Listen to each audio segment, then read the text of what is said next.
That time I became a hot topic of conversation among S-rank beauties. Volume 2. By Kanatsu wa Kyoka. Audiobook by Masquerade at Masquerade Audiobooks. Prologue. I always felt like I was moving forward into the light. There was never any doubt in the path I was running on, and I believed that a brilliant future lay ahead. I had always believed that. It's not like I wanted to become a solitary figure. I thought that if I followed the path I believed in, others would naturally follow me. And indeed, I had many companions. Those who followed me did so naturally, so I could still believe in my own path. I felt strongly that this path was not wrong. But 2 years ago, I came to realize something. The future ahead of this path was definitely not bright. When I could no longer believe in the path I had been following, there was no one behind me anymore. Before I knew it, I was left alone. The companions who followed me had long since drifted away from me. I see. I suddenly realized that there was a part of me that had grown cold inside. I had come to realize that I had been spinning my wheels. What's the point of trying so hard? That's just lame. It's okay to be moderate. Since no one would follow me anyway, there was no point in trying hard alone. I decided to abandon my own path. The path I had believed would lead me to the light beyond. So, I came to hate basketball. Chapter 1. Extracurricular activities with S-class beauties. The scorching sun's heat dominated the entire classroom. Despite opening the windows for ventilation, many students were using their hands as fans. Some female students were even delicately fanning themselves with notebooks. June. Although it was the season when the signs of the rainy season were in the air, today was an unusually hot day. Haruya Akasaki pretended to be asleep on his desk, a hint of sweat glistening on his forehead. As he struggled with the oppressive heat, 3 lively voices echoed near his seat. It's so hot. Yuna, can you give me some air? It's a hassle, but... oh well. Sara, aren't you hot? Thank you for your concern, Yuna-san. I'm okay. Despite her words, Sara modestly fanned herself with her hands. Unable to bear seeing Sara like that, Rin spoke up. Sara-chan, you don't have to hold back. You know what, Yuna, let's all fan each other. That might actually be a good idea. Understood. Yuna fanned Sara, Sara fanned Rin, and Rin fanned Yuna. The 3 of them, the S-class beauties of the class, looked picturesque as they fanned each other. In reality, some of their classmates, regardless of gender, couldn't help but admire their casual scene. Voices of students excitedly commenting, "They're so radiant today, nice figure, can you see through? Can you see through?" could be heard around Haruya's seat. While feeling exasperated by the students' remarks, Haruya closed his eyes, only to be lightly tapped on the shoulder from behind, prompting him to turn around. "Hey, Akasaki, what's with you staring at those 3? Iki Kazamia from the back seat flashed a toothy grin. "I'm not staring at them. I was just about to take a nap. You're so suspicious. Hey, look, Heimkawa-san is looking over here." Haruya unintentionally blurted out in surprise. Sara Heimkawa. Lately, Haruya had become overly sensitive to her name. Due to certain circumstances, Haruya pretended to be aloof in class, but inadvertently ended up getting closer to Sara. Moreover, she had discovered his true identity, and Haruya found himself leading a nervous school life. Sara's presence was a headache for him. Haruya immediately glanced at Sara, but her gaze wasn't directed at him. She seemed to be happily chatting with the other S-class beauties. Apparently, she had noticed something. "Kazamia. Haha, got you. Akasaki, you really care about Heimkawa-san, don't you?" Haruya felt irritated by Kazamia's smirk. Despite repeatedly denying it, Haruya couldn't help but feel that Kazamia had a sharp intuition. It was dangerous to continue this conversation further, so Haruya turned back, just as their homeroom teacher, Maika Tokoyami, entered the classroom. With her tall stature and stern gaze, she exuded authority, making her a formidable teacher. The students quieted down, holding their breath as they listened. After confirming that the students' attention was on her, Tokoyami began speaking. "Good morning. Today we'll have an early homeroom." It was a slightly earlier time than usual. There must be some important announcement. Upon hearing Tokoyami's words, the students returned to their seats one by one.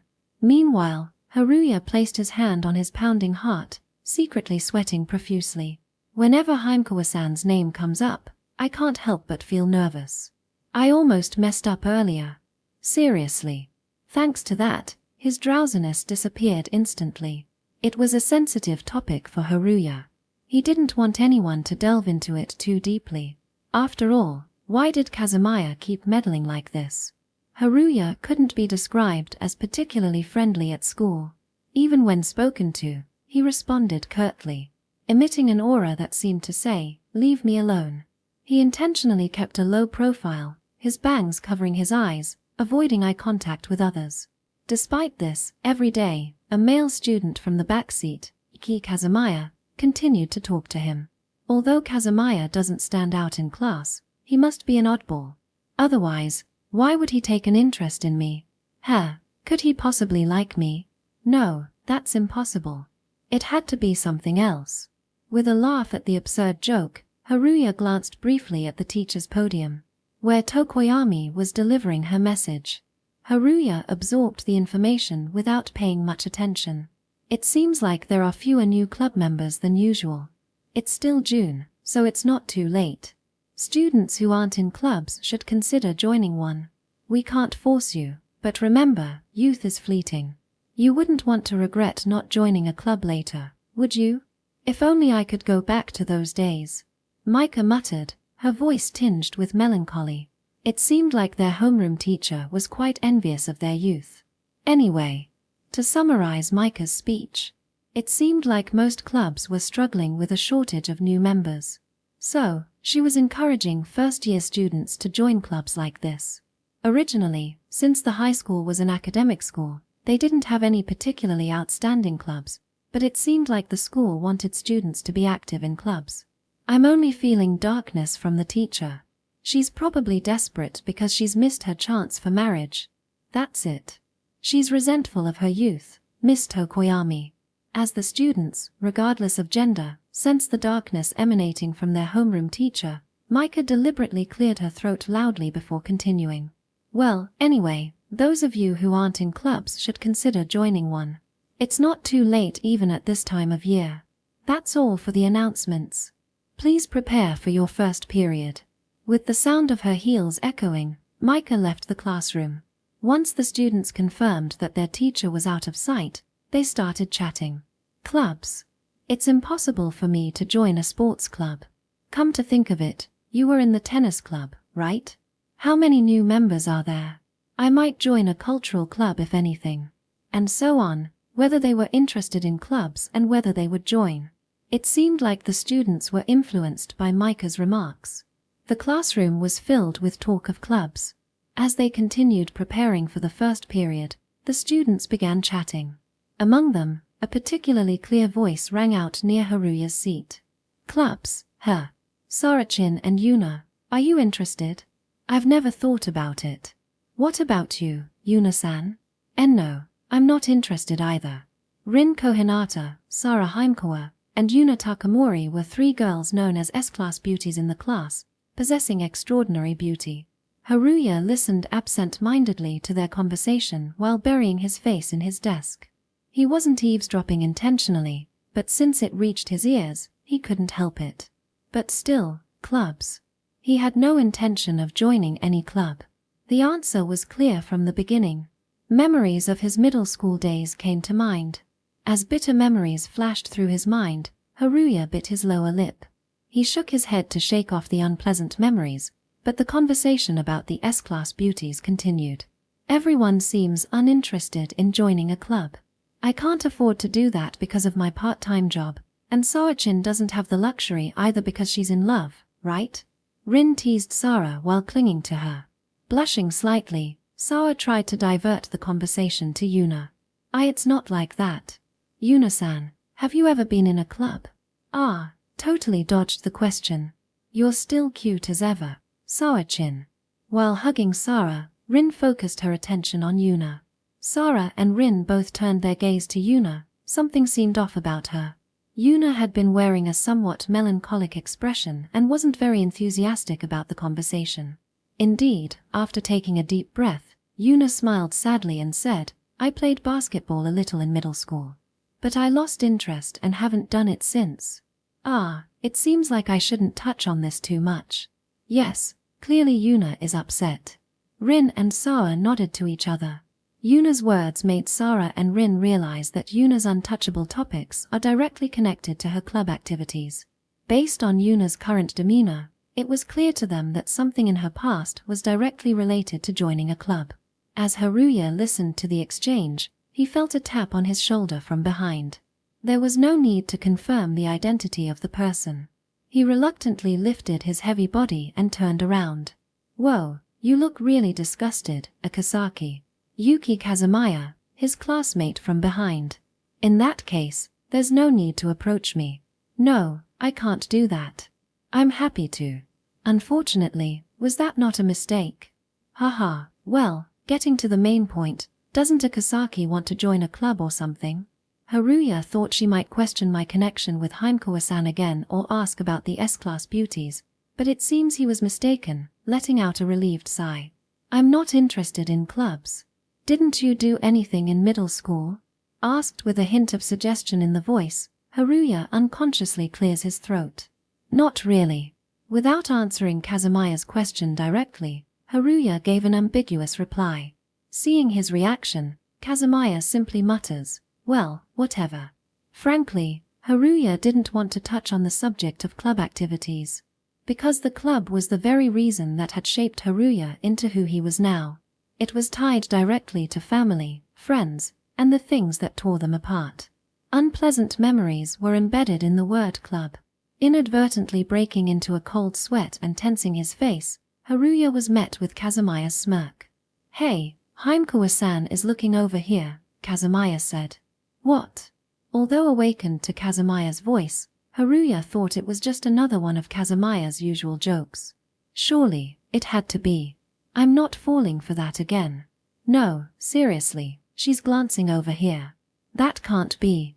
As he spoke, Haruya turned to look at Sara's seat, and their eyes met. So that's what's going on. However, from Sara's perspective, even though their eyes met, she had probably only seen Haruya's long bangs. Sara confirmed their eye contact and immediately looked away from Haruya. "Akasaki, I'm rooting for you," Kazamiya said. "No, it's not like that. This is different." While denying it, Haruya straightened up. It was a strategic retreat. If he tried desperately to cover it up here, he would only expose his flaws in the end. Kazamiya was sharp. He was not an opponent to be underestimated. So, Haruya silently reassured himself and buried his face in the desk again. Just as he was about to continue pretending to sleep, the sound of a bell caught his ears. "Oh, by the way, Sara-chin, you're making a face like a maiden right now. Is this about your love life?" That topic is off limits." "Oh, come on, Sara-chin, say something at least to Yuna." Yeah. Sara, let us know if there are any developments." That's. Why yes." Sara answered with upward glances and poking her index fingers together. From there, it was a conversation among the S-rank beauties, but Yuna seemed somewhat forced in her cheerfulness. Section. The asphalt on the rooftop was radiating heat. The damp, humid heat was engulfing Haruya's entire body. Haruya, having reached lunch break, made his way to the rooftop, mindful of others' gazes. Generally, access to the rooftop was prohibited, but taking advantage of the broken lock, Haruya often visited it to enjoy the best view and air. However, today, Haruya had come to the rooftop for a different reason. "Akasaki-san, I've been waiting for you." Yeah. Already, Sara, one of the S-rank beauties in the class, had made her way to the rooftop. In fact, since Sara had found out about Haruya's true identity, Haruya and the others had been gathering on the rooftop regularly. Despite inwardly sighing, Haruya sat next to Sara. "Although I try not to, I can't really look at Haimkawa-san directly." Haruya was beginning to recognize Sara as the opposite sex to some extent. That's because, following the incident where Sara resolved her arranged marriage issue, she had kissed Haruya on the cheek. Such a stimulating experience. Haruya couldn't forget it. Supposedly, it was just a kiss of gratitude, but Haruya knew it was a lie. Placing a hand on his chest to calm himself, Haruya opened his lunchbox. "Ah, you brought a lunchbox. Ah, yeah. I felt bad since you've always been sharing contents with me. And no, you don't have to be concerned about me like that." Haruya had been receiving contents for his lunchbox from Sara. Since they started gathering on the rooftop during lunchtime, Sara had been meddling, unable to stand Haruya's unhealthy eating habits. To repay her kindness, this time, Haruya had considered sharing his own lunchbox. "Well, she's always been sharing her lunchbox with me, so I should return the favor." When he looked inside the lunchbox, Sara's eyes sparkled, and she opened her mouth. "Is this homemade, by any chance?" Well, yeah. Some parts use frozen food, though. If you don't like lunchboxes as a return gift, feel free to tell me. Is that so? I like it. Thank you. Bowing her head, Sara quietly replied. "Well then, if you'd like any specific contents." Today's lunchbox was made specifically for Sara. It wasn't made for Haruya's own consumption. His main dish was a sandwich. He bought it from a convenience store this morning. Then, thank you. But I'm fine with just a little. No need to hold back. It's not that. Akasaka-san, are you planning to settle with convenience store food again? Sara glared at Haruya. It seemed she had seen through everything. With a confident tone, Haruya reluctantly gave in. "I can see through you, Akasaka-san. So, let's exchange lunchboxes while eating." "But, then it loses the meaning of a return gift." "I said I didn't need a return gift. This is something I want to do. But still, it's like I can't be satisfied with that." Understanding Haruya's feelings, Sara raised her index finger and said, "In return, please continue to be friends with me from now on." "Right, Akasaki. If that's okay with you." Unable to deny her radiant smile, Haruya found unable to say no. Damn, a beautiful girl's smile is definitely unfair. Don't look at me with such innocent eyes. Sara, being a dreamy girl, is blind when it comes to love. Which is precisely why she looks at him with a face that believes in Haruya without any doubt. That, more than anything, pierced Haruya's heart. "That's right, Akasaki-san." "Why yes." Haruya instinctively straightened my back at Sara's unusually serious tone. You seem to be sleeping all the time in class. Is that fake, or are you really sleeping? During homeroom and breaks, Haruya has a habit of burying his face in his desk when it's not lesson time. Sara asked with a serious expression. Face to face. Heimkawa. Haruya was taken aback by Sara's approach and almost blurted out pretending to sleep without thinking. "Wait, what if I admit to pretending to sleep here? If Sara knows I've heard her talking about me as the destined one or ideal or cool in class?" He managed to calmly assess the situation at the last minute. Sara had been dropping hints about him being her destined partner or ideal or cool during conversations with other S-class beauties in class. If Sara finds out that he knows about it, she will be able to. Just the thought of her finding out terrified him. If I were in Heimkawa's shoes, I'd be so embarrassed I'd die. No doubt about it. It's almost like indirectly confessing your love. He hastily tried to cover it up. "And no, I'm really sleeping. Why are you acting so smug about it?" Haruya didn't know. He didn't know, but he answered confidently. By the way, he didn't really know what he meant by really sleeping. Emboldened, he continued. "I do sleep properly outside of class. Sleep is important, you know." "Why yes. Sleep is important." Wide-eyed, Sara whispered. "I'm relieved," placing her hand on her chest. He watched Sara with a sense of relief.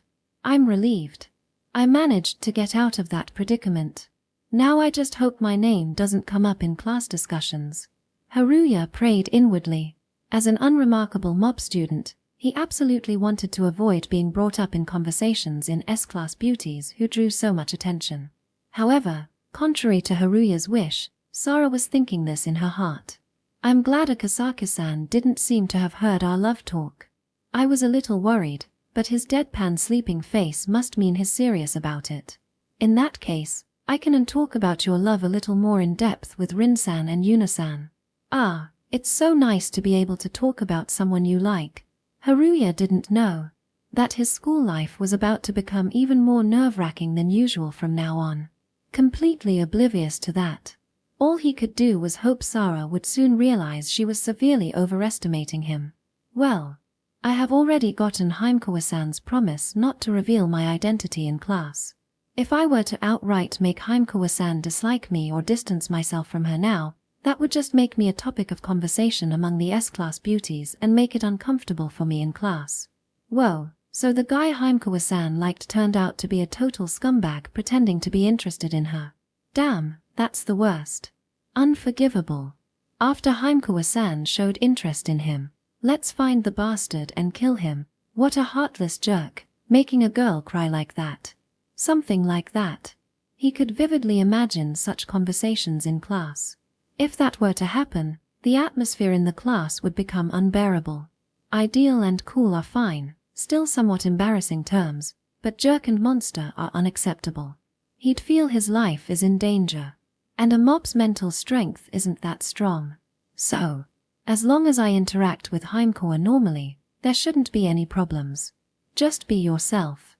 By doing so, Sara's evaluation of him should normalize, also he thought nonchalantly, as Haruya and Sara spent lunch swapping contents from their lunchboxes. Chomp, chomp. Sara turned her gaze towards Haruya and asked, "By the way, Akasaki, are you in any clubs?"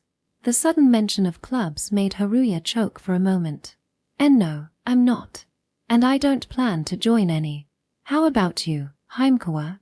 "I'm not in any either, and I don't plan to. But I do admire them." Gazing up at the clear blue sky, Sara continued. "The school club was also mentioned by the teacher, but I think it's a page of youth. Friendship and love. It seems fun to balance both sports and culture.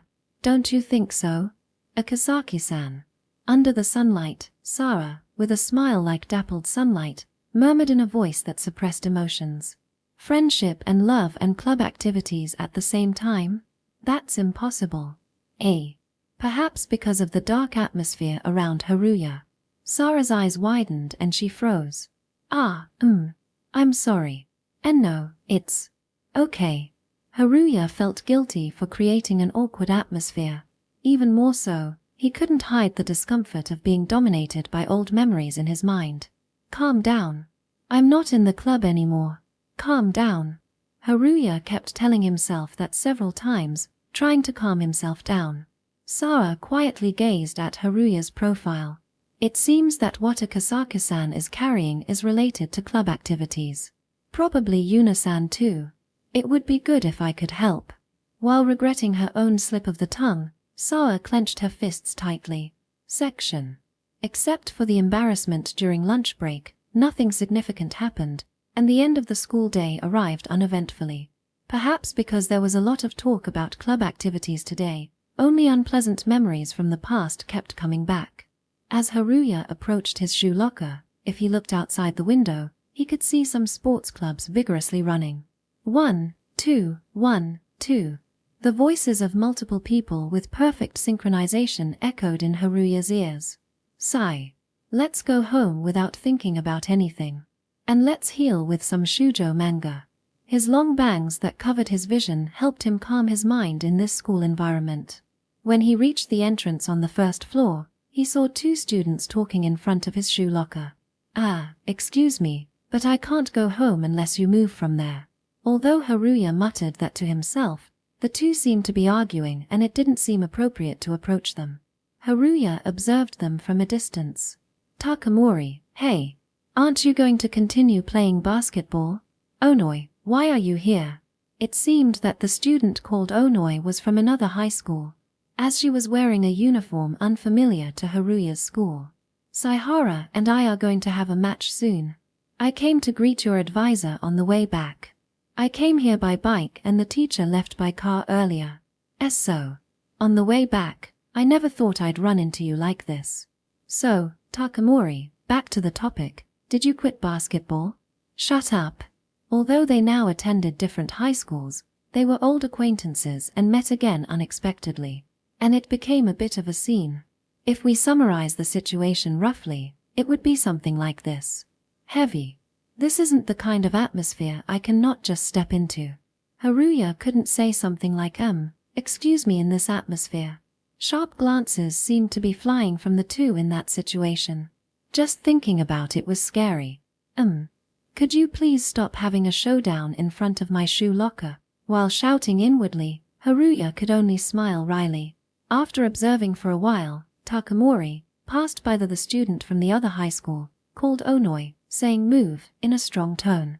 Takamori, I want to compete with you. Too late now, who do you think you are? With just those words, Takamori left. Left behind, the student from the other school, while clenching her fists, left the scene looking somewhat frustrated. What on earth was that all about? Although he felt like asking, Haruya couldn't help but remember fondly about the basketball team. In an instant, memories of the past replayed in his mind. Graceful movements, refined technique, charisma that united the team. When he went to see a basketball game in middle school, Haruya remembered a player who shone particularly brightly. The player who had brought him heat when he had lost his passion for club activities. At that time, inspired by that heat, he was able to do his best in club activities. While indulging in nostalgic feelings, Haruya headed home and his phone vibrated in his right pocket. He took it out and checked the notification. It was a new message. Nau, it's sudden, but are you free tomorrow? I want to have an offline meeting. Haru, it's really sudden. I'm free, though. Today is Friday, so tomorrow is Saturday. Since there is no school and no particular plans, Nayu's invitation was rather welcome. Nayu-san must have found some really interesting shoujo manga. I should also organize and recommend some shoujo manga by tomorrow. Thanks to Nau, the atmosphere that had become damp with talk of club activities cleared up, and Haruya quietly thanked her. Section. That night, Haruya went alone to his favorite cafe. He goes to school in a sloppy manner, but when he goes out, he dresses up before he goes out. Haruya visited the cafe with his stylish face. Haruya pushed open the creaky wooden door and entered the shop, where a familiar waitress greeted him cheerfully. Welcome, she chimed, rolling the bell-like sound of her voice. Since Haruya was recognized as a regular customer, he was familiar with many of the staff members. The shop was a bit quiet, and besides Haruya, there were only a few other customers. Your order, please. The usual, please. All right, coming right up. Haruya's usual order consisted of carbonara and coffee. The coffee at this shop had a particularly pleasant aroma, and Haruya visited this place to savor its depth. However, there was another reason he frequented this cafe. It was because one of the staff members, who was close in age to Haruya, was one of the few people he was friendly with. So, you came to see me, didn't you, Onii-san? During his break time or when he had free time, the waitress would come to his table and chat like this. With her slender figure, doll-like features, and monochrome-made outfit, she was the waitress Haruya relied on the most, Kohinata, to maintain a comfortable distance from each other. Haruya didn't know her first name. He only knew her surname. And since she addressed him as Onii-san, she didn't know Haruya's name. Despite their frequent conversations, their relationship could be considered unusual. However, Haruya found this non-intrusive relationship comfortable. What's wrong? Onii-san? Are you perhaps mesmerized by me? No, sorry if it seemed that way. Is something bothering you, Kohinata? He wasn't sure, but today she seemed a bit down. Even Master and nobody else noticed. You really are amazing, Onii-san. With a sly grin, Kohinata continued. Do you like me? Don't say foolish things. If I can help you, I'd appreciate it. I don't think it can be resolved, but just talking about it might make it feel better. Taking a sip from his coffee cup, Haruya noticed Kohinata pouting slightly. I don't think it's about not being able to solve it. It's about appears that you can solve it, right? I think making such irresponsible remarks is worse. Well, Onii-san, that's just how you are. But why do you listen to my problems? With wide-eyed innocence, Kohinata asked. I always asking for your advice. It's just returning the favor. Ah, I see. Then I'd be happy if you listened to my problems. Usually, Haruya was the one seeking advice. Especially during the incident with Sara's arranged marriage, her advice was helpful. Now it was his turn to listen to Kohinata's troubles. Haruya listened attentively to her. Simply put, her problem stemmed from accidentally touching on a sensitive topic with a friend and regretting it. Apparently, the topic of club activities had come up at school today, and when Kohinata discussed it with her classmates, one of them briefly made an unpleasant face. Despite usually going home together, she was turned down by her friend. Though it didn't seem like a big deal, Haruya felt uneasy.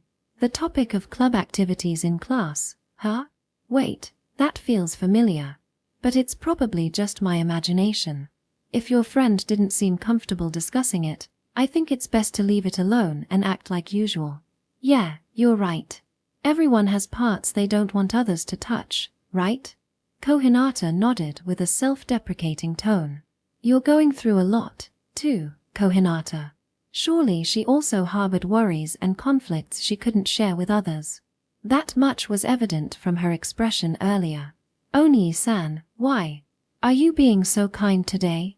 You only know my last name, Kohinata. Oh, and by the way, it's about time you told me your personal information, she said playfully.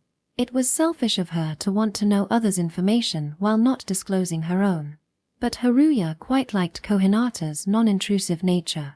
I won't tell you. It's better for both of us. Yeah, that's true. But, about that person you talked to the other day, if you get a girlfriend, tell me, okay? The person he talked to the other day was Sara. Sure. Haruya replied casually. And so, Haruya and Kohinata spent some casual time together. Section. Fragment of an old memory. This was from his middle school days. 2 years ago. Unpleasant memories from his club activities. The other members were discussing Haruya in the clubroom, and Haruya overheard it while standing outside the door. It's all his fault. We lost because of that guy, right? He's really hopeless. You know, all he sees is talented people. He can't understand how those without talent feel. He's just a sweaty guy now. No. Haruya just wanted to do his best in track and field. Without ulterior motives, just straightforwardly. As Haruya, his voice trembling, tried to enter the clubroom. ZZZ. Instantly, noise filled the air as the scene changed. The location. Was it the grounds? 3 people, including Haruya, were running around the field with joy. Other friends followed closely behind them. It was fun. He thought he could aim high with these guys. The sight of the old Haruya, competing with the 2 by his side, still shone brightly. But as they ran, the 2 on either side of him gradually drifted away from Haruya. Then, the other friends began to look at Haruya with disdain. Haruya was left alone in a lonely world. And then came the rain of accusatory glances and words. Stop it. Please, stop it. With a rustle, Haruya tossed aside his blanket and sat up. His breath was heavy, indicating he had been tossing and turning. A dream. He took several deep breaths to calm his mind. But still, he looked back. Why did such a terrible memory come up in my dream? Was it because we talked a lot about the club activities yesterday? Thanks to that, his roomwear was slightly damp with sweat. Checking the time, it was past 11. Perhaps due to staying up late reading shoujo manga, he had woken up quite late. There was a message from Nau, a fellow shoujo manga enthusiast. Today was Saturday. It was the day of the offline meeting with Nau. Since my mood is a bit down, I'll refresh myself with some shoujo manga talk with Nau-san. Haruya quickly got ready. Section. Haruya arrived at a trendy cafe and restaurant in relatively casual attire. It was a dining establishment with the concept of enjoying both food and coffee. Usually, their offline meetings were centered around family restaurants, considering they were both students, but lately, Nau had found a stylish yet wallet-friendly hidden gem. So, today, the shop Nau recommended became the meeting place, and Haruya arrived early. However, Nau appeared within a few minutes. With heels, a beret, and a fresh green cardigan, her black hair flowing to her waist, Nau looked stunning even in sunglasses.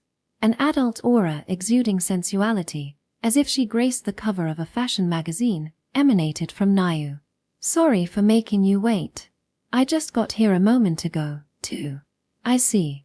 Haru-san, you're dressed casually today. Just like the old me." Since Nau had dressed casually in a hoodie during a previous offline meeting, she was probably referring to that. "Indeed, Nau-san, it suits you today with extra spirit." "Chem. Today. Don't put weird pressure on me." "Sorry, it suits you today, too." "Chem. Very well. But you seem to have even more spirit today. Did something happen?" "No, just had a little unpleasantness yesterday. So I put extra effort into dressing up to distract myself." "I see. Well, sorry, but I'm going to have you listen to my complaints today. Nau-san, you usually don't talk about private troubles, so I'm a bit scared." "I thought the rule was to refrain from talking about private matters." Their offline meetings had 2 rules. The first was to talk about shoujo manga with each other. The second was not to pry into private matters. Haruya mentioned this second rule. "But I've been listening to Haru-san's troubles all the time, so it's okay to talk a little, right?" "Well, Nau-san, I've always been taken care of by you, so I'll listen to whatever you have to say." The true intention of inviting her to today's offline meeting was probably to hear about those troubles. Since he did the same thing with Sara's incident, he really couldn't look Nau in the eye. "Really?" Haruya nodded at Nau's slightly uplifted voice. She then smiled quietly, her lips curling up. "Then, shall we go inside the shop?" "Yeah." And so, Haruya and Nau promptly entered the establishment. Upon entering, the first thing he felt was from the decor, something like, "Will your wallet survive this? Are you okay?" In other words, it seemed to be a high-end place. Various artistic interior designs adorned with many potted plants. With its stylish font, the menu was perfect for a date spot. That was the cafe and restaurant they were currently visiting. Haruya and Nau took seats in a modern booth towards the back. "Seems like it's expensive here, but are you really okay budget-wise?" "I'm fine. They're student-friendly. And their pancakes are delicious." "Then maybe I'll have pancakes and coffee too." "Black?" "Yeah. By the way, Nau, what about you?" I'll have sugared," Nau said somewhat shyly, avoiding eye contact. Section. Unexpectedly sweet choices. As Haruya wrinkled his brow, Nau leaned on the table exaggeratedly. "That's why I didn't want to say it. I didn't say it was bad or anything. It's written all over your face." Let's not talk about coffee anymore. I've got a childish palate, after all." Nau scowled. She's bothered by it. As they exchanged banter, they placed their orders. Before getting into the main topic, they started discussing shoujo manga. "Found any interesting ones lately, Haru?" "I found a hidden gem, but..." Haruya recommended a few lesser-known shoujo manga titles. But Nau seemed to know most of them already and lightly dismissed his shallow knowledge with a "you still have a long way to go." Haruya resolved to surprise Nau next time.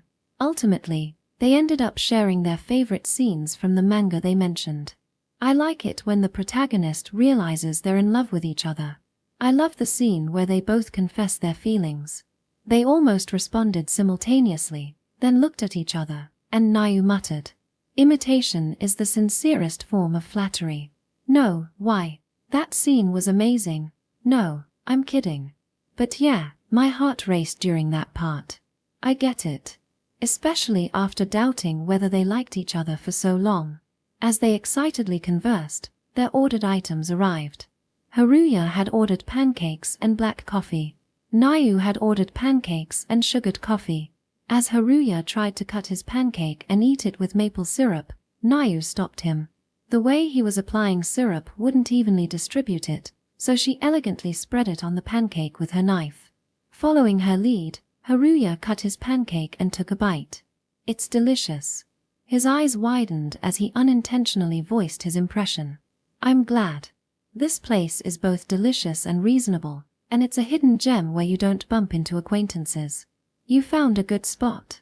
While the coffee itself didn't quite compare to their usual cafe, it was still good enough. Haruya felt fortunate to have discovered such a place. Now then, let's get to the point. Nau's worries. It was probably what she mentioned before they entered the cafe. Haruya, who hadn't known her for long, could tell. She wanted to vent, to talk about something troubling her, and she wanted someone to listen. It must be a serious topic. With bated breath and a tense atmosphere. What are you doing here, Takamori? Nau's gaze. Was she acquainted with the person who had just entered the cafe? They froze as they made eye contact.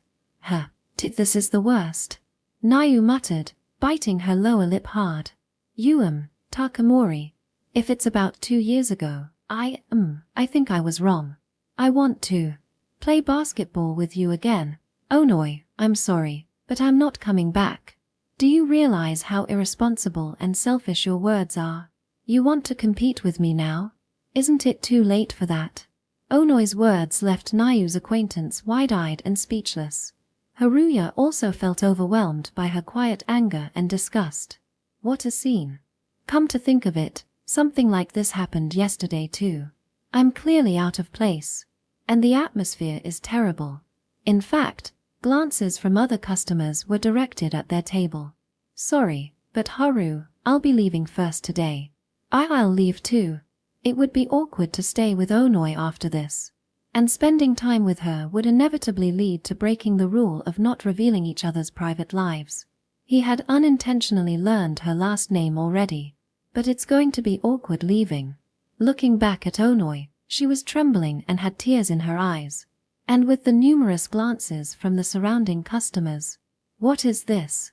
From an outsider's perspective, it looks like I'm caught in a love triangle and it's turning into a scene. Haruya felt a chill run down his spine. I'm really sorry, but I'll leave first.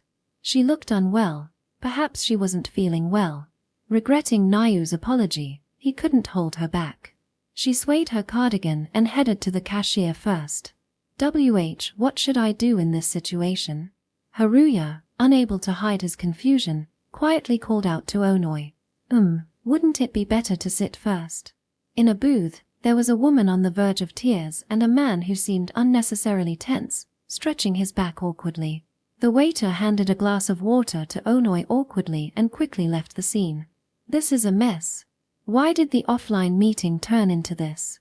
Sipping tasteless coffee, Haruya confirmed the girl sitting across from him again. She looked like a modern high school girl with round eyes. And a bob haircut with chestnut hair. Her body was of an average build, and to put it in a certain way, she had the appearance of an ordinary cute high school girl. She wiped her teary eyes and slowly spoke. I'm sorry. It seems like I'm disturbing your date. Are you Haru-san? Yes, I'm Haru. And, it's not a date. Onoi-san. Is that so? I thought you were in the middle of a date. I didn't expect to meet Takamori like this. I couldn't stand still. I was so excited to see her. I'm sorry for ruining the atmosphere. Please lift your head. Takamori. It seems that's Nau-san's last name. And the last name of the girl in front of him seems to be Onoi. For some reason, Haruya felt a strange sense of déjà vu. I'm in Miyaza High School now, but I've known Takamori since middle school. We used to be in the same club.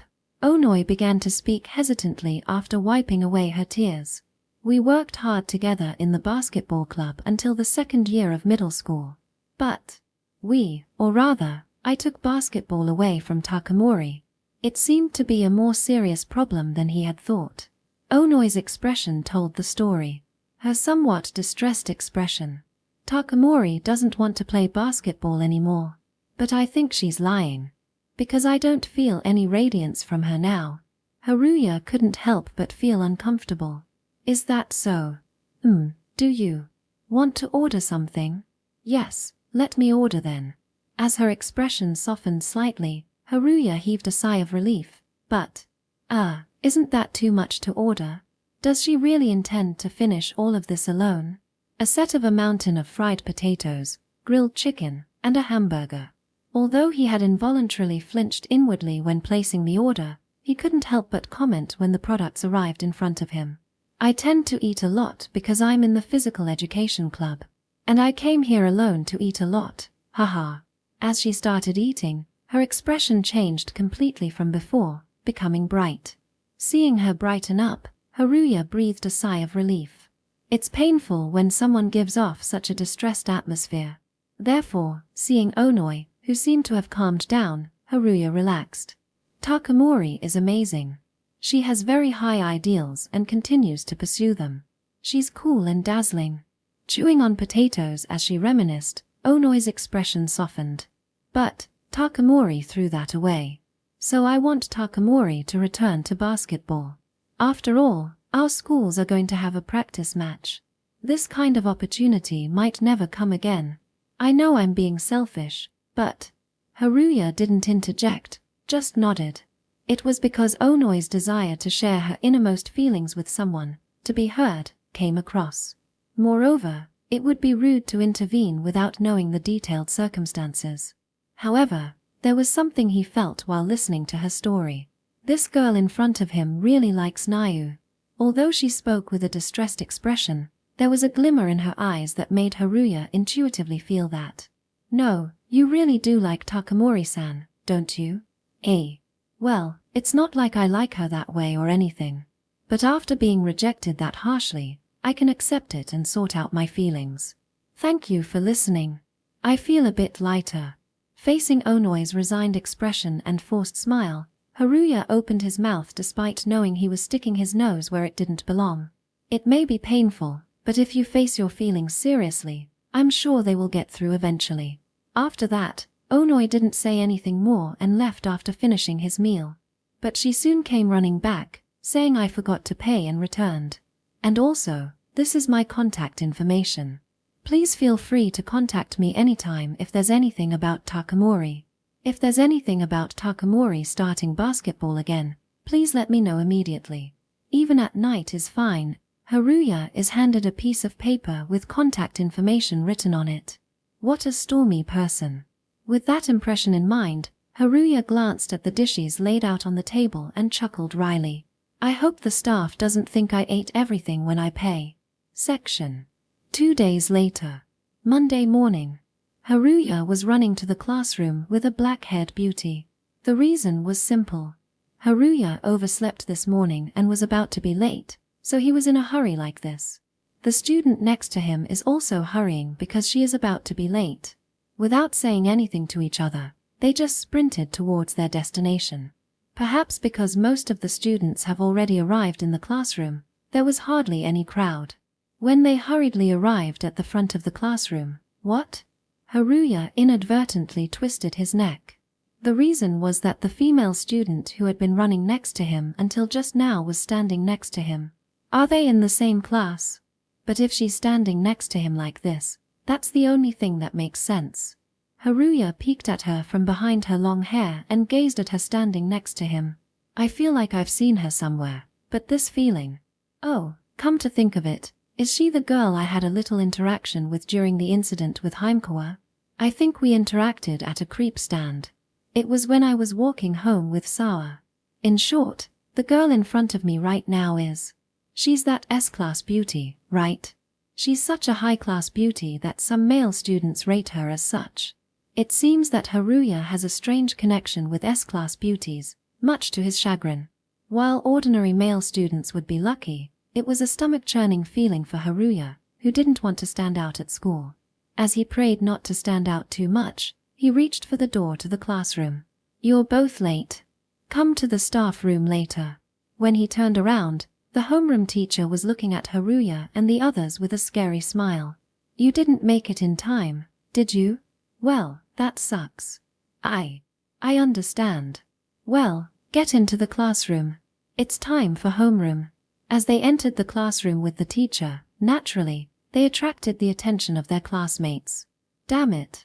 I shouldn't have stayed up late reading shoujo manga last night. I couldn't stop thinking about Nau-san.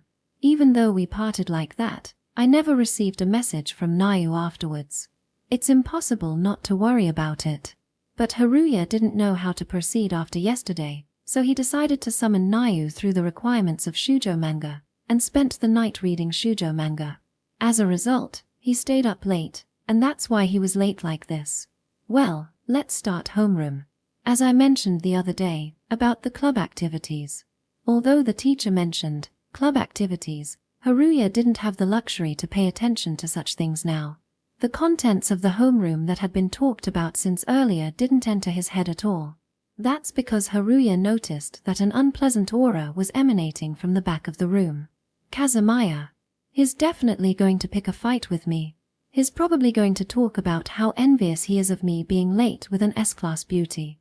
With a feeling of reluctance, he sighed, and the teacher, Tokoyami, made an unnecessary comment. Well, that's it for homeroom, but Takamori, and, after looking at the list once, she called out Akasaki, Haruya's last name. That teacher, I don't want him to call my name. You know, because I'd stand out. And you won't say anything unnecessary after this, will you? Please don't say anything, I beg you.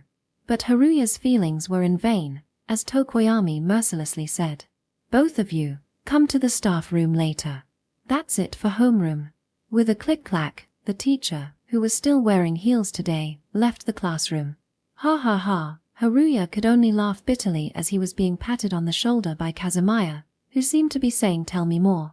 Akasaki, things are getting interesting without me knowing. Isn't it just that we came late together? I have to go to the staff room. Hey, I'm not done talking yet. In order to avoid Kazamia's inquiries, Haruya hurriedly left his seat. As he prayed strongly that things wouldn't get any more troublesome, Haruya left the classroom. Tokoyami was standing in front of the door to the staff room. Perhaps because she had to prepare for the first period, she seemed to want to keep it short. Haruya thought he had hurried, but the S-class beauty seemed to have arrived earlier than Haruya. After confirming that the two of them were together, Tokoyami quietly spoke. Both of you are not the type to be late normally. There must have been some reason. But being late is being late. I want to impose a penalty. What do you think about running around the school perimeter after school today? That's so old-fashioned. Haruya couldn't help but make a sarcastic remark in his mind.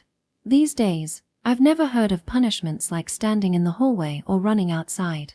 The teacher intended to joke half seriously, adding just one phrase.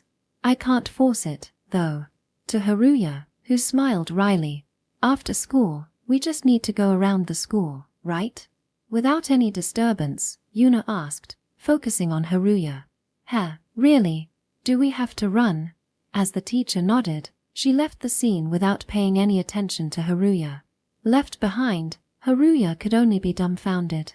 You and her are quite alike. While watching Yuna leave, the teacher muttered. Where exactly? She is the class's Beauties, an unattainable flower.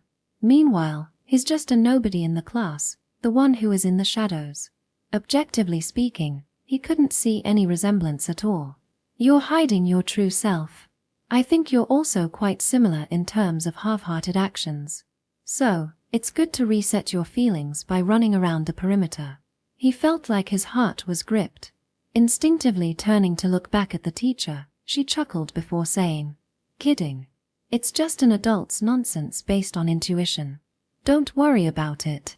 How much does this person understand about him? As Haruya froze in the unfathomable atmosphere, he felt a tap on his shoulder. It's almost time for first period. You'd better hurry back to the classroom and get ready. Why yes. With doubts lingering, Haruya hurried back to the classroom. As expected, upon returning to the classroom, he was bombarded with questions from Kazamia. What were you doing with Takamori-san? What did the teacher say? Section. Later that day, during lunch break, Haruya was cornered by Sara on the rooftop. Her eyes were anxious, with her eyebrows slightly furrowed. Nothing happened with Yuna-san, right? We just happened to be late at the same time. If that's the case, then it's fine. Oh, this pork stew Akasaki-san made is delicious. The other day, Sara's cheeks melted as she savored the pork stew she had made. Since they started secretly meeting on the rooftop, Haruya and Sara had been exchanging contents for their lunches. After sipping some tea, Sara timidly spoke up. Akasaka-san, when you were in junior high school, what kind of club activities were you involved in? Just the go-home club. Haruya momentarily choked on his words, taken aback by the unexpected topic. He felt guilty for lying. Glancing at Sara, he found her looking at him seriously. I'm convinced that you were in some club in middle school. You're trying to hide it. You must not want to talk about it. Still, Sara continued without looking away from Haruya's eyes. I want to share whatever burden you're carrying, Akasaka-san. It may be presumptuous of me, but... Despite the complex emotions welling up inside, Sara's determination was firm. Given the circumstances, keeping everything hidden seemed troublesome.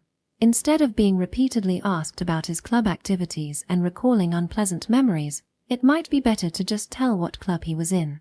Haruya made a light-hearted comment to deflect from the topic.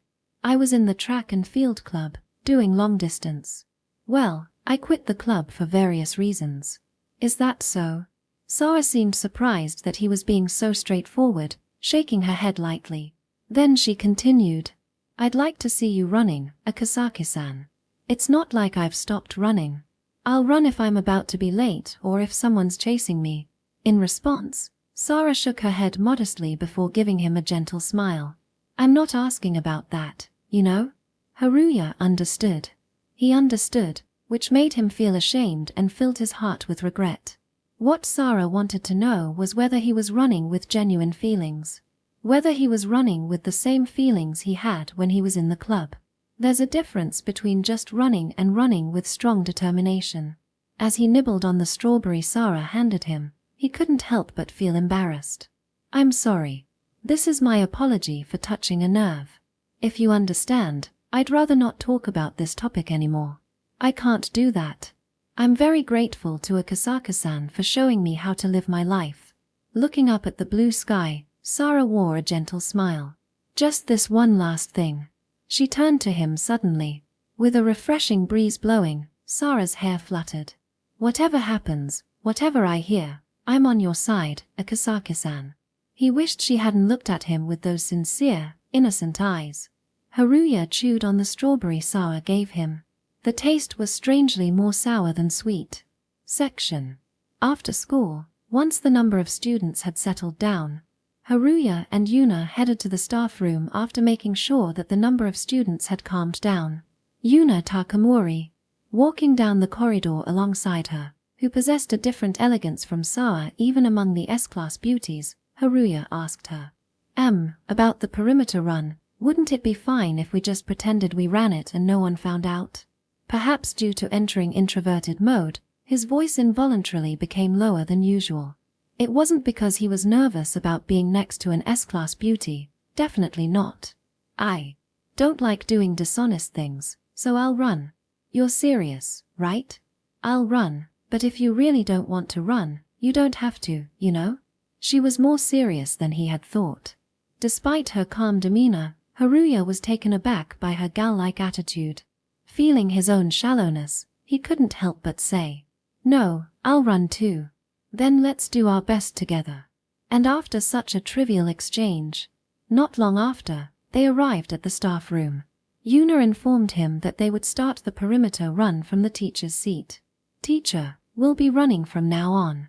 You two are diligent to inform me beforehand. All right, go ahead and run one lap. Standing next to Haruya, Yuna nodded. But just as she turned away, the teacher seemed to remember something.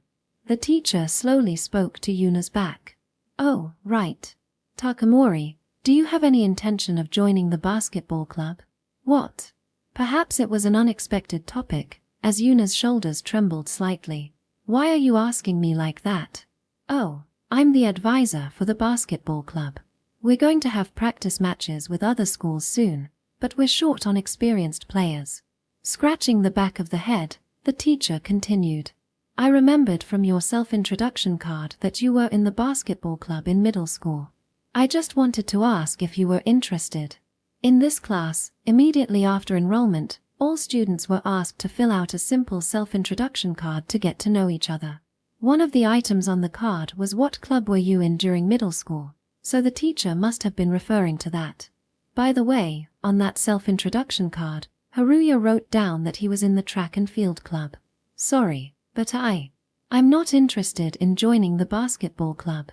I see. Well, I can't force you. That's too bad. Well, if you ever change your mind, you're always welcome. Haruya heard Yuna's clear refusal. For her, basketball seemed to be a sensitive topic. Yet, the teacher remained unruffled, as if the teacher had anticipated being turned down from the beginning, which made Haruya feel uncomfortable. Following Yuna's retreating figure with a somewhat displeased expression, Haruya suddenly heard the teacher speak to him. What about you, Akasaki? How about joining the basketball club? Do I look like someone who enjoys sports? You don't. He was answered immediately. Sadly, it's just how it is, Haruya thought inwardly. I'll repeat it, Takamori. You're always welcome to join the basketball club if you change your mind. And you too, Akasaki. Am I just being treated as an extra? Haruya couldn't help but smile bitterly inside as he walked away following Yuna. Then, it happened. Akasaki, you were in the track and field club in middle school, right? You should try running seriously. You might gain something from it. The teacher stopped Haruya and said that. Are you setting up the perimeter run just to bring me back to the track and field club? No, I didn't think that far ahead. I just thought you and Takamori are similar. It was clear that Takamori had something on her mind about basketball. So I thought it might be reasonable to assume that you, who are similar, might have something on your mind about track and field. When he remains silent, the homeroom teacher continues.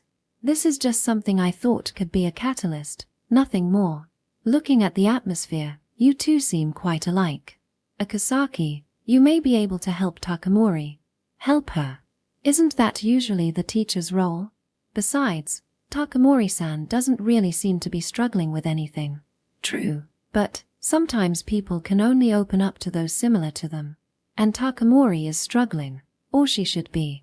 Definitely. Probably. Maybe. Whoa, this teacher is getting totally casual and haphazard all of a sudden. While inwardly calling her out on that, Haruya was actually rather impressed by the homeroom teacher's perceptive eye. She's an unfathomable guy. It is true that I've been weighed down by my past in track and field too. As Haruya sighed and started to head for the outdoor running, the teacher mumbled towards his back. What you're carrying, Akasaki, is something Takamori can surely help shed light on. Ha! When he turned around, the teacher was already back at her desk. Once again, Haruya thought that the teacher was unfathomable. Section. After leaving the staff room, Haruya changed his shoes at the entrance and headed outside. From now on, Haruya will pay for being late by running a lap around the perimeter. The school grounds of the high school are large compared to other schools, so even though it's just one lap, the distance shouldn't be underestimated. When he reaches the main gate, Yuna is doing her warm-up exercises. Without making eye contact with Haruya, she asks, Akasaki-kun, right? Why were you late? Ha! Haruya is taken aback by her sudden inquiry, as she has always been indifferent towards him.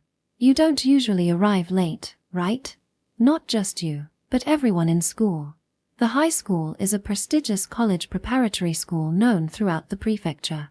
It has produced numerous graduates who have gone on to prestigious universities, so the students enrolled there are generally serious about their studies. They don't usually arrive late unless there's a serious reason. So, I was curious. If you don't laugh, I'll tell you. I'm not laughing. She blushes slightly, resembling Nau-san in some way. Perhaps because of this. Haruya decides to honestly tell her the reason.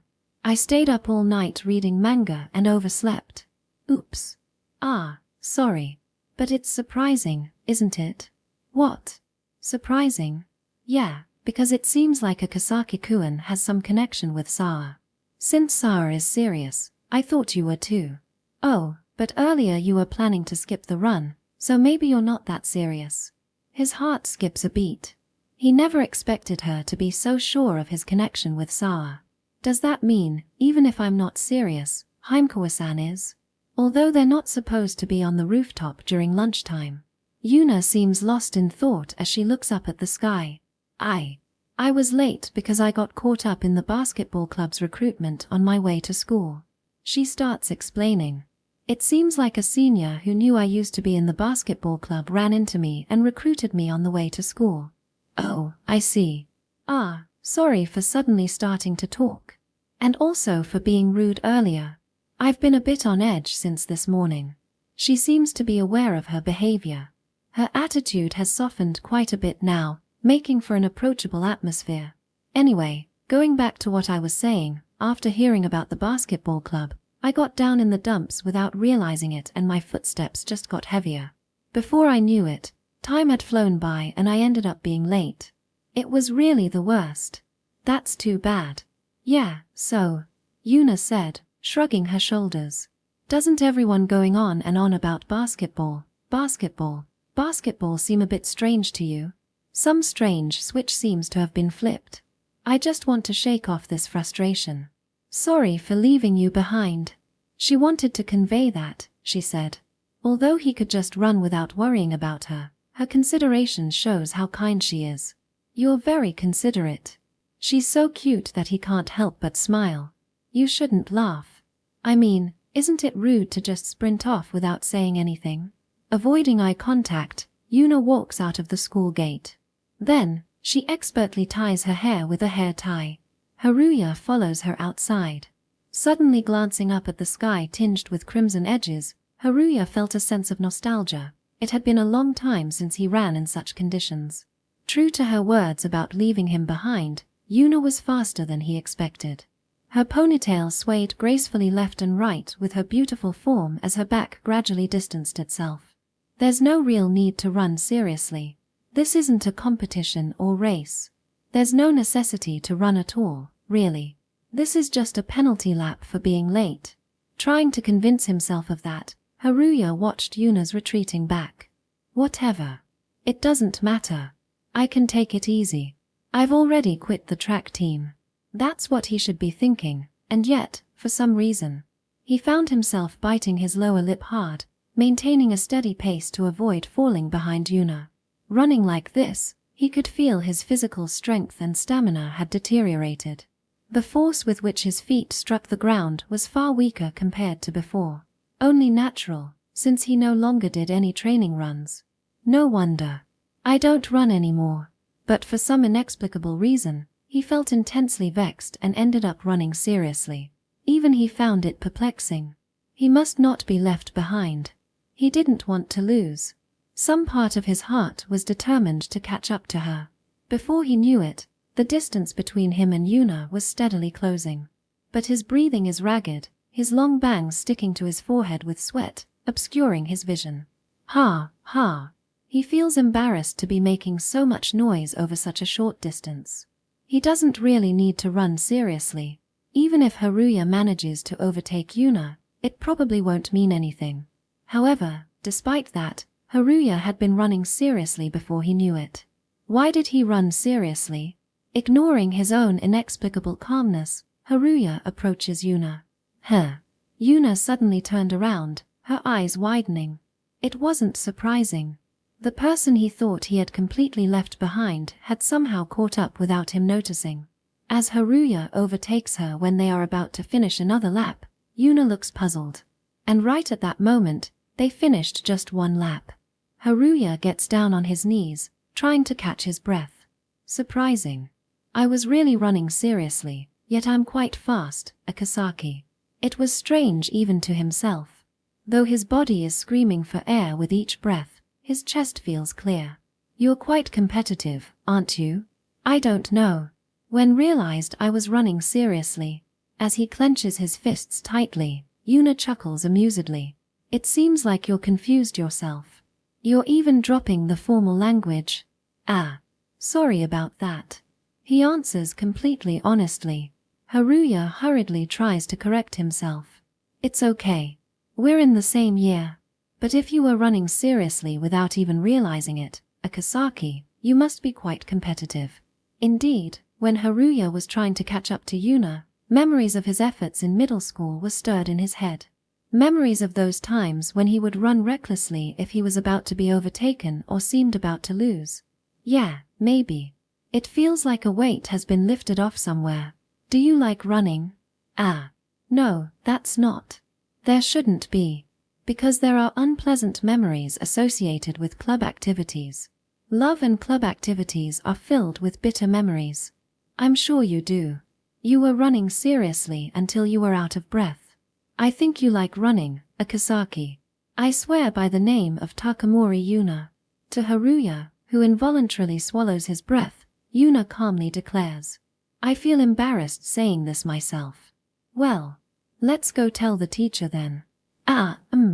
As Yuna heads towards the entrance, Haruya calls out to her. What Haruya is about to say now would probably be unnecessary meddling. But he wanted to repay her. He wanted to convey his feelings to her.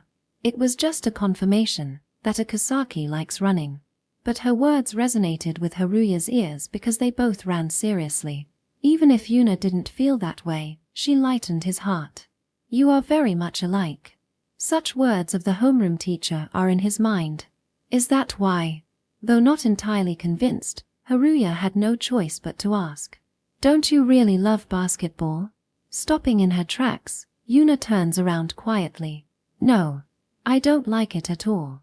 Her answer seems to carry a hint of sadness as it reaches Haruya's eyes. Section. Yuna Takamori's mood sank deeper and deeper. The cause of it was mostly due to the constant invitations to join the basketball club. Lately, all she hears are discussions about clubs. I wish they'd just leave me alone. After finishing her rounds, when she returned home, with a melancholic mood, Yuna retrieved something from the closet. Opening the sliding door, what she held in her hand was a basketball.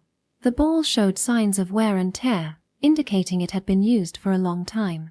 Tracing its surface, Yuna lets out a deep sigh. Sigh. Why am I doing this when I've already cut ties with it?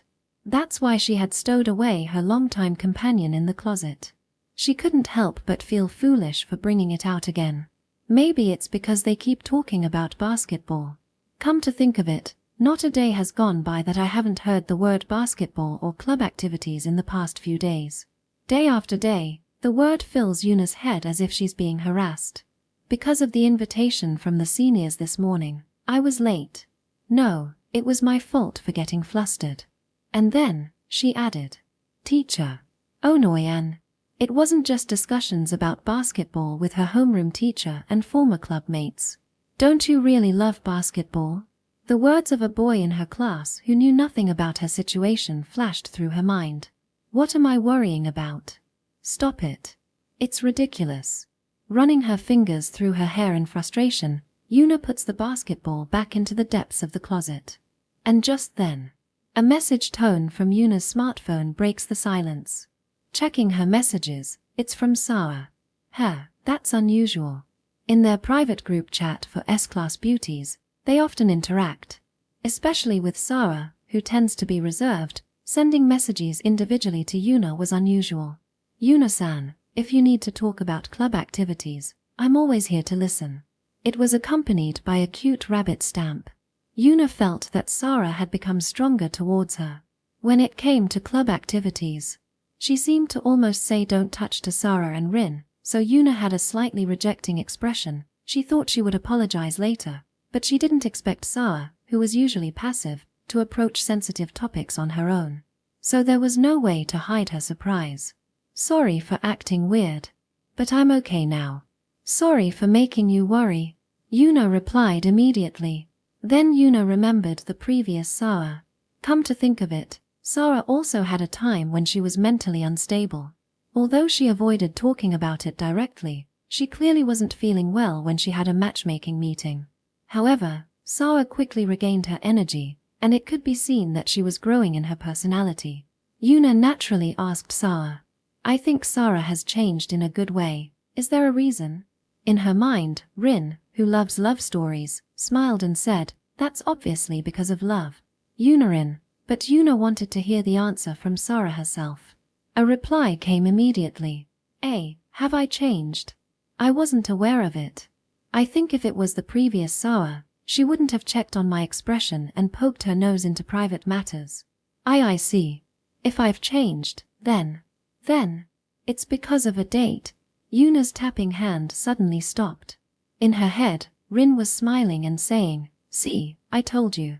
A date." So love changed Sara after all. When you're in love, girls become cute and change. Sara seemed likely to devote herself to the man she likes and be easily influenced. Although, Yuna worried about her being so blind to love. Still, from Yuna's perspective, Sara had more smiles and richer expressions than before. In other words, the power of love must be great. If I had someone I liked, would this unpleasant feeling go away? But there's no such person. And Yuna couldn't imagine herself in love. There are people of the opposite sex with whom she has a relationship that could be called a date. But there are no romantic feelings there. Although she enjoys being with him, she has never felt like she liked him. Well, but Haru-san has something going on with Onoi, so it might remain awkward, but maybe we'll have another meetup soon for an apology. It was unexpected, but during the last meetup, Yuna was at a loss when she unexpectedly met her former club mate Onoi. Even though it was supposed to be a fun meetup, Yuna felt sick and left in the middle. As a result, she felt guilty for making Haru feel bad. But even though it's called a date, we didn't do any kissing or anything. Perhaps because she hadn't replied immediately, Sara seemed to have hurriedly sent an additional message. Hastily, Yuna tapped the screen and typed a reply. "Sorry. I was lost in thought and replied late." That's fine. But Sara is surprisingly bold, saying something about kissing. It was instant replies until now, but the message was a few seconds late this time. Sara was probably flustered by the word kiss. You could vividly imagine Sara blushing and typing on the other side of the screen. "I didn't say anything about kissing." But it's so obvious, Sara. It's not good to make up lies, you know? If you can video call right now, I'll believe you. If her face isn't red or her eyes aren't swimming, Yuna could believe Sara, but Sara is very easy to understand when it comes to love. That's her charm and cuteness, but it's also worrisome. I give up. So please don't tell Rin about the K-kiss. Sara sent a stamp of a bear with bristling hair. Yuna typed a calm message with a gentle expression. If Rin finds out, she'll tease you forever, right? I'll keep it a secret. Yes, please. I'm counting on you. Thanks to Sara, Yuna's mood became much lighter. With that feeling, she messaged Haru, a fellow manga-loving friend. "Haru-san, about that apology last time. Wanna hang out? Not a date." The invitation to Haruya was different from the usual girls' manga discussion meetup. This was the first time for that. Sara's date remark seemed to bother Yuna more than she expected. "I usually listen to Haru-san's complaints and consultations, so it's okay to occasionally accompany me to relieve my stress." Yuna repeatedly chewed over in her mind that this wasn't a date. Chapter 2, Yuna's Evasion. I hate June. That's something I've come to think about. The rain pouring down on the dull-colored sky. The clear weather that persisted until recently now feels like a lie, with the signs of the rainy season lingering outside. It's not just because June is the rainy season that Haruya dislikes it. It's because there are no holidays. That's the main reason he dislikes it. Thanks to that, despite the rain, he'd have to go to school every day except on weekends, feeling reluctant. December is also a month without holidays, but it's still better than June. Even though there are no holidays, there's winter break to look forward to, and it's not a time when the rain continues. While trying to sleep, using both arms as a pillow, Haruya couldn't help but hear the high-pitched voices near his seat. It was the exchange between Sara, Yuna, and Rin, the S-class beauties. "Yunarin, it seems like you're feeling better now. Are you okay now?" Rin leaned in with a worried look, peering at Yuna's face. "Sorry. I haven't been myself lately, but I'm back now. I'm really glad." After giving a gentle smile, Rin continued. "When I accidentally touched somewhere I shouldn't have, I didn't know what to do. If I were in your position, I'd hate it. Sorry. Rin, don't make such a gloomy face. And Sara, sorry for worrying you too. No, it's better now that you're back." As they exchanged words like that, Rin suddenly straightened her back, her eyes lighting up. "This feeling, Yunarin. Could it be love?" "No, it's not," Yuna replied without hesitation. unshaken. Then maybe it's just a crush. Not even close. But it's about a boy, right?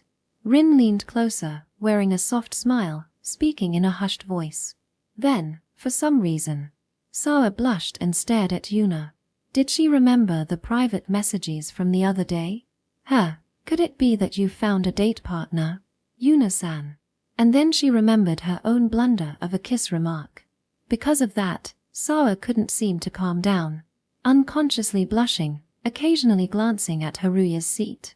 Seeing Sara's demeanor, Rin smiled as if she saw right through her. I'm envious of how hard Sarachin and Yunarin are trying. Someday, I'll definitely. Clenching her fist, Rin's eyes burned with the flames of determination. No, that's not it at all. Yuna tried to calm the riled-up Rin. Meanwhile, Sara occasionally glanced over at Haruya, who had his face buried in his desk. Although Haruya didn't raise his head, he could sense her gaze like an aura, inwardly breaking out in a cold sweat. Heimkawa-san probably thinks I'm asleep and is talking about love, but I'm awake. Please don't look over here too much. Haruya prayed earnestly not to stand out, but honestly, he did not feel like living during that break time. Section.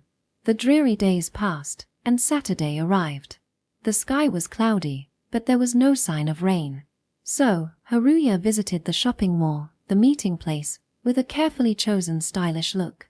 Haruya usually refrains from going out when the weather is not good, but today was different from usual.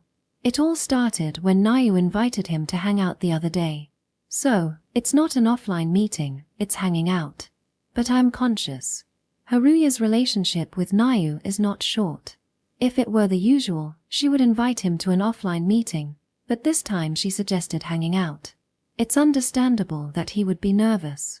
As he waited at the entrance of the shopping mall for about 5 minutes, Nau came saying, "Sorry to keep you waiting." With sunglasses and a dress that exuded an adult woman's vibe. It's more of Nau's usual, beautiful, than cute, style. Is this? Perhaps realizing that Haruya was not hiding his nervousness, Yuna continued nonchalantly, while curling her hair with her fingers. I'll tell you this, but it's not a date. It's not the usual offline meeting either. There's no need to be nervous. It seems she already knew. Perhaps because of their long-standing relationship, she seems to be able to see through what Haruya is thinking.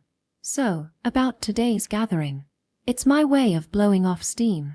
I thought I'd have you accompany me. With a slight lift of her lips, she showed her white teeth. With the sparkling piercings shining in her ear, Nau's expression seemed cuter than usual. It was a fresh sight to see Haruya and Nau shoulder to shoulder, browsing through the shopping mall, as they would usually have a casual discussion about shoujo manga at a family restaurant or cafe and then disperse. While moving on the escalator, Nau said, I said it was just to pass the time, but the last gathering. It got awkward, and if Haru-san wants to go somewhere, you should just tell without holding back. Got it. But let's go where Nau-san wants. I'll go along with that. Oh, the accommodating type, right? Wait, what's wrong? You seem restless. It's just, when I'm with Nau-san, it's like I'm being graded, and it makes me oddly nervous. Nau is a hardcore shoujo manga enthusiast. Having witnessed countless romances, he feels like every move he makes is being scrutinized. You don't have to be so tense. Just be your usual self, Haru-san, and that's good enough. Got it. If she wants him to be his usual self, then there's no need to feel pressured. As they reached the 6th floor, Nau made her way to the game center corner. All right, as promised, I'll keep you company. Yeah. And so, Haru agreed to accompany Nau for her leisure, but, hey Nau-san, the kid's pulling. This happened while they were playing a medal game. Initially, they wanted to have fun without spending much money, so they opted for a medal game. Currently, they were playing a fishing-themed medal game. Perhaps because it was the weekend, there were several kids playing the same medal game. The kids looked at Nau with interest, admiration, respect, or perhaps even disbelief. It's not surprising. Nau, wearing sunglasses, was reeling in fish faster than anyone else at the scene, which led to her monopolizing the fish. As a result, the fish belonged exclusively to Nau. Seeing Nayu's enthusiasm and effort, Haru could only smile wryly. How many medals did you manage to get, Haru-san? Nayu-san, you're putting too much effort. I'm almost out of medals. Is that so? Then you can have some of mine. Nayu followed Haru's gaze, which was watching the children, and noticed that they were all looking at her. Upon surveying the surroundings, she blushed slightly. It seemed she felt embarrassed upon reflecting on her childish behavior of monopolizing the fish and winning a large number of medals. She cleared her throat deliberately before speaking. I'm tired of the medal game. Let's go to the next one. Ah, sure. Surprised by her unexpected side, Haru couldn't help but find it endearing. After handing out the greatly increased number of medals to the children, Nayu apologized for monopolizing the fish. I'll give you this, so forgive me for hogging the fish, okay, she said. Hey, don't laugh at me and let's move on, okay? Haru-san. It seems she had realized. Though I couldn't see her expression through the sunglasses, her ears had turned slightly red. All right, got it. With that, Haru followed Nayu, but even in the subsequent games, he couldn't help but feel a childishness emanating from her. From medal games to other games, Nayu used her body vigorously, surprising Haru with her active movements, which were far from her usual cool demeanor. There was no trace of a maidenly figure. She simply looked like a kid enjoying games to the fullest. Contrary to her cool appearance, Nayu seemed to harbor a fiery spirit within her heart. By the way, when Nayu used the punching machine, a dull sound, which would never be heard from delicate girls, reverberated, making Haru shudder. I should make sure not to upset Nayu-san. Haru felt a chill run down his spine. I knew our relationship wasn't short, but it seems like I don't know Nayu-san as much as I thought I did. Haru felt refreshed. Now, as they were enjoying the games, Nayu suddenly stopped in her tracks. Nayu-san? What's wrong? Nothing. Following her gaze, Haru saw a basketball game machine. The children were enthusiastically throwing balls towards the basketball hoop, trying to score as much as they could before the time ran out. Nayu was looking at them with a distant expression, lost in thought. Perhaps she still had a longing for basketball. Haru remembered Onoi, a girl from another school whom he happened to meet at a previous gathering. There must have been some reason why Nayu quit basketball, though he didn't know the details. Ah, sorry. Haru-san. It's nothing. Is it really nothing? It was probably a lie. Her voice, which had been cheerful until a moment ago, now sounded low and subdued. Is something bothering you, Nayu-san? He couldn't bring himself to say those words. He wasn't sure how far he could delve into it without stepping on her landmine. Even though he had such concerns, Haruya couldn't help but reach out to Nayu, who seemed down. Nayu. It was just at that moment. Haruya's eyes widened and he froze. In his field of vision were the figures of Sara and Rin. The sight of the two S-class beauties chatting caught his eye. Haruya simply focused his gaze on Sara alone and froze. He didn't even notice Rin's presence in his field of vision. Why is Himekawa-san here of all places? Come to think of it, today was the weekend. And the location was a crowded shopping mall. There was a good chance of encountering acquaintances. No way. Why did she have to come here of all places? It wouldn't be good if she noticed him. On impulse, Haruya grabbed Nayu's wrist and ran off. Hey, wait. Haruya tried to suppress his presence as they slipped into a nearby Purikura photo booth. Ah, Haru-san? Nayu, who leaked a flustered voice, placed her index finger to her lips and sweat nervously in her heart. She seemed to resign herself to Haruya's desperate state. While furrowing her brows, she stayed like that for a while. Sara-chan, why don't you invite him for a date? No, during this humid season, I tend to get migraines, so I try to avoid overexerting myself as much as possible. No way. If you're forcing yourself. Sorry about that. No, today is actually still pretty manageable, so don't worry about it. Really? That's too bad. I invited Yuna too, but she declined due to some business. Could it be she's on a date or something? Haha, Rin-san never changes. And so on. While exchanging such conversation, Sara and Rin passed by the Purikura booth. Haruya breathed a sigh of relief as their voices grew distant. But Nau seemed confused and disoriented. Nau-san. I'm sorry. And it was then that Haruya recognized their current position. It was inevitable that Nau would direct a suspicious gaze at him. He had inadvertently pushed her against the wall and did a wall slam on her. And their faces were close. What were you thinking, trying to take Purikura like that, Haru-san? No. It seems he was being misunderstood. You didn't have to go so far as to beg like that. You could have just told me. No. It's not like I wanted to take Purikura with Nau. He panicked at the thought of being perceived as a pervert.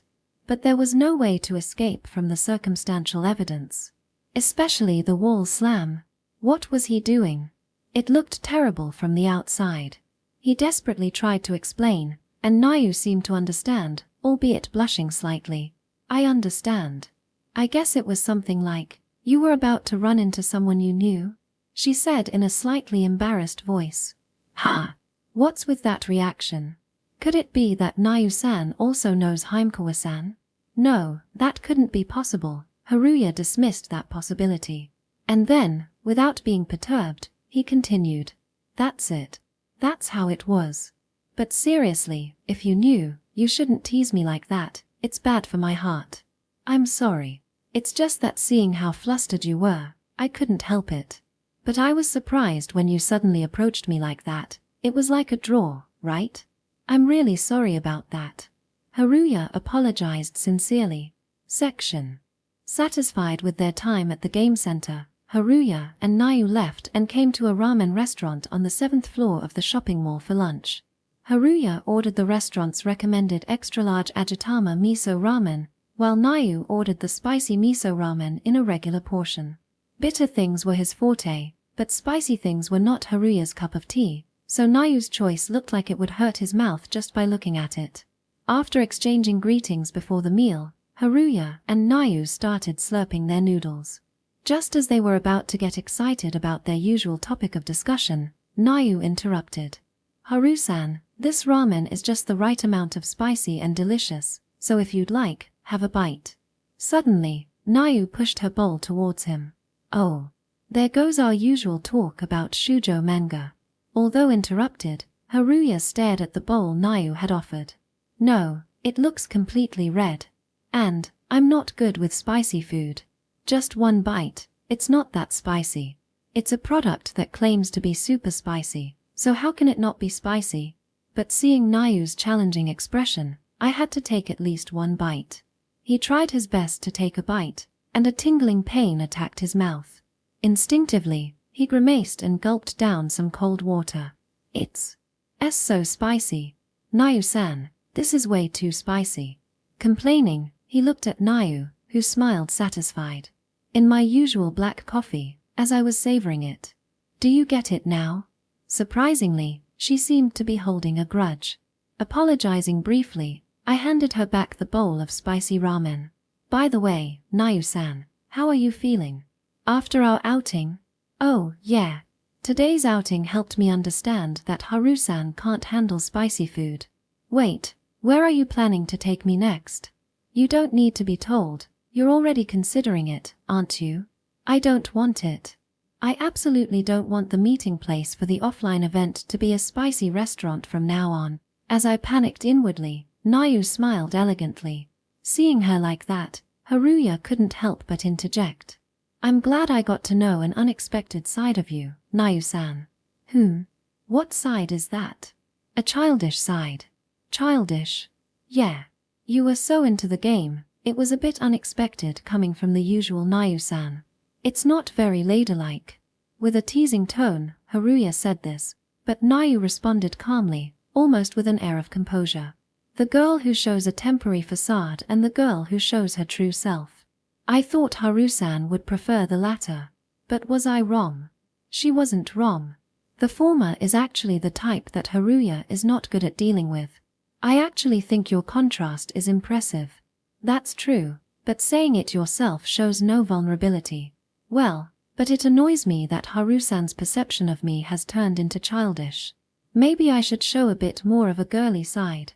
Twirling her hair around her finger, Nau turned away slightly. A girly side, huh? I do think of Nau-san as a girl, but that's probably not what she means. After this, let's go look at clothes. It was perfect timing as Haruya was considering adding to his wardrobe. Got it. After we finish looking at clothes, is it okay if I take you somewhere? Yeah, understood. Haruya expressed what he sincerely felt to Nau, who elegantly slurped her spicy ramen. It's really refreshing to have a different vibe from our usual offline gatherings. Because you discovered that I'm childish and also a flawless woman. That's right. Nodding, Nau continued matter-of-factly.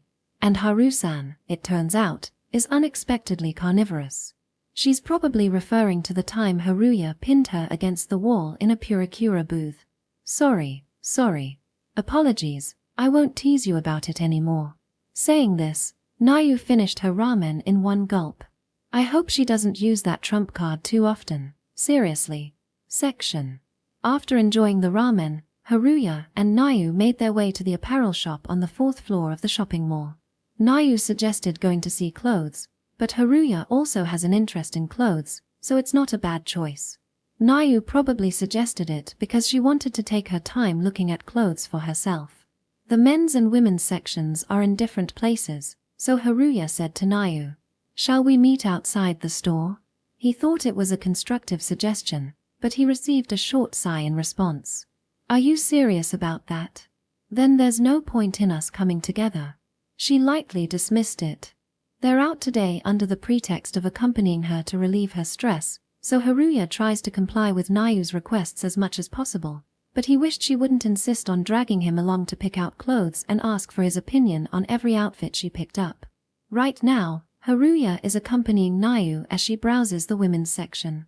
Nau is picking up a light blue short-sleeved shirt and a red long skirt and asks, "Hey, do you think these would look cute together?" They would, but in his mind, he imagines Nau wearing the clothes she's picked out, and he can only think of her looking good in them. "I see. Then I'll try them on. Wait here." Nau enters the fitting room and closes the curtain. Standing there, Haruya feels like it's kinda like a date. A man waiting outside the fitting room for a woman trying on clothes. That scene is already reminiscent of a date. Though if he asked her directly, she'd probably deny it. "How do I look? Do they suit me?" Nau comes out wearing sunglasses, but the clothes she picked out suit her perfectly. "They suit you." He answers immediately with a straight face, and Nau pauses for a moment before muttering to herself. "Huh. You seem pretty composed, Haru-san." "Huh, something wrong?" "No, nothing. Thank you. These are at a good price, so I think I'll buy them."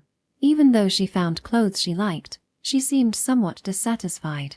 Nau suggested looking at clothes because she wanted to see Haruya flustered. Feeling conscious about being called childish and wanting to restore the image of an adult woman in his mind. However, even though he responds with "it suits you" with a relaxed attitude, Yuna is dissatisfied. "I've been thinking about wanting some boyish clothes too, so could you look at those as well?" "Got it." After exchanging such words, when she came out of the dressing room again. Haruya instinctively swallowed his breath and averted his gaze. She was wearing a loose white shirt with a logo on it and black shorts. Perhaps because of the accessories she already wore, even though it was a simple outfit, Nau's mature woman charm was accentuated. Haru-san seems to prefer clothes that show off legs or accentuate body lines. Feeling as if his own preferences were being seen through, Haruya felt embarrassed. That was true.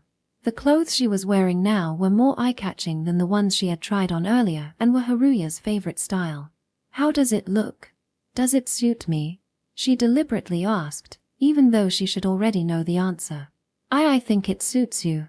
As he answered while avoiding her gaze, Nau murmured satisfactorily, "Cute. Let's buy this too." I'm glad it didn't give off a boyish impression. Nau breathed a sigh of relief inwardly. While watching her, Haruya started to think about something completely unrelated in the back of his mind. "Nau-san. By the way, is it okay if we go where I want next?" "Yeah, we talked about that." After browsing through clothes for a while, Haruya and Nau ended up buying some clothes for each other. Section. There is a relatively large park near the large shopping mall. After buying clothes, Haruya and Nau headed to that park. They are now sitting on a wooden bench, feeling the peacefulness of nature. I'm glad I succeeded in bringing her out. It wouldn't be funny if we bumped into Heimkawa here. If they did bump into her. Just imagining it made his stomach tighten. Since seeing Sara at the game center, Haruya had wanted to go outside for a while. When he was looking around the store, to be honest, Haruya was always nervous inside, thinking, don't bump into Heimkawa. Please don't bump into her. Even when he was having a meal with Nau or looking around the store, he always had a part of him that wanted to leave the place as soon as possible. However, he stayed in the shopping mall for a while because he had decided to accompany Nau today to blow off steam. But now the opportunity has finally come. I can go out and relax without worrying about Heimkawa. And I can talk about shoujo manga. Haruya had been looking forward to talking about shoujo manga more than usual. And he thought it would also help Nau blow off steam. At the last offline meeting, they couldn't spread the word about shoujo manga. And ended up with Nau saying, there's still a long way to go. As a big fan of shoujo manga, Haruya was frustrated. He wanted to show her, a fellow enthusiast. So, Haruya had been exploring new shoujo manga for the past few days. I'll show her. Nau-san. And let's spread the word about shoujo manga to each other again. While burning with determination in his heart, Haruya looked at her sitting next to him. Nau-san. About shoujo manga. But then, Haruya swallowed his words. The reason was that Nau seemed to be staring blankly somewhere far away. Although her eyes were hidden behind sunglasses, it was clear that her attention was not on him. Ah, sorry. Haru-san. Shoujo manga? Perhaps noticing Haruya's gaze, she turned her face towards him. Yeah. I read this the other day. Even though her attention had turned to him, Haruya started talking about shoujo manga. About what was interesting in what he had recently read and the developments. This shoujo manga. Nau-san probably doesn't know about it. While wearing a smug expression, Haruya started preaching about shoujo manga to her, but Nau still seemed somehow uneasy. Although it should have been a discussion about her beloved shoujo manga, she didn't engage much, just occasionally nodding along. It was clear that something was off with Nau. Then, Haruya occasionally noticed that her gaze was directed towards the basketball hoop. Boom, boom, boom. In the direction of Nau's gaze, children were playing basketball, bouncing the ball. Several bicycles were parked around the basketball hoop. Nau-san? Haruya cautiously called out to her. And then, a basketball rolled to their feet. Sorry.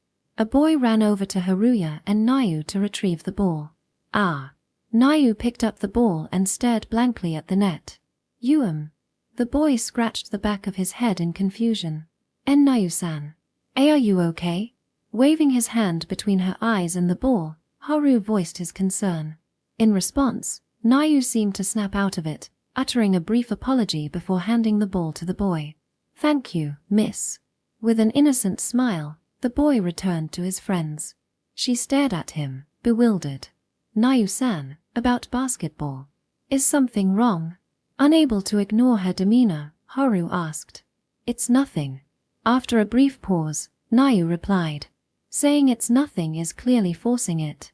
There have already been 2 instances today where she reacted to mentions of basketball. The first was at the game center. The second is right now, at the park. She seemed to realize she was straining herself.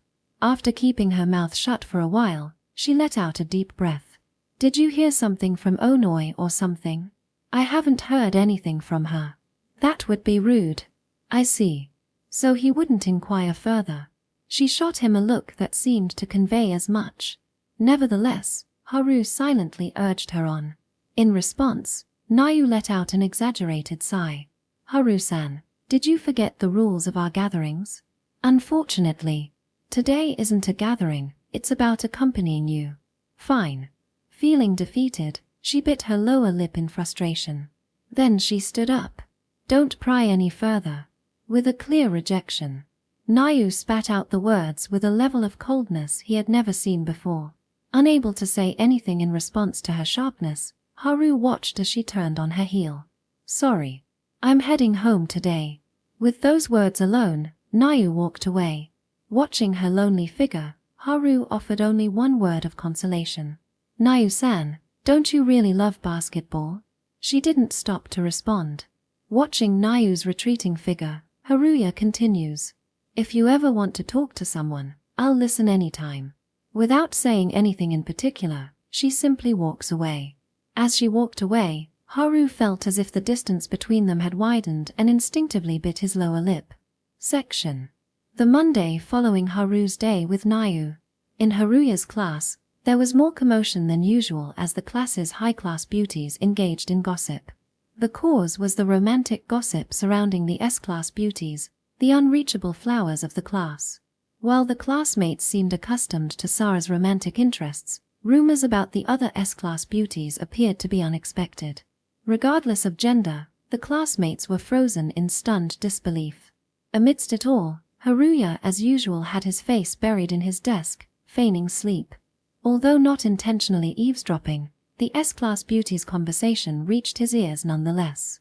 The reason the students were casting more glances than usual towards the S-class beauties was because, come to think of it, I hung out with a boy for the first time yesterday. It all started when Yuna murmured those words during a casual conversation. Hey, Yuna, did you have a crush on a boy? Rin asked with excitement in her eyes. I never said I liked anyone. I don't have romantic feelings now. Then why did you go on a date? It wasn't a date. Well, yeah, maybe it was. Finding the explanation tiresome, Yuna nodded slightly. So you couldn't hang out with us yesterday, I see. It's different when there's a boy involved. Rin exclaimed eagerly. How was the date? Did you enjoy it? For once, Sara, who had remained silent until then, peered at Yuna with keen interest. Yuna smiled wryly but replied coolly. Yeah, Sara. I had fun. Thanks. It was a nice change of pace. That's great. Relieved, Sara placed a hand on her chest, and Rin pressed Yuna for more details. As always, Rin becomes so pushy when it comes to love talk. Well, I wanted to talk about it, so I'll tell you. After a small sigh, Yuna's confession began quietly. It happened just yesterday. She went to the game center with the boy she had promised to meet, playing various games centered around the game center. They played medal games, drumming games, and just about every other game available. She didn't put on airs, she behaved naturally. She believes she genuinely had fun from the bottom of her heart. But perhaps because of that, she seemed a bit childish. And that bothered her a little. Just a little. Afterward, they went to eat ramen. The boy, he seemed to struggle with spicy food and made a pained expression. Thinking he was acting like a child. It was fun. She was a little happy to get back at him, but she didn't want to be seen as a child forever, so she decided to go shopping for clothes. She wanted to show a bit of her femininity. And then, at first, he seemed calm as he watched her try on clothes, but halfway through, he started reacting like a boy his age, which made Yuna feel victorious, and then she felt cute and happy. After that, no, it's nothing. We just disbanded like that. And, well, that's about it. Overall, I had a pretty good time. With a calm expression, Yuna concluded her story to Sara and Rin. What's with that? Why Yuna, you're doing something like that? Rin froze in shock. She must have felt the pain of being left behind. Yuna-san, it's so bittersweet. I want to hear more. Haha, it's not like I'm in love or anything. But yeah, it wasn't bad. Yuna felt lighter after sharing her experience with Sara and Rin. That's a splendid date. I want one too. A love like Sara-chan and Yuna. Well, at least for me, it's not love, Rin. Don't worry. Although Rin watched them with envy, crossing her arms, the classmates couldn't hide their surprise as they secretly listened to the exchanges between these S-class beauties. Himekawa-san, and now Takamori-san too? I wonder what kind of guy he is. He must be really handsome. I wonder what kind of a guy she's in love with. Whispers echoed throughout the classroom, all about Yuna's love story. Now, amidst the lively conversations of their classmates, Haruya's mind was blank. No way. No, it must be a mistake. Otherwise, it would mean that, after Sara, he had inadvertently interacted with Yuna as well. An arcade at the shopping mall, then ramen. The more I think about it, the more it feels like déjà vu. He had tried not to think about it, but now that he thought about it, he vaguely remembered that Nau and one of the S-class beauties had the same last name, Takamori. The more he thought about it, the more his mind screamed that they were the same person. No, that's impossible. He repeatedly told himself inwardly that it was impossible for Nau-san to be in the same class as Haimkawa-san, especially after the terrible way they parted ways yesterday. She had rejected him after touching her wounds. Yet, there was no way she could be talking so cheerfully about yesterday's events like this. That must be it. Let's just go with that. Trying to abandon his thoughts as they started to give him a headache, he was interrupted by a tap on his shoulder. It's not like that. Haruya involuntarily raised his voice. I haven't said anything yet. Although Haruya's response seemed a bit hostile, Kazamia replied calmly.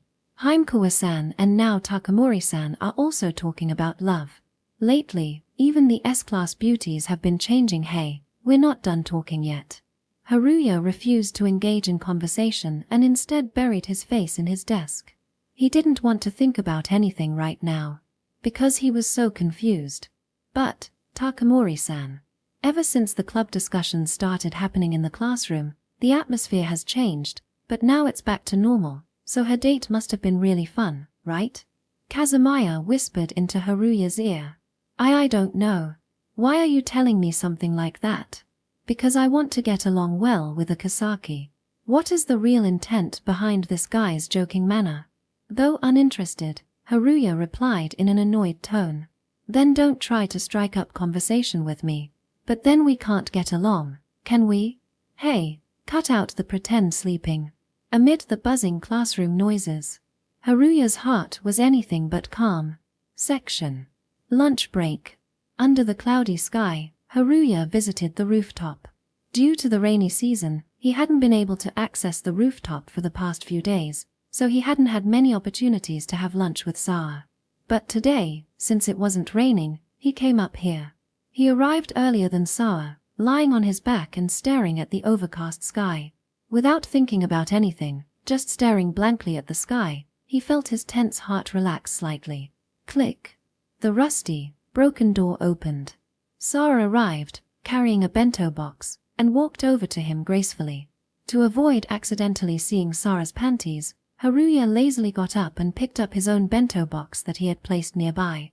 Sorry to keep you waiting, Akasaka-san. I didn't wait that long, so it's fine. I'm glad we could have lunch together today. Yeah, me too. You seem a little down. Is something wrong? Sara keenly sensed something and peered into Haruya's face. The reason for his bewilderment was becoming increasingly clear. Yuna equals Nau. Haruya took a deep breath and opened his lunchbox. Sorry. I was just lost in thought. I see. While spending the afternoon chatting casually, Sara murmured with a voice that seemed to muster courage. Would you like to go out with me again? Why so suddenly? Well, it's just. I heard about Yuna-san's date from a friend in the same class, and it made me jealous. Sara glanced up with upturned eyes, fidgeting with her body. It wasn't something she was doing intentionally, it just naturally came out this way, which made it hard to dislike. But, it's regrettable that it's during the rainy season. I suffer from migraines. So I'd like to go out together again after the rainy season if that's okay. Since Sara knows who he is, Haruya couldn't refuse her. Moreover, if he were to refuse, he might be seen as the villain in the conversation about S-class beauties, which made him feel sick just thinking about it. Going out after the rainy season. Understood. That's fine. But it seems like it'll be a while. The rainy season hasn't ended yet. Haruya said, looking up at the dull-colored sky. But I'm satisfied because we made a promise. Sara smiled genuinely, seemingly delighted. Then, as if remembering something, Sara tugged at Haruya's sleeve. If you break the promise, I'll use 1,000 needles on you, okay? It's regrettable. But I'll make you drink ink. Ah, what's that? That's scary. Haruya couldn't help but blurt out his true feelings to Sara's serious expression. Well, I'll keep the promise. But does she really plan to carry out that charm seriously? No, she can't, right? Haruya could only force a wry smile, as he didn't dare ask for her true intentions. By the way, my friend. She had an envy-inducing date. As Sara chomped down on her rolled omelette, she changed the subject. An envy-inducing date, huh? Haruya absent-mindedly chewed on his rolled omelette beside Sara. Listen to this. What really impressed me was the story of being pushed against the wall in a Purikura booth. Haruya's eyes widened involuntarily, and he coughed. Are you okay? No. It's not what you think. Haruya desperately denied it. Sara seemed surprised by Haruya's unexpected reaction, her eyes widening. Ha! What do you mean by that? Haruya is in a hurry. This is a trap, or rather, I'd really prefer not to hear about this topic. There was one reason for that. He didn't want to face an unwanted reality. Trying to change the subject, Haruya intentionally cleared his throat. No, sorry. It's nothing. Anyway, there's more. Apparently she also showed him outfits in the changing room. Oh no, what do I do? It's like a weird switch flipped and she's determined to tell me. Stifling a sigh, Haruya shoved his lunchbox into his mouth. From beside him, the details of someone's date droned on. Each one seemed all too familiar, but it must be his imagination. Please, let it be. Sara continued excitedly. Haruya hurriedly finished his bento, contemplating a swift retreat from this situation. Section. After school that day, Yuna sat in her room, reflecting on her actions of the day while reading a shoujo manga, talking about love with her friends. While she had listened to conversations about romance before, it had always been about other people's love lives, or giving advice. Today was the first time she had initiated a conversation about romance herself, and it felt like a fresh sensation.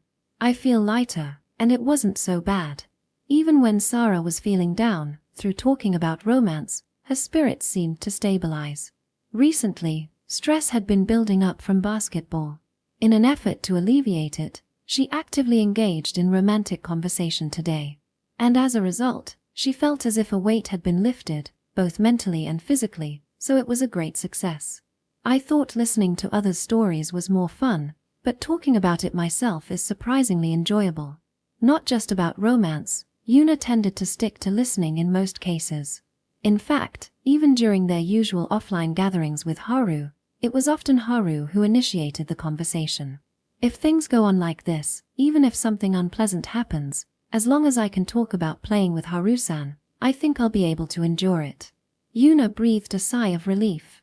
While she no longer received basketball recruitment offers from the teacher, she could still feel the gazes. The feeling of being invited to join the basketball team. She didn't know when her senpai might invite her to the basketball team again. And then, there was also Onoi, a former member of the middle school basketball team. Thinking about that, Yuna's anxiety seemed to never end. Instead of a date, I'll have to ask Haru-san to help me vent again. Yuna opened Haru's account screen. Can you help me vent again? Just as she was about to ask, she hesitated. No. If I meet Haru again, he'll definitely bring up basketball. She concluded, convinced by yesterday's diversion. Though she didn't want that, Yuna sighed. If I meet him again, he'll definitely bring up basketball. It seemed like it would be a while before they could meet again, so she closed her smartphone screen. Then, scratching her head, Yuna opened the closet door. She picked up the basketball she had tucked away deep inside and looked down at it. Suddenly, from the ball, she felt a strong urge, as if it were saying, "Come back." No, it's no use. I've already abandoned that myself. The smell of the worn-out leather ball evoked memories of the past. Always seeking perfection, that was me. It was a story from kindergarten.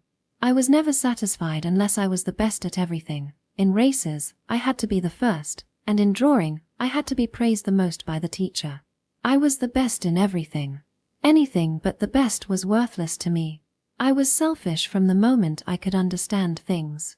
If there was something I wasn't the best at, I would feel terribly frustrated. So, if I wasn't the best at something, I would work hard to become the best next time. That's who I was, a not-so-cute kindergartner. As a result, I became the most outstanding child in kindergarten. Now on to the story of elementary school. This was where I faced a turning point. It was when I encountered basketball. In a casual basketball class in physical education, I experienced my first setback. It was just a simple basketball game held as part of the class.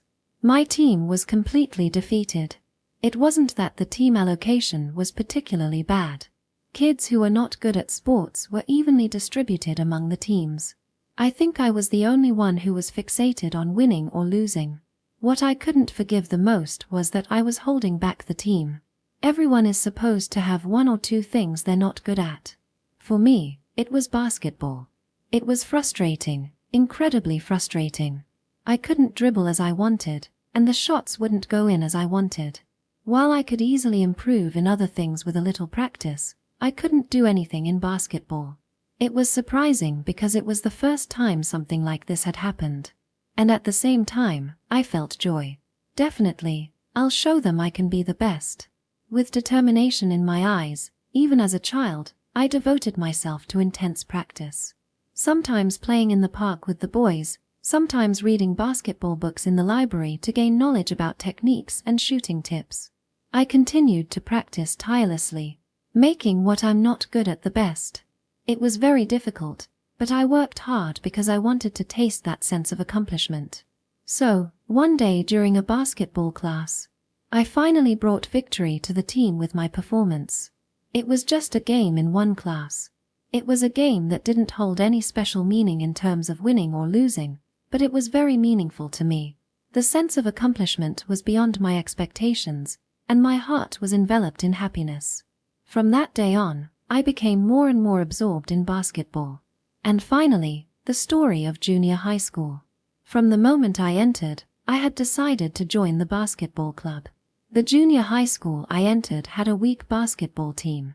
It's not uncommon for the team to be eliminated in the first round of the qualifying tournament, which is why I was so fired up. If I joined a powerhouse school and won, it would be a matter of course. I wanted to experience the rise from being weak, just like I did in elementary school. If the members are weak, I'll lead them and we'll become strong together. That was my thinking when I joined the basketball club.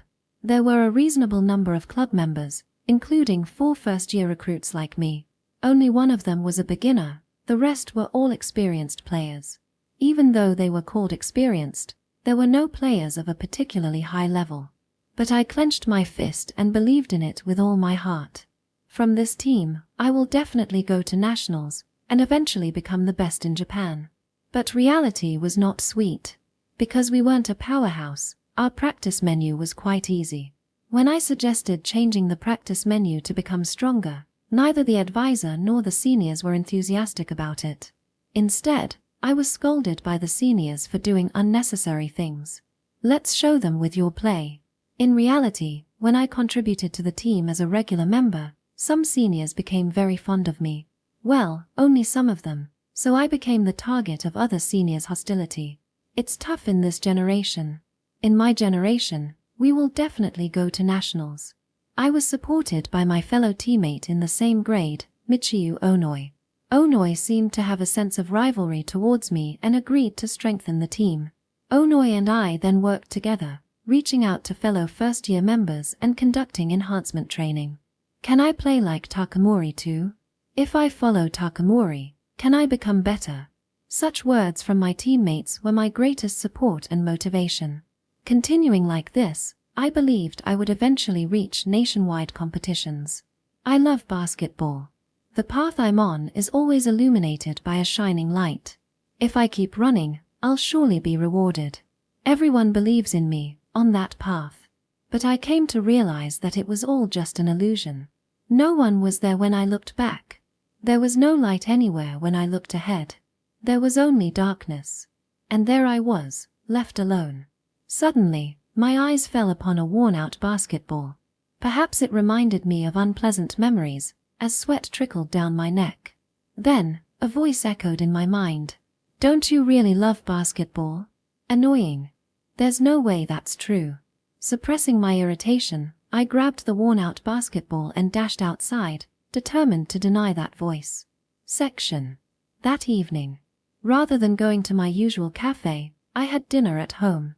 After changing into my training gear and running a hand through my hair, I stepped outside. Fortunately, it didn't seem like rain was imminent, and the moonlight illuminated the surroundings. However, I could feel the humidity in the air as I took a breath. It must be tough for people prone to migraines. Recognizing that it was the rainy season, I began my warm-up exercises. I stretched all my muscles, paying special attention to my Achilles tendon. Finally, after taking deep breaths to relax my mind and body, I started running at a steady pace. This was what they called running. I hadn't done something as meaningless as this since quitting the track team in middle school, but it was undoubtedly thanks to Yuna's influence that I was running again. During that time when teacher made me run laps around the school as a penalty for being late, Yuna awakened the feeling of liking to run within me, which is why I could resume running in the night breeze like this. While facing the past was still difficult, my feelings were somewhat clearer. All right, then. Let's pick up the pace. Imagining a runner ahead of me, I increased my speed to overtake them. My destination was a nearby large park. Today's goal was to run 3 laps around it. Ha, ha, ha.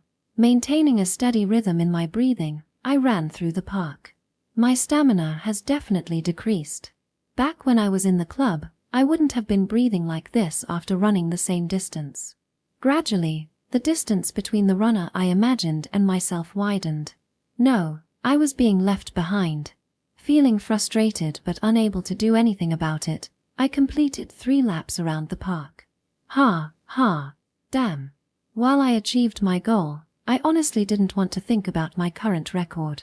I wiped the sweat off my forehead and bought a sports drink from a nearby vending machine. Deciding to take a short break on one of the benches in the park before heading home, I entered the park and widened my eyes. Parshu, dan dan dan. The sound of the ball passing through the net. And the sound of the ball bouncing. Those 2 sounds reached my ears. Is someone playing basketball at this hour? Silently approaching the basketball hoop, I saw a beautiful girl with a ponytail. That's Nau-san, right? Yeah, it is. Under the moonlight, she was practicing basketball alone. Her figure resembled Nau's, even though she wasn't wearing sunglasses. The determined look in her eyes. It's just like Takamori-san from our class. At this point, I couldn't help but be convinced. It was just that I was faced with the reality I had been avoiding. So Nau-san is the S-class beauty, Takamori-san. Smiling wryly to myself at this unexpected encounter. But more than that, I found myself more amazed by her movements. What's this feeling of unease? This warmth in my chest? Her agile movements? I felt a strange sense of déjà vu as I watched her. Perhaps that's why, even though I now knew Nau was an S-class beauty, I wasn't particularly surprised. Though somewhere deep down, I had a premonition. Unaware of me, Yuna continued to shoot repeatedly. Whenever her sweat is illuminated by the moonlight, it shines. Section. As Haruya quietly notices the upward curve of her mouth, instantaneously, past memories refrained. Middle school, first year, summer. When he was getting fed up with track and field because his time wasn't improving. It was when he was invited by a friend to watch the basketball team's summer tournament. Number 11. Haruya encounters a player from a weak school. She was a distinctive player with black hair tied in a ponytail and sharp eyes. He was captivated not only by her skill, but also by her charisma that uplifts the team's abilities. He was drawn to her attitude of playing basketball more joyfully than anyone else. Just watching her play basketball made his heart naturally warm. She encouraged the audience more than anyone else. That was her play. You're not improving your time? Did you run until your legs wore out? Haven't you worked hard enough to run impressively? It was as if she was pointing out my weakness and berating me for it. She was actually presenting him with a vast difference in effort. There must have been a great deal of struggle and effort to reach this point. Even for someone inexperienced in basketball, That was evident. Gulp. Haruya clenched his fist, feeling the tension. Strangely, the excitement in his chest wouldn't subside. I want to be like her. I'll definitely catch up someday. He didn't even know her name, but the ponytailed beauty had become Haruya's goal. There ends the recollection of memories. Haruya was convinced as he held the heat of those days in his chest. That movement. And the ponytail, there's no mistaking it. She was Nau, number 11. While his gaze was fixed on her, Haruya was convinced. At the same time, he was filled with a desire to confront her. You used to love basketball, right? Otherwise, you wouldn't be able to play like that. Don't you still play basketball because you love it? Haruya restrained the urge to burst out and took a deep breath. But why do you look so distressed? After finishing her play, Yuna rested and had a sad expression on her face. She looked good playing basketball joyfully, just like the player she used to admire. He didn't want to see her play basketball looking so distressed. He sincerely hoped she would play as joyfully as she did back then. He felt an intense desire to support her. However, Haruya bit his lip in distress, unable to decide. If I could be of help to her, I'd want to offer my support. I'd lend a hand as much as needed. Nau and I are comrades who share a common interest. However, it has now come to light that Nau is actually Takamori Yuna, an S-class beauty in the same class. Getting further involved with an S-class beauty will likely lead to risks. Haruya had a precedent.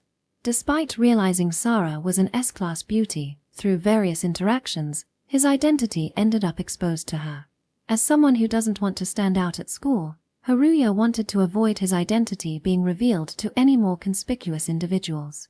He didn't want to take that risk. On top of that, don't pry any further.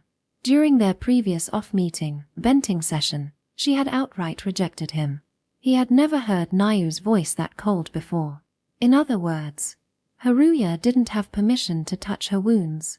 It made sense. According to the off-meeting rules, they had agreed from the start to maintain a respectful distance.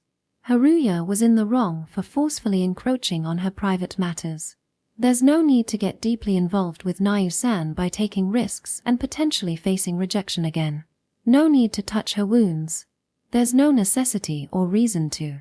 As always, if he doesn't overstep his bounds as usual, he should be able to continue associating with Nau going forward without risking exposing his identity. There's no need for me to butt in. Just as he was about to leave the park, being careful not to alert her to his presence, Haruya suddenly recalled the day he first met Nau. Nice to meet you. Haru-san? Is that right? Yes. And you must be Nau-san, right?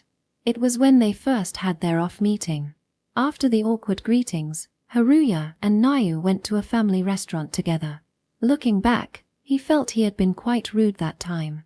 He could barely make eye contact with Nau, and discussing shoujo manga face-to-face had been awkward.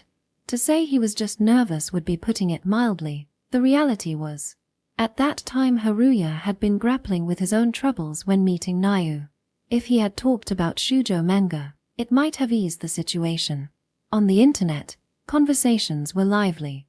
If we met in person, we could have expanded our conversations further. With such thoughts in mind, Haruya met Nau, but it seemed he was too naive. Can we make an exception to the rules for the offline meeting? In the midst of conversation, Nau suddenly made such a proposal. I remember we agreed not to pry into each other's private matters. Right. But she pointed her index finger sharply at herself and interjected. If we realize that we're both carrying something, at that time, it's okay to intrude into privacy, isn't it? What?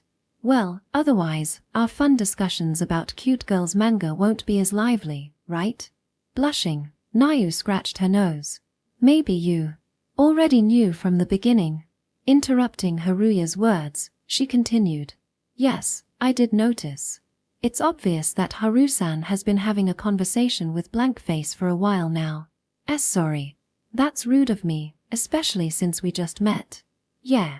But I'm here to listen if you want to talk. With a gentle voice, she reassured him, nodding repeatedly. Haruya widened his eyes inadvertently, Ah, yeah. You don't have to force yourself to talk, okay? Seeing Haruya's hesitation, Nau quickly tried to cover it up. Why do you go out of your way to be so kind to me? Because we're comrades. Ha! Well, finding someone who shares so many hobbies, with whom you can talk, especially someone of the same age, isn't that incredibly valuable? I want to cherish this encounter.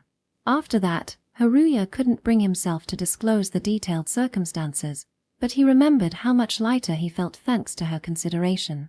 It was because she sincerely empathized with him. He could trust her for some reason. It was a strange feeling. As Nau left, Haruya shouted towards her back. What can I do to repay you? Well, then, she said, scratching her cheek awkwardly, if I ever find myself burdened with something, you can step into my privacy then. Remembering that exchange, Haruya clenched his fist so tightly that his nails left marks. It wasn't just about the first offline meeting. During the penalty of running laps for being late, she ignited his passion for running. When they went to watch a basketball game, as number 11, she inspired him to play better, becoming his goal. During the offline meeting, he had consulted her many times. Haruya had forgotten. He had been helped by her many times. As he turned away from the park, Haruya's shoulders shook. Why? Why did I need help? What's the reason I need help for? Remember what she had given him. Haruya had received a lot. Wasn't there a reason to return it? No, there couldn't be. I've decided. I must witness Nau-san playing with a smile again. Under the moonlight, Haruya quietly made up his mind. Section. Lunch break the next day. Haruya had brought up the matter with Sara. He had resolved to help her, but he realized that he had been carried away by the heat of the moment. Without prying into unnecessary details, recalling Nayu's cold remark, Haruya hesitated about how exactly to help, being cautious. Sorry. I know. I'm pathetic. While inwardly apologizing to Sara, Haruya offered her a lunchbox. I don't need to lure you with ingredients to listen to you properly, do I? But if you're offering, I'll gladly accept. Munching on her food, Sara responded. Sorry. But this is a serious matter. Why yeah. Taking it as a serious conversation, Sara straightened her back, looking earnest. It's admirable but a bit too extreme, Haruya thought, smiling wryly. Clearing his throat deliberately, he began. Well, actually, this is about a friend of mine. Haruya looked into Sara's eyes and conveyed his message. He spoke about how his friend, who used to love basketball, stopped playing for some reason, and how his friend wished to genuinely smile again and resume playing basketball. Upon hearing this, Sara paused for a moment, then spoke. At first, I thought it was about Akasaka-san himself, but I was convinced it wasn't from your serious expression. Your friend really means a lot to you. Why did you think it was about me? If it's introduced as a friend's story, wouldn't you assume it's about the person themselves? I see. Anyway, getting back to the topic. Yes, I think confronting the issue head-on is the only way. Looking up at the sky, Sara offered a gentle smile. Haruya silently urged her to continue. I don't know what circumstances you're facing, but it's hard not to expose your true self. And it's even harder if you've already closed yourself off once. It takes a lot of courage. So, Sara continued, I think you have to face it head-on. Without any tricks, just head-on. I believe that way, Akasaki's feelings will be properly conveyed. Well, even though I know that, it's quite difficult, Sara added, with a touch of self-deprecation. I don't know the details. I think if you confront it head-on, it could scratch the other person's wounds. But is that okay? Haruya said, picturing Nayu's painful expression. I'll confront it head-on to learn more about my friend. Even if it ends up scratching their wounds. What's important is not the middle but the end, I think. Sara has become really strong. Previously somewhat lacking in confidence, now she was encouraging Haruya with full confidence. Is the end what's important? Yes. Just like Akasaka-san sincerely faced my problem. The problem Sara had was about matchmaking, and the fact that she couldn't voice her opinions. Sara said it was because Haruya confronted Sara and Sara's foster father that the problem could be resolved. Because Akasaka-san sincerely faced my problem, I am who I am now. I had some unpleasant feelings along the way, but in the end, I was able to look forward. Actually, because he had thought about distancing himself from Sara, Haruya was filled with guilt. He wished she wouldn't give him such a pure smile. So please face your friend like yourself. Thank you.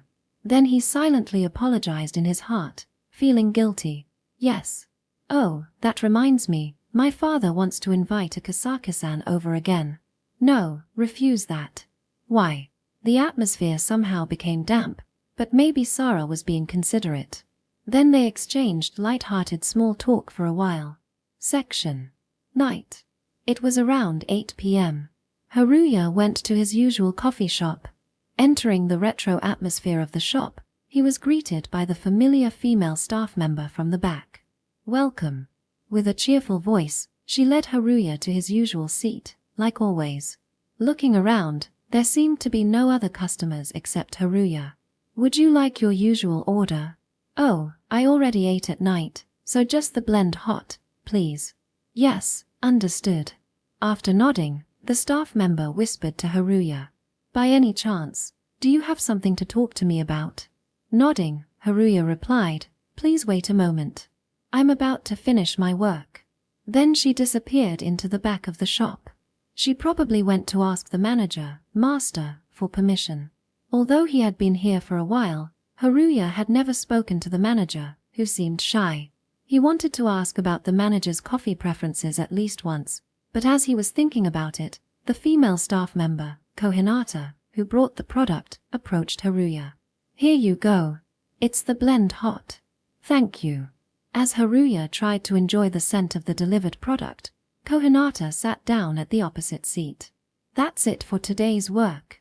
Anne. Thank you for your hard work. Thank you. Since I've got permission from the manager, don't mind it. So, what business did you come here for today? Love talk. It's love talk, right? With a provocatively devilish smile, Kohinata provoked him. Whether she was in a good mood or not, her expression seemed somewhat joyful. If you unintentionally came to see my face, I'll feel a little excited. While saying that, if you really mean it, I'll quit my part-time job. Haruya retorted with a sarcastic look, and Kohinata answered as if there was no ill will. As expected of you, Onii-san. But it's a deduction. If you were serious, it wouldn't be me quitting, it would be you being banned. No, that's scary. Haruya's face twisted in an immediate response. But Kohinata added, you're not a misunderstood ball, after all. Well, yeah. So, what did you really come here for today? Is it a consultation? A love consultation? The pressure is intense. As usual, she's always interested in other people's love stories. Although his face twisted, Haruya answered seriously. Actually, I have a consultation. Is it another troublesome thing? Kohinata's lips twitched in a somewhat bored expression. Sorry, but I really need to ask you something. With hands clasped together, Kohinata made his proposition. So, how's it going with the girl you talked to last time? If you update me on your progress with her, I'll be happy to offer my advice. The girl he was referring to, the one from our previous discussion, was Sara. In other words, Kohinata seemed interested in the progress with Sara. Well, we've become friends who occasionally spend time together during lunch. I wasn't lying. I tried to convey something that Kohinata would likely be pleased to hear. As expected, she then asked eagerly, have you already eaten her lunch or something? Yeah, and we even share our lunches sometimes. This wasn't a lie either. It was the truth. Kohinata seemed taken aback by this unexpected information. So, she's practically your girlfriend already. Well, it's not like that. So, are you just leading her on, you bad Onii-san? Being accused like that, I couldn't strongly deny it in many ways. She chuckled as if to say it was obvious when I inadvertently looked away. Now, setting aside such banter, I promptly got to the point with her. Just like how I told Sara, I prefaced it with this is about a friend of mine, before explaining to Kohinata about Yuna's situation and my desire to help her. That story sounds similar to what my friend is going through. Similar? Yeah. She's a friend in my class. Probably going through something unpleasant in her club. I just had a feeling, though. I see. Well, that's not relevant now. Going back to what you were saying, if your friend truly loves basketball, it must be tough for her not to admit her true feelings. Kohinata wore a pained expression. Just wait a moment, she said, then retreated to the back of the store. In the meantime, I enjoyed the now lukewarm coffee. After a few minutes, Kohinata returned with a casual demeanor. Whoa. But I couldn't help but widen my eyes and hold my breath. Well, it's because I've never seen such a sight before. Instead of her usual monotone maid outfit, Kohinata returned wearing casual clothes. She was dressed in subculture-style clothing with pink and black as the main colors. It was the kind of outfit that might be described as explosive and would typically conjure up the term landmine style. Her hair was parted in the middle, and even to me, her thighs peeking out from her miniskirt seemed somewhat provocative. How do I look? Onii-san, this is my casual outfit. I think it suits you, but...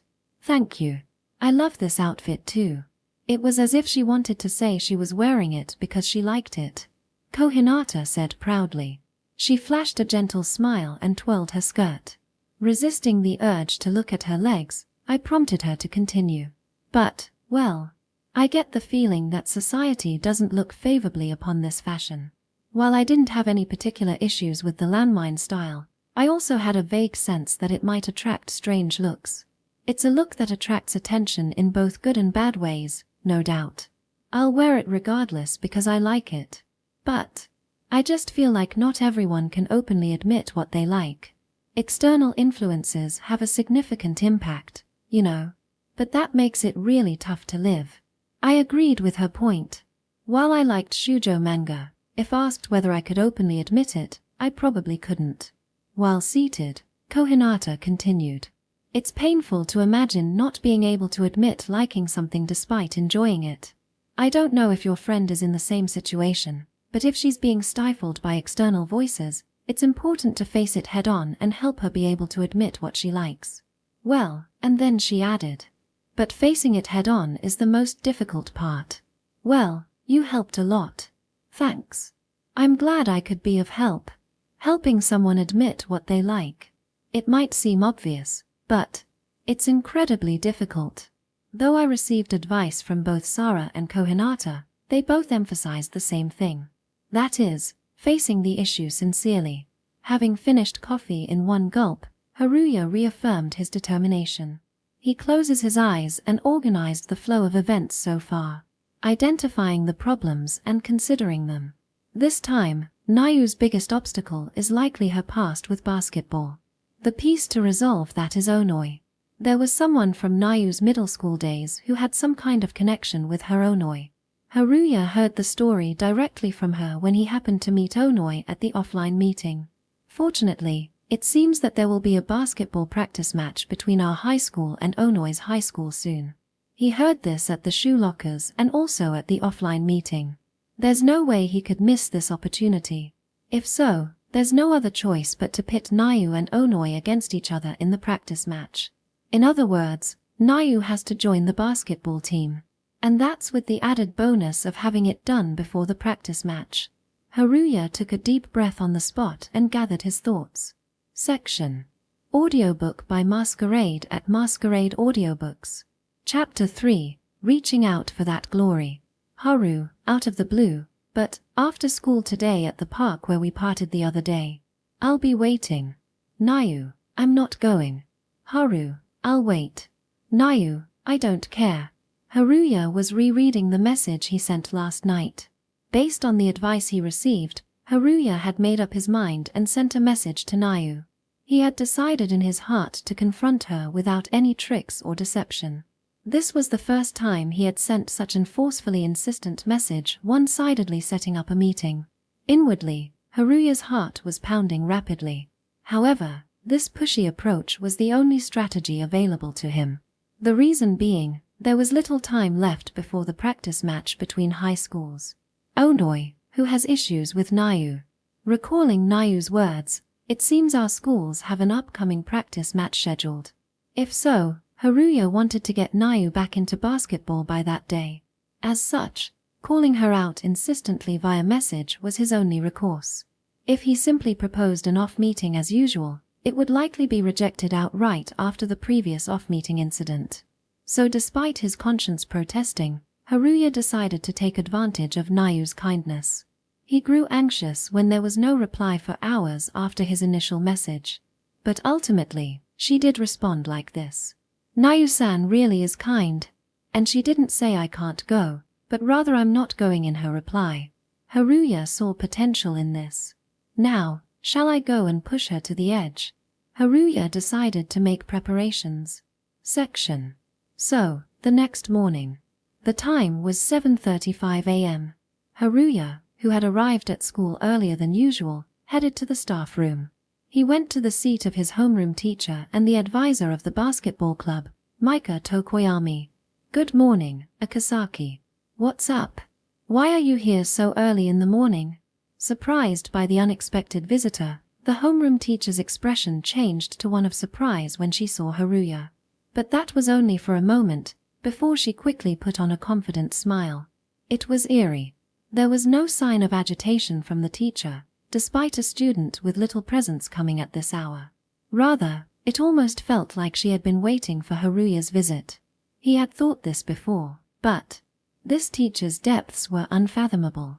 Haruya involuntarily took a step back at her relaxed demeanor.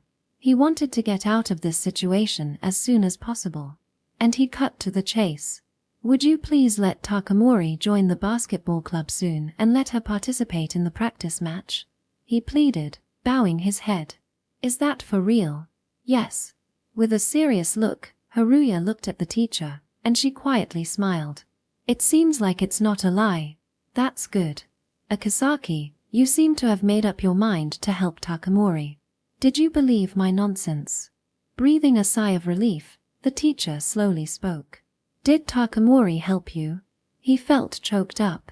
Did she see through everything, hitting the nail on the head? How much does this person know? Does she even know about his past? It was terrifying. Desperately resisting, Haruya's throat trembled as he spoke. "I don't know what you're talking about." "Well, never mind. If Akasaki has found the answer, that's fine." Once she was satisfied, the teacher sipped her coffee and continued. "Anyway, let's get back to the topic. You want Takamori to participate in the practice match if she joins the club?" "Yes. Anyway, please use Takamori if she joins the club for the practice match." "All right. Let's move on to that topic once she joins the club." The teacher crossed her legs and closed her eyes for a moment. It's conceivable that using a new club member, especially one who just joined, in the upcoming match could lead to backlash from other members. As an advisor, I can't promise to make that decision. It was a valid point. Even if she joins today, there's no time left before the practice match. But that's precisely why Haruya had come to plead with the teacher. Please do something. It's just for that match. The match that Takamori must face is that practice match. So please, I'm begging you. Once again, Haruya bowed deeply, pleading. Seeing Haruya's earnestness, the teacher let out a short sigh. It seems like there's some big reason behind this. But can't you use her for the entire match no matter how much you plead? The entire match? Haruya hesitated at the strange wording, and the teacher nodded. Yes. Just for the last quarter. I'll consider using her then. Well, it's only if she really joins the club, the teacher added. Please, I'm begging you. Once again, Haruya bowed earnestly. Well, if Akasaki's going to show this manliness from now on, then the teacher should lend a hand too. I'll take care of the club registration and procedures, so you can rest assured about that. Oh, thank you. Showing his manliness. Such a statement embarrassed Haruya, who averted his gaze. As they were about to return to the classroom, Haruya added a word. I'm sorry, but please keep this matter confidential. Especially, if you could keep it a secret from Takamori-san, I'd appreciate it. Well, Akasaki must have his reasons or doesn't want to stand out. The teacher grinned unpleasantly. Ah, haha. Smiling wryly and dodging, the teacher only said, "Well, okay. Let's wait for Takamori to join the club. And then, Akasaki, you should join the track team."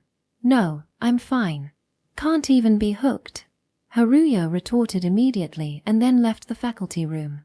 "Now I'll never be able to back out now." Haruya sighed inwardly. Section. Time passed, and it was break time. Outside, the sky was overcast, with clouds dominating the blue sky. The dull gray sky outside and the atmosphere inside the classroom harmonized, filling the classroom with a gloomy air. "Takamori-san seems a bit on edge." "That's right. It's been like this lately, but it seems worse now. She seems unapproachable. Maybe she's not feeling well." One of the S-class beauties drawing attention from the students was Yuna Takamori. She sat at her desk, pretending to be asleep, much like Haruya. "Hey, Yuna-rin. Are you okay? Are you feeling unwell?" Rin and Sara approached Yuna, looking concerned. Yuna calmly brushed them off. "I'm sorry. Both of you. I don't feel like talking to anyone right now. I want to be alone. I'm sorry." I see. Is that so?" As friends, they wondered if they should intervene now. Despite feeling sorry for Yuna, they backed away from her seat. It must be because of the basketball talk. Given that the news was that PE will switch to basketball, both Rin and Sara realized the cause of Yuna's poor condition stemmed from basketball. This was because of the recent announcement that next month's PE classes would focus on basketball. Yuna's demeanor had changed after that, solidifying their conviction. In reality, Yuna was mentally strained to the limit. Why does the topic of basketball keep coming up so much? And basketball for PE class? Give me a break. With this timing. Isn't that should be optional? She had gotten used to being able to choose competitive events during middle school PE, so she assumed that was the norm. Recently, Yuna has been thinking about basketball a lot, and even she is a bit overwhelmed. The final straw was the start of mandatory basketball classes. It was understandable for Yuna's condition to deteriorate. Despite feeling apologetic towards Rin and Sara, Yuna buried her face in her desk. "Haru-san sent me such a cryptic message. I really wish they'd stop." Yuna felt resigned. Now, observing the situation of these S-class beauties, Kazamia tapped Haruya's shoulder. "Akasaki, Takamori-san seems to be struggling with something. Doesn't this situation remind you of Heimkawa's?" Haruya feigned sleepiness and yawned deliberately. Kazamia confidently continued. "Heimkawa also used to be emotionally unstable like Takamori-san now, right? And Heimkawa quickly recovered and became charming. It was the power of love. And now it's Takamori-san's turn. What if, just if she gets better soon?" "What are you trying to say?" Haruya said lazily, annoyed. Kazamia raised her thumb. "Basically, I'm saying, could it be that love's power will work this time too? Your thinking is too lovey-dovey, it's off-putting." And then, Haruya leaned closer to Kazamia's ear and whispered, "Takamori-san might hear you. If she overhears this, it won't be pleasant for her." Kazamia widened his eyes and responded, "That's a valid point. But Akasaki, you're just saying that because you don't want to be asked about it, right?" "Yeah, busted." Haruya remained silent and turned back, pretending to be asleep. After school, Haruya made his preparations and headed to his destination. The destination was a large park near the shopping mall. It was where he had a terrible breakup with Nau recently. "Don't pry any further." Her cold voice and expression sent shivers down his spine. "Ah, scary. I'm getting nervous." Haruya sat on a bench in the park, waiting for Nau. He took out his smartphone to check the message. "Haru, it's sudden, but I'm waiting at the park where we broke up the other day after school today." "Nau, I'm not going." "Haru, I'll be waiting." "Nau, I don't care." Haruya didn't have high hopes for Nau showing up based on the tone of her messages. But there was still a glimmer of possibility. Haruya hung on to the hope that Nau's response of not going rather than can't go might mean something. The sky remained overcast, and there was no sign of anyone around. Alone. This park had become Haruya's personal space. Taking a deep breath, Haruya relaxed and began reading manga on e-reader. Now, it's a game of endurance from here on. As the outside gradually grew darker, Haruya sighed while scanning the area. Nau isn't coming. Haruya kept waiting earnestly, but there was no sign of Nau's arrival. It wasn't just Nau, no one seemed to be approaching the park. Alone. Haruya stretched leisurely and then looked up at the sky. Well, I can still wait. I have plenty of time. But maybe Nau isn't coming after all? Haruya kicked a small stone lying nearby, as if to dispel such anxieties. The crimson sky had now turned completely dark. Outside, it was significantly dim, with only streetlights and moonlight providing illumination. Haruya's stomach growled repeatedly, and they began to feel the urge to go home. The chill in the air made it uncomfortable, and hunger started to gnaw. It was understandable that he wanted to go home. Nau probably won't show up anyway. Should I just go home? Maybe give up for today. It's already late. There's no chance she'll come. Well, I did invite her one-sidedly. It's normal for her not to come. Despite trying to convince himself, Haruya muttered under their breath. I just want Nau to move forward. That's what I'm telling you to do. Suddenly, a retort came from behind. Without turning around, Haru knew who it was from the tone of voice. There was no mistaking that indifferent and cool voice. Slowly turning around, Haru saw the person they had been eagerly waiting for standing there. Good evening, Haru-san. W.Y. Although Haru had invited her, he is wide-eyed in surprise. I've been checking on you from time to time. You seemed unwilling to leave, so I felt I had no choice but to come. Pushing up their sunglasses, Nau said. To be honest, I didn't expect you to be so relentless, Haru-san. You came. Yeah. If I hadn't, who knows how long you would have stayed here. Checking the time, Nau showed a frustrated posture. How many hours have you been here? Ah, ha ha ha. Laughing won't change anything. I've been keeping an eye on you since the beginning. Huh. Was that so? But I'm glad you came. Thank goodness he didn't leave halfway. Haru breathed a sigh of relief. Observing Haru's reaction, Nau tightly clenched their fist. The reason you called me here is about basketball, right? After pausing for a moment, Nau continued. Firstly. With that, Nau thrust out what they were holding. Upon inspection, there were several servings of food neatly packed in containers. As Haru's stomach growled again, Nau continued.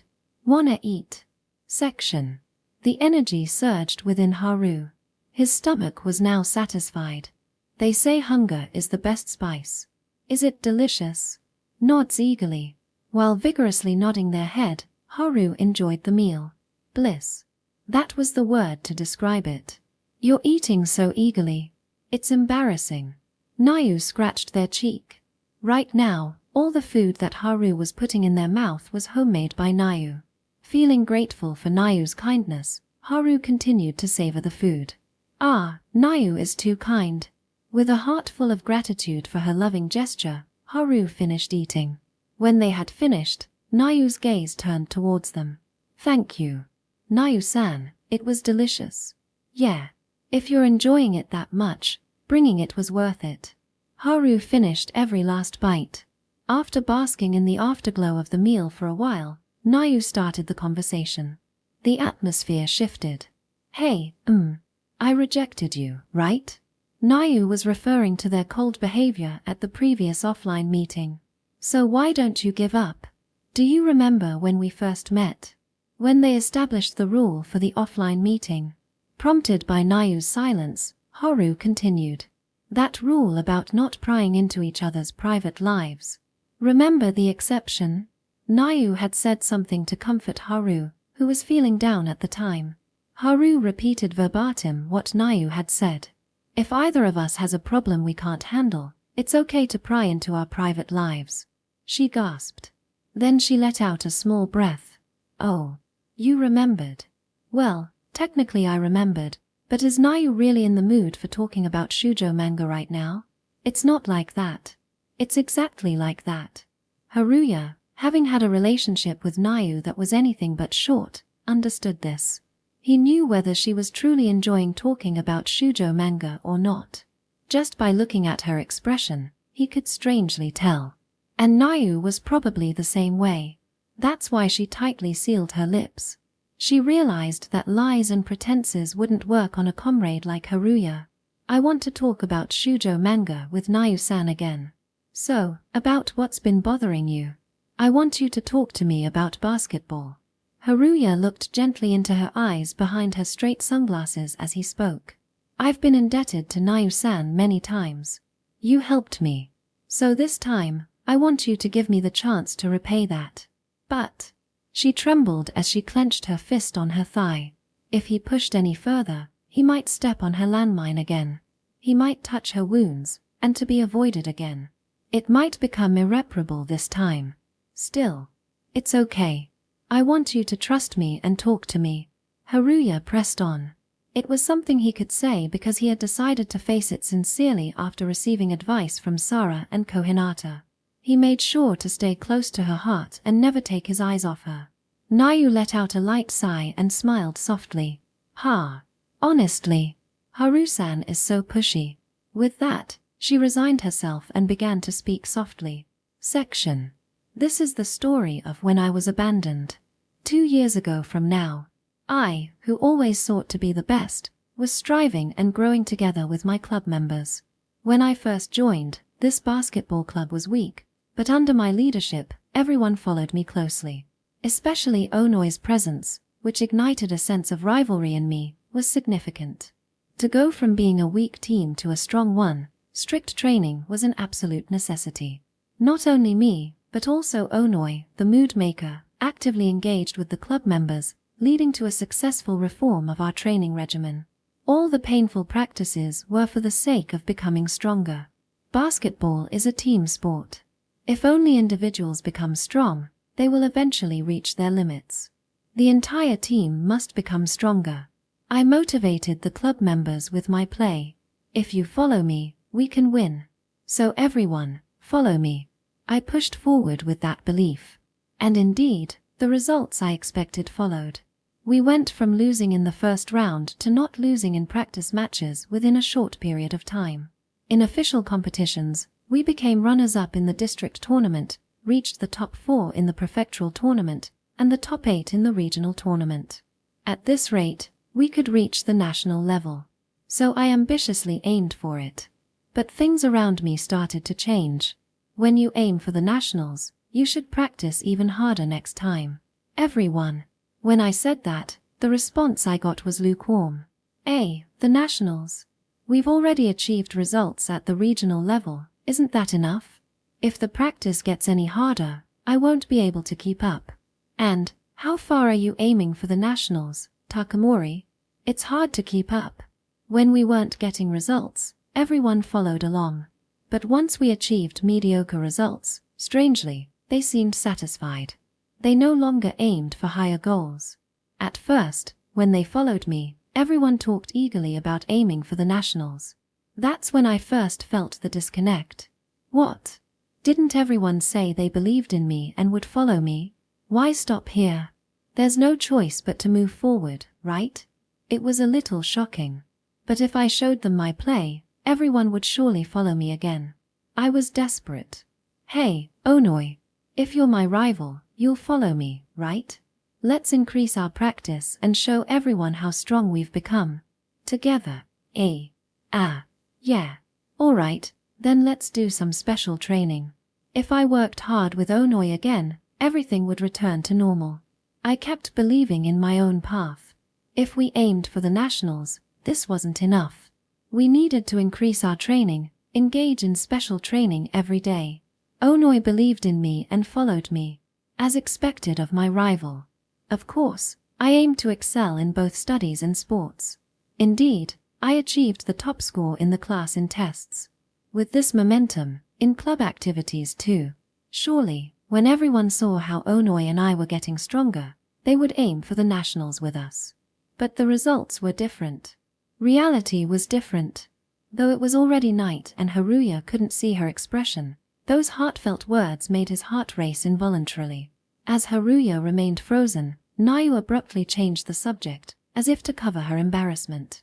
Hey, Chem, I'm joining the basketball team, but if I ever end up isolated again, I expect you to take responsibility. Responsibility? You mean like, in a shoujo manga, marriage? Even though you know what I really mean, you always make jokes at times like this. Idiot. That's payback for teasing me earlier. Sorry. And no, it's okay. But it's frustrating how you always understand shoujo manga references. Muttering softly, Nau turned her face away. Remembering he had to convey something, Haruya spoke up. If you do end up playing in a match, I'll definitely come to watch. Yeah, I'd be happy if you came to watch. But it would mean my face getting exposed during the match. Well, maybe it's fine. The last part was muttered so quietly that Haru couldn't catch it. Then, as if she had thought of something, Nau raised her index finger and asked Haru. Haru-san, by the way, are you free tomorrow after school? I am, but... What kind of twist was this? Responding to Haruya's question, Nau spoke up. I want to buy wristbands as a charm for when I join the basketball team. Oh, that sounds good. Let's go together. Nau couldn't resist seeing Haruya's reaction and expression before her faces got revealed in the match. Back when they were in middle school during a basketball tournament. It seems that he has already recognized her face, but a lot of time has passed since then. She had learned to dress well, and her makeup skills had improved. She had always been adamant about not showing face, wearing sunglasses all the time. To Nau, revealing her face so easily in the match would be a waste. So going to buy wristbands was just an excuse. Her true desire was simply to see Haru's flustered reaction up close. Yeah, unaware of Nau's feelings, thought. I'm glad. Nau-san is coming back to basketball. And he was enveloped in an overwhelming sense of achievement. Section. As the night began to deepen, it was after making a promise to go buy wristbands with Nau tomorrow evening. Considering the time, they parted ways shortly after that. After taking a bath and calming down, Haruya called Onoi to inform her of the situation. He dialed the number while looking at the contact information written on a piece of paper. This contact information had been unilaterally given to him by Onoi. Please contact me immediately if Takamori starts playing basketball, even if it's late at night. He remembered their exchange, so even at this hour, he made the call. Onoi immediately answered the phone on the first ring. Whoa, that was fast. While internally making fun of her promptness, Haru put his ear to the speaker. I apologize for calling so late. Good evening. It's Haru. Ah, yes. Good evening. Haru-san. No, I told you to contact me anytime. So, did you call about something regarding Takamori? Yes. Actually, Takamori and I discussed it and decided that she'll join the basketball team. After a few seconds of silence, she exclaimed. What? Her voice was so loud that Haruya instinctively moved his phone away from his ear. Is that true? Yes. So, I thought I should inform you since you've been concerned about Takamori's situation. Ahaha. Actually, I've been so preoccupied with Takamori lately that I haven't been focused on my practice. So, this report is really helpful. Thank you.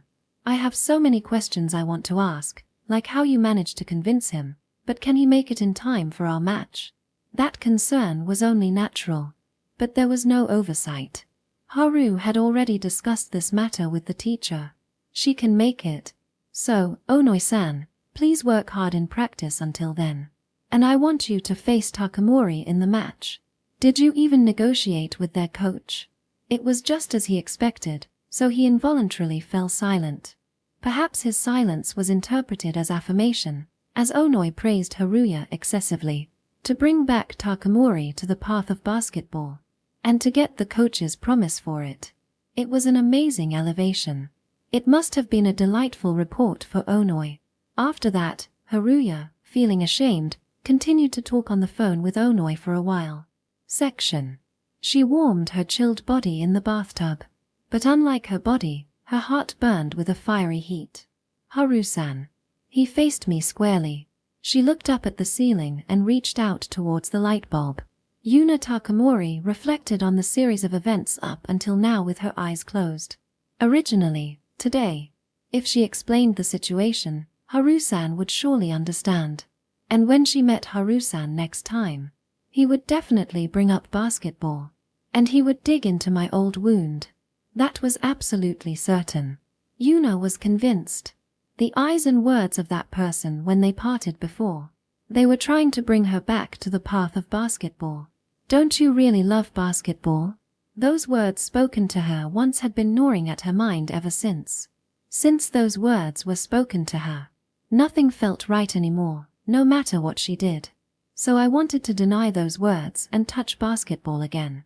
I took the basketball that had been sleeping deep in the closet and, when I played basketball in the park at night, I felt nostalgic and exhilarated for a moment. But the haze in my heart didn't clear. I am nobody. Even if someone follows me, they'll eventually get distracted and go somewhere else. And, eventually, I'll be left alone. I'll make them expect something, and in the end, they'll betray me. But, that's inevitable. My way of life was said to make someone unhappy, even to my trusted comrades. So, I have no choice but to abandon myself. To become the ordinary me everyone wants. Not always aiming for the top, but just an ordinary girl who tries her best. Yes, I abandoned myself. But, no, I can't. Playing basketball makes me lose myself. I can't allow myself to feel joy from basketball. Because the me I thought I discarded will resurface. To remain true to myself. To avoid being misguided again. I'll deny him wholeheartedly. I'll unleash all the pent-up frustration in my heart onto Haru-san. So, I started venting to Haru-san about my past circumstances. The reason I became this way. This will make him give up, I thought. But instead, he started lecturing me. Admonishing me. With such a sorrowful expression. It hurt. It was agonizing. It was painful. Yet, as we clashed, I suddenly felt my heart lighten. I gazed into his eyes that I could never look straight at before. Those eyes looked directly, unflinchingly at me. Ah, I see. I didn't want to deny myself. I wanted someone to find the me who felt so alone. A stinging warmth welled up in the corners of my eyes and my chest. I'll face the me he's willing to face. And so, I regained myself. Blub blub blub blub. Feeling somewhat embarrassed, Yuna put her mouth in the bathtub and took a breath. Maybe she tried to warm herself up too much. She thought she might have stayed in the bath too long. But, it wasn't so bad for today, she thought. After getting out of the bath, Yuna dried her hair with a towel and calmly thought, I have to finish the paperwork to join the basketball club before going to buy wristbands with Haru-san tomorrow. She thinks calmly. So it would be better to go to school earlier than usual tomorrow. With some excitement still lingering, Yuna fell asleep. Section. And so, the next morning. The time was 7:30 a.m. Having arrived at school earlier than usual, Yuna was visiting the staff room. The person she had business with was her homeroom teacher and also the advisor for the basketball club, Mika Tokoyami. Oh, good morning. Hehe, I never thought you'd actually convinced by him. Not understanding the meaning behind her words, Yuna tilted her head. As soon as the teacher confirmed her presence, she smiled strangely. Ah, sorry. That's a conversation for another time. Cough. The teacher cleared her throat and crossed her legs. When Yuna tried to say that she wanted to join the basketball club, the teacher said, You've come to my office to join the basketball club, haven't you, Takamori? Yuna widened her eyes and held her breath. How did the teacher know about that? She was taken aback. Well, today you'll just greet the club members. I'm planning to have you start practice from tomorrow. Here's the registration form. Fill it out, and you can pay the club fees later. The teacher said so and handed the membership form to Yuna from the drawer. Thank you very much, she said. Her mind filled with question marks. Why is the teacher so efficient? It felt like she knew I would come to consult in advance. Had someone briefed the teacher about me possibly joining the basketball club? That would make sense, but Yuna immediately dismissed that possibility. No way. Who would do such a thing and for what purpose? It seemed absurd, but Yuna couldn't help but wonder, so she asked the teacher, "Teacher, did anyone come to consult with you about the basketball club before I arrived?" I wonder." The teacher brushed it off, sipping coffee. Yuna felt a momentary unease at the teacher's reaction but left the staff room. Well, that couldn't be true. I'll chat with Sara and Rin tonight about joining the basketball club. Otherwise, the class would become noisy again because of her. But what kind of people are in the basketball club? I'm a little nervous. With a slight sense of unease, Yuna spent her day at school. And then, after school, the time came to greet the basketball club members. There was a promise to go by wristbands with Haru, but greetings came first. The location was the gymnasium. Yuna stood in front of the basketball club members, lined up as the teacher prompted.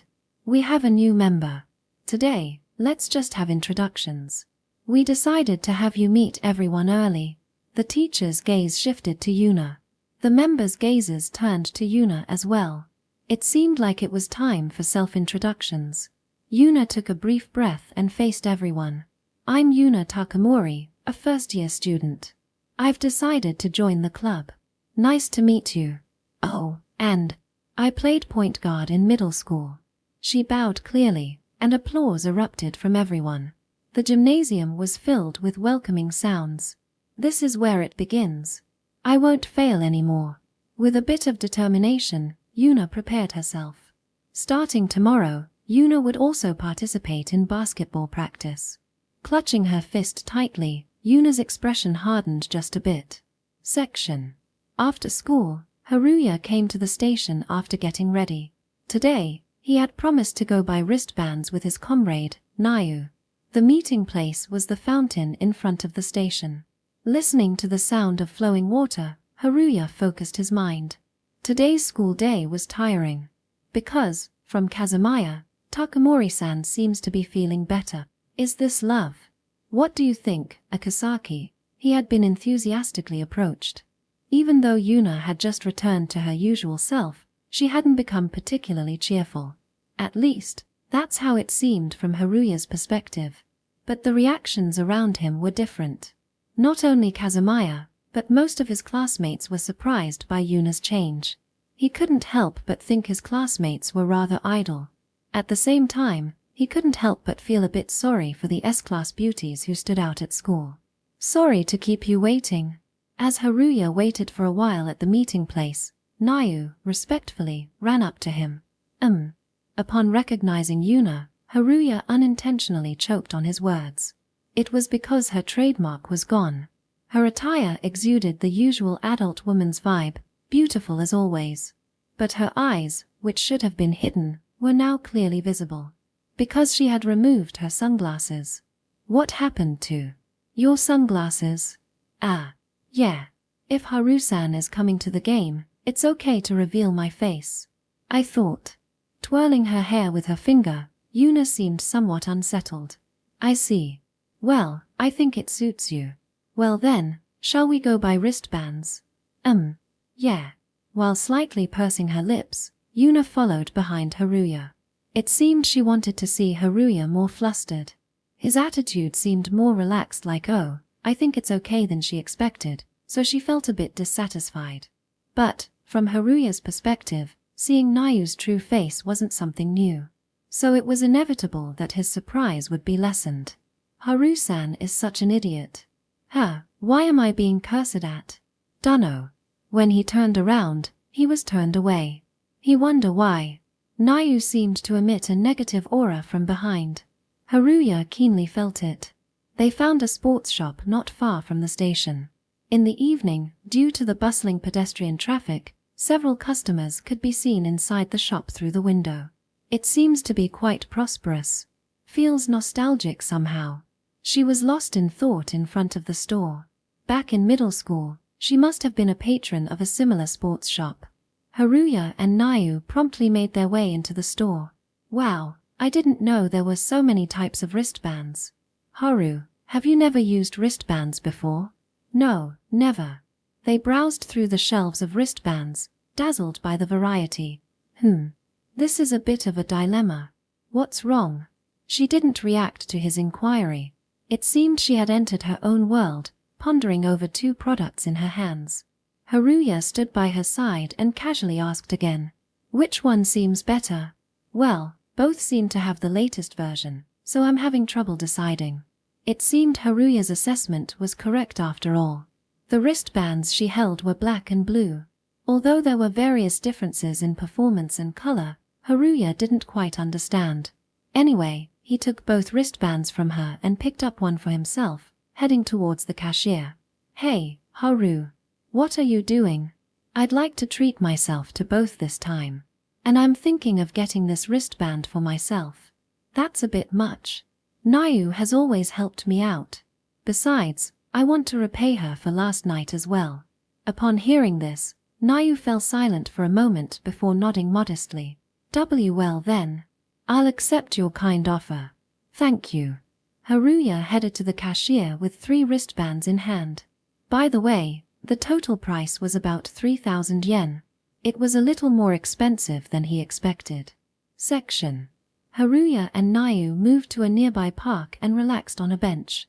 When Haruya took out the wristbands again, Nau stared intently at the blue and black wristbands. Could these wristbands have a hypnotic effect? Haruya couldn't help but chuckle. "Nau, why don't you try wearing the wristband? Since we got them." "Sorry, it's just that these wristbands are of a level I don't usually buy, so I got carried away." She put her head in her hands once and then nodded. "Haha. It seems like it's a really good one. This wristband." "Yeah, because it was expensive, right? It seems to have excellent sweat absorption, and the texture must be good too." "Oh, Nau, lend it to me." Again, she seemed to be hesitating, so Haruya impatiently opened the blue wristband. It was indeed a high-quality wristband, despite the high price. "Can you show me your wrist?" "Huh." Nau looked at Haruya with surprise. "Well, I can put it on myself." "No, Nau, if I let you choose between black and blue again, you'll just hesitate, won't you?" That's not. She couldn't deny it. That's why Haruya couldn't stand still and decided to put the wristband on her himself. As he gazed at Nau, she seemed to give up and sighed. "I guess there's no helping it." She turned her face away with a pout, but obediently held out her wrist. Nau's arm was fair and delicate. Haruya spread out the blue wristband and looped it around Nau's wrist. For a moment, perhaps because it tickled, a slightly seductive voice assaulted his ears. Whether she was holding back her voice or not, it became even more provocative, and Haruya instinctively looked away. "You look good. I thought black would suit you too, but I felt blue suited you better, Nau." That was close. Although it didn't show on his face, his voice inadvertently became faster. "Why are you so calm about this?" In a whisper almost inaudible to Haruya, Nau muttered. She blushed, but seemed frustrated. Because Haruya seemed so composed.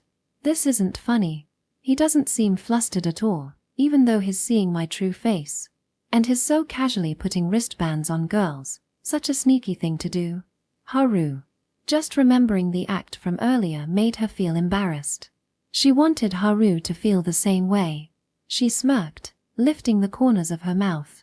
"Speaking of which, Haru, you bought a blue wristband like mine earlier. The same one as mine." "Oh, right." He didn't aim for it intentionally. He just happened to pick up a wristband that was nearby. It just happened to be a coincidence that they ended up matching. "As a thank you for letting me wear it earlier, I'll put yours on this time." "No, that's not necessary." For some reason, Haruya felt hesitant because Nau's face seemed scary. "No need to hold back, Haru-san." An overwhelming pressure that left no room for objection. Yuna was smiling, but her face wasn't. Haruya couldn't form any words of rejection towards her demeanor. I understand. Yeah, that's fine." With those words, she spread out a blue wristband and slid it onto Haruya's arm. The smooth texture felt nice against his wrist, bringing a slight comfort. Is he starting to feel the same way as me with this? Cool as ever, she lifted her face, only to find Haruya's face right in front of hers. Their faces were close. Very close. Yuna quickly averted her gaze. and turned away. Why does such a cliché moment have to happen now? It's like we're some couple, Haru and I. At that moment, Yuna looked at her wrist and then at Haruya's. She realized it. It was too late for her to notice now. Matching accessories. When a man and a woman wear the same thing, it's as if they're already a couple. As if they also wear each other's clothes. Yuna felt her face flush with embarrassment. Haruya, at a loss for words, casually remarked, "Oh, we're matching, Nau-san." She hurriedly said, "I am leaving. I'll contact you again," and dashed away. Why? Why all of a sudden? I don't know. Haru-san is an idiot. Sticking out her tongue, she stormed off like a whirlwind. Oh no. I might have done something to make her dislike me again. With drooping shoulders, Haruya headed home. That night, he received a message from her containing the address of Acre High School. It was for the basketball game venue. Well, that's where I go to school anyway. Since she replied, it seemed he wasn't disliked, which relieved Haruya deeply. Section. Oh, sometimes Haru-san is clueless. He doesn't understand the female heart. Even though he's supposed to enjoy shoujo manga. Strange. Yuna chuckled softly to herself. At night, after finishing her preparations for bed, Yuna sent messages to Sara and Rin while playing with her smartphone. She told them she joined the basketball club. Yuna tells them that there is a game coming up soon and that she wants them to come to the game. Yuna sent these two messages. They both read the message right away. But they didn't reply immediately. It was a topic they'd usually be interested in, so Yuna found it odd. But it was understandable. Sara was probably recalling recent events. Akasaka-san talked about basketball, and then Yuna-san joined the basketball club. It's just a coincidence, right? And Rin was. Onii-san also talked about basketball. Could it be? No, that can't be just a coincidence. Both were taking their time to reply, thinking about Haruya's face. A few minutes later, Yuna received messages from Sara and Rin saying they would come watch the game. Yuna's expression relaxed involuntarily. Oh, even if you joined the basketball club, normally you won't play in the game as a new member, right? Realizing this fact, Yuna panicked. She had already invited Haru, Sara, and Rin to the game. There was no turning back now. It would be the worst if she couldn't play in the game. But there was still hope. Oh, maybe I messed up. At that moment, Yuna could only force a wry smile. The next day, she hurriedly consulted her homeroom teacher about it. It seemed she could play in the last set, though Yuna couldn't fathom why the teacher was so understanding. Well, at least I got a guarantee that I can play in the game. Onoi, I'll face you properly too. Yuna whispered to Onoi, who wasn't there. The time until the match was almost up. Chapter 4, Yuna Takamori. Several days passed, and Saturday arrived. The day of the practice game arrived without incident for Yuna. The weather, which had been unstable due to the rainy season, now seemed like a lie, with the sun peeking through. In the gymnasium, the captain infused energy, and the members followed suit, boosting morale. Today, we have a practice match. Let's make sure to get good results. Boo. After lightly practicing and breaking a sweat, the members waited in front of the school gate. It was time for the basketball players from opponent high school to arrive. After waiting for a few minutes, the basketball players from opponent high school arrived. Suddenly, Yuna noticed a familiar face among them. It seemed that the feeling was mutual as the person froze upon seeing her. Their eyes wide open, gazing at each other. The captains and advisors of both schools exchanged greetings. Afterward, the members of both schools entered the gymnasium. Thump, thump, thump. Yuna, who had just joined the basketball team, didn't know how to face Onoi, whom she had been rejecting until now, and felt restless. Was it the same for Onoi? In the end, without even exchanging greetings, Yuna and Onoi faced each other in the match, each concerned about the other. Section. Oh no. I overslept big time. Despite saying that he would go to watch the match, this was bad. Checking the time, it was 9:30 a.m. Haruya quickly got up, finished getting ready, and rushed on his bicycle. Despite his breath being ragged, He surprisingly arrived at the school quickly. Perhaps because he pedaled the bicycle at full speed. As he stepped into the gymnasium, he was greeted with a wave of heat. It seemed that the practice match had already started. He had to hurry. Some spectators were already there, so Haruya stealthily made his way to the stands. Some people glanced at him, but quickly returned their focus to the match. Haruya moved to a seat that didn't attract much attention. Haruya felt the energy from both schools' cheers. Oh, it's Yuna's turn next. I have to cheer for her, right, Sara-chan? It seems like it's her turn. But, do your best, Yuna-san. Let's cheer for Yuna more energetically, Sara-chan. Fight. Fight.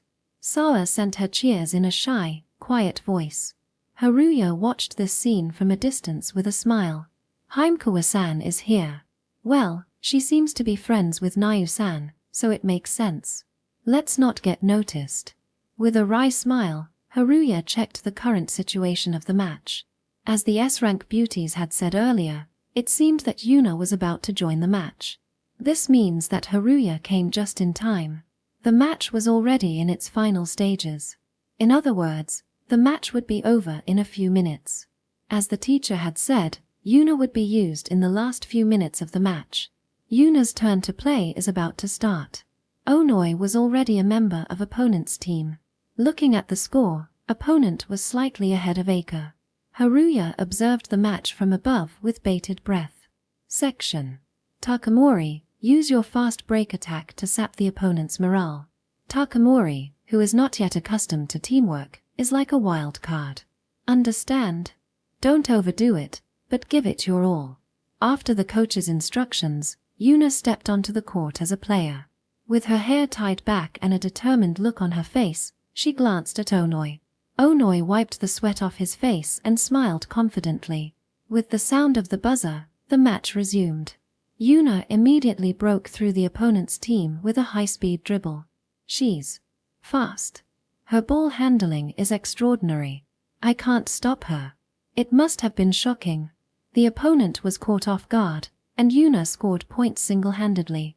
Her consecutive shots were truly worthy of the word solo. With a beautiful shooting form, refined movements, and skillful ball handling, Yuna dominated the court. She boldly smiled, revealing her ambition. The coach watched her with concern. The reason she wasn't used until now was also because of this. What was she afraid of? She didn't seem to encourage teamwork too much. She's only been in the team for 2 days. Maybe I'm worrying too much, but it's not a good sign. She had only 2 choices, to play basketball alone like this or to pass the ball to her teammates easily. Currently, she looked cool and captivating, but she also seemed very lonely. She's really scared. Maybe she hasn't completely overcome her trauma yet. The coach watched Yuna with a worried look. The S-rank beauties, watching Yuna's solo performance, were speechless. It's almost as if Yuna isn't Yuna anymore. Wasn't Rin supposed to be more reserved? They watched Yuna with concern, unable to hide their surprise. Meanwhile, amid all this, Haruya quietly shook his head, biting his lower lip. No. Nau-san. What I wanted to see. What electrified the audience back then. Wasn't that kind of play. He couldn't be moved by someone excelling on their own. Sure, Yuna's skills were impressive. Her deft ball handling and shooting form were so naturally beautiful they drew the eye. But it wasn't her playing as if she alone was enough for the team that moved Haruya's heart. That's why he didn't want to see this scene. He didn't want to be made to think that the Yuna who had changed him back then was no longer there. Closing his eyes, he tried not to accept this sight for a moment. But Haruya continued to believe and watch over her. Then it happened. The fact that you're playing like that is why I've given up on you. Get it together, Takamori. Onoi broke Yuna's dominance. She stole the ball and immediately turned the tide with a counterattack. And from there, the opponent accelerated their scoring. Everyone, let's focus. I'm here. Onoi reassured the whole team. All at once, everyone looked to Onoi and calmed down. Don't be overwhelmed. If we calmly deal with her self-centered play, we'll be fine. Trust me. Onoi spoke to the team in a gentle voice, not letting them be anxious. As Onoi looked earnestly at each member, the atmosphere among the opponent team calmed down. Taking deep breaths, they each harbored determination as they focused on Yuna. Yuna's play was undeniably threatening. But she is only one player. If they played the numbers game, they wouldn't be powerless. Basketball wasn't an individual sport, it was a team sport. In reality, even though she had easily bypassed one or two defenders before, Yuna found her path blocked this time. And then, got it. Just as she stopped, Onoi took the ball from her again.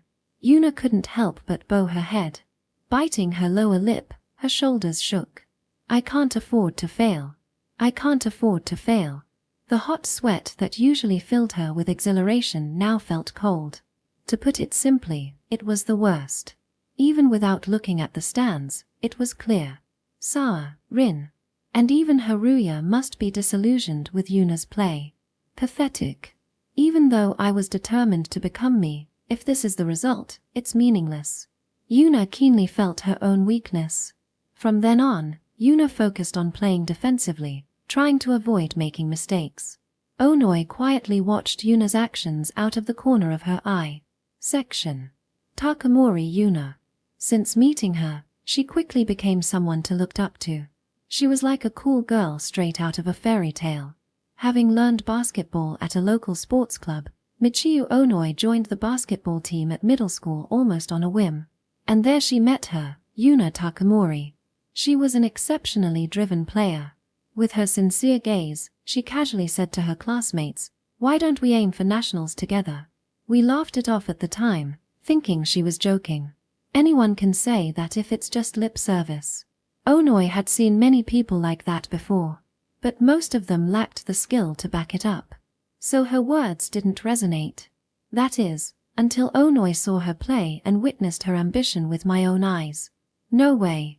I can't believe it. That play. Yuna never lost in one-on-one matches against her seniors. This middle school was by no means a powerhouse. Quite the opposite.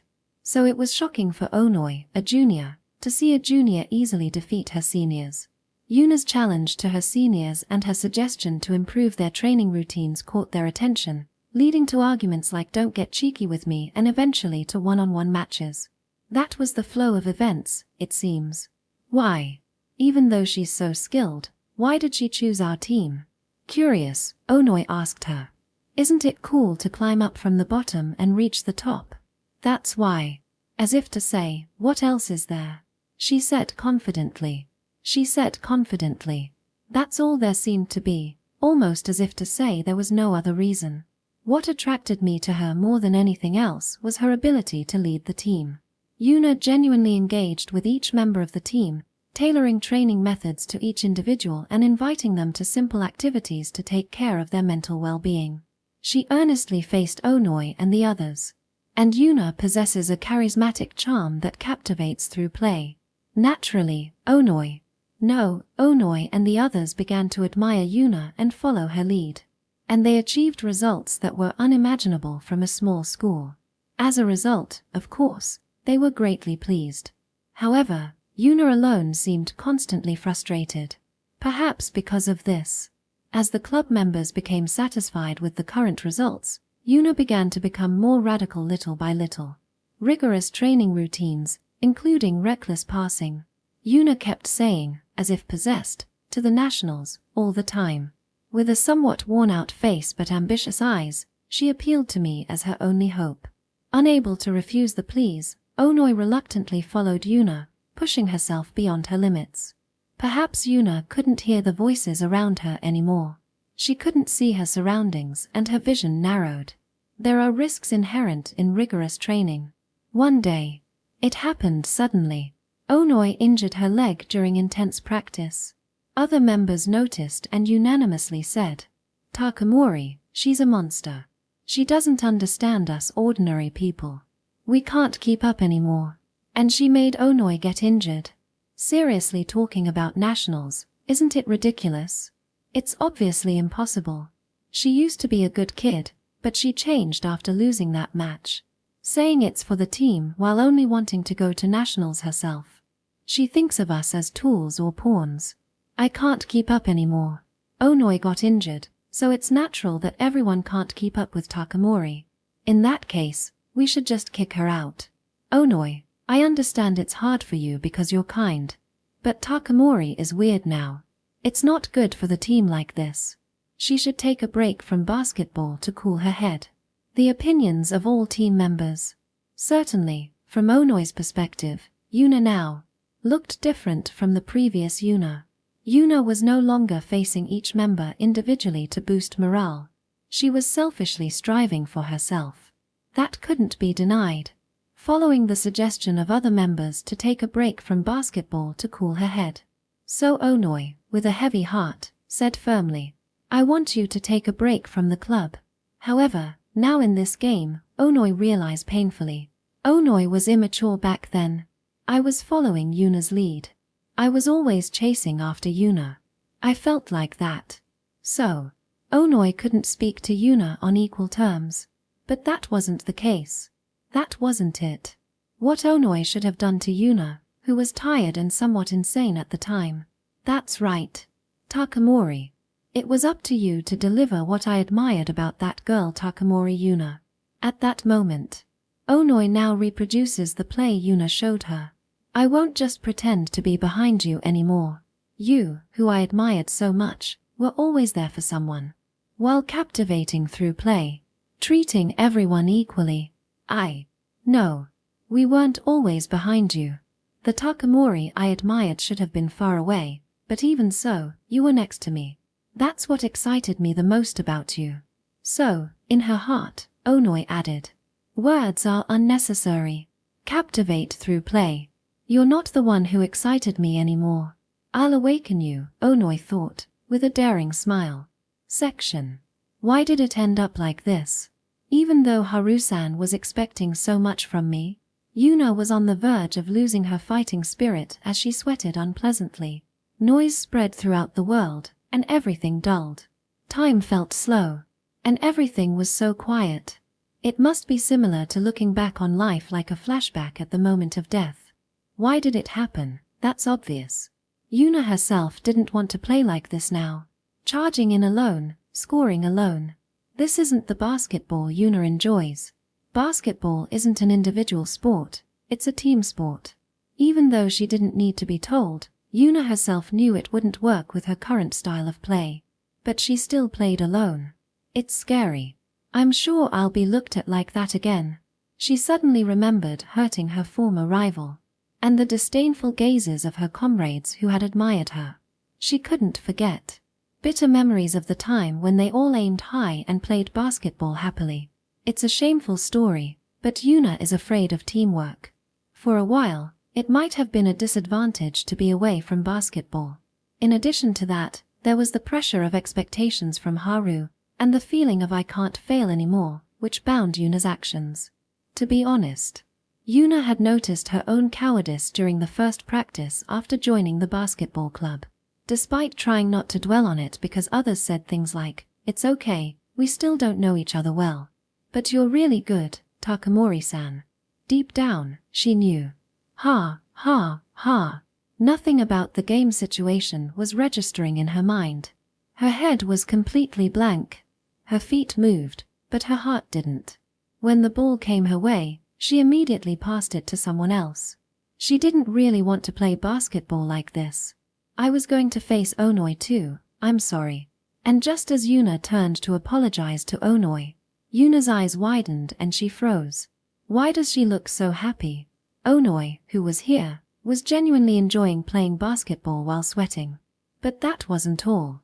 The team around opponent was moving more actively than ever, centered around Onoi.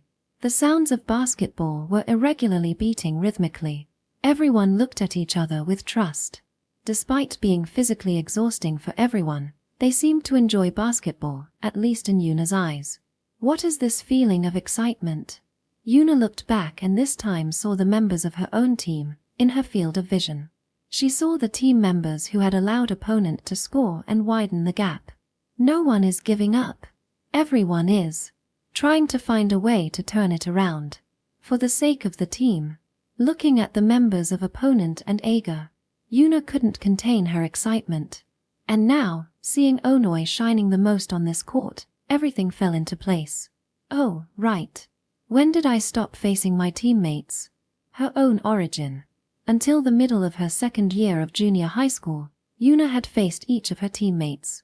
However, when she felt the gap between her and her teammates' goals, Yuna, overwhelmed by immense loneliness and frustration, became fixated only on showing her back. Seeing Onoi, who emulated her former self, made Yuna realize, it's so arrogant to ask them to follow me when I'm not facing them. While holding regret in her heart, she looked again at the Eiga team members. These people are facing me.